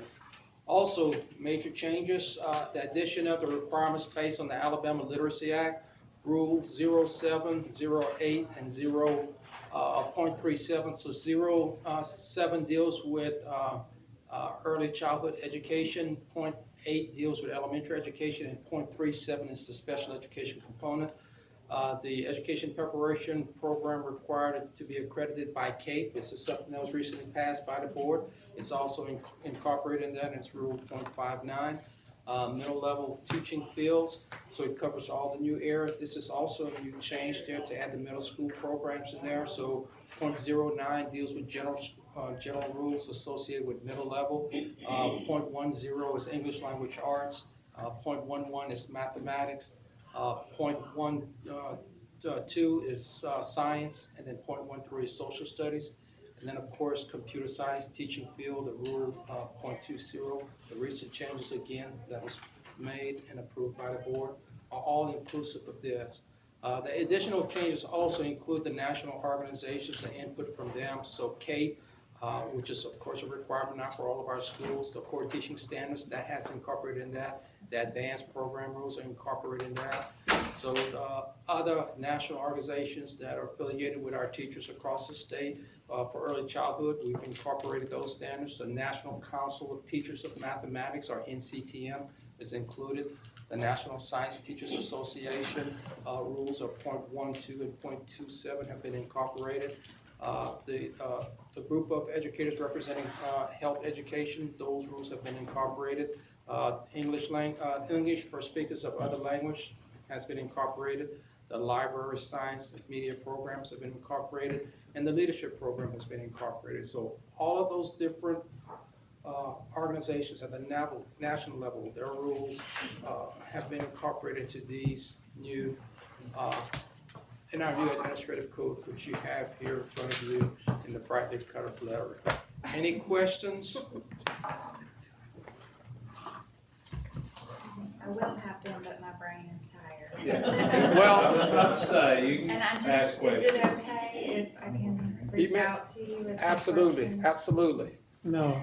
He was hoping that you would say that. I could see it on his face. No, you might be gone, so I'm gonna go ahead and ask questions, if you'll let me. I'll stay if y'all ask the questions. Okay, so in this, and Dr. Meyer, this may be for you too. All right. I was, this was a lot to take in, I'll just tell you. No. So, but anyway, it opened up on page 290. And on page 290, educator prep, faculty. And it says the faculty must include at least 3 full-time persons with doctorates and with professional education work experience in grades K through 6. So remember this morning we had these wonderful colleges in here, college prep organizations. And one question I asked was, how many full-time faculty do you have in your College of Education? So does this mean that This is for elementary education. for elementary education? And all, the minimum number was 4, and those programs have elementary education programs. Right. But you asked how many education faculty. They didn't tell you how many arts and science faculty are also supporting the programs. So they would count They can in this count, number? yes. For Okay, example, just making sure. That's a good question. Faculty member for the math program or the music program might be in a different department on campus, but they have to be knowledgeable about the ed prep program, advise students, et cetera, but you asked about how many were in education. and Right. That's what they gave you. So, well, it implies that they've got educational work experience in grades K through 6. That's because it's you're reading the elementary faculty standard. So do the others have this requirement too? Yes, they have to have, the secondary people don't have to be have been secondary teachers. Okay. For early childhood, they have to have people who taught at the early childhood level. In elementary education, the faculty has to have elementary teaching experience and so on. And Dr. Meyer, I'm sure you have a checklist. Yeah, we do. Okay, okay. Faculty every year, in every institution. I trust you. I trust you. I just had never seen, and this is a little bit big. That had never jumped out at me before. I thank you. Since 78, 79. And if she finds a discrepancy, she will call. Absolutely. And see what's going on. Good, that's right. That's And great. you'll be cited and written up. Yes, and we want you to be. Well, she checks, believe you. Very good. She And does. do That's all take the question I have. time, go through these, so this will be on June's agenda for that, the announcement that we intend Right. to adopt, and then you vote 2 meetings later than that, so, obviously, if No, it I'm won't good. become an official rule till the end of the summer, but take time to go through it and have questions. You have awesome. Please call I know, I Dr. have Boyd awesome or Dr. records. Meyer with those questions.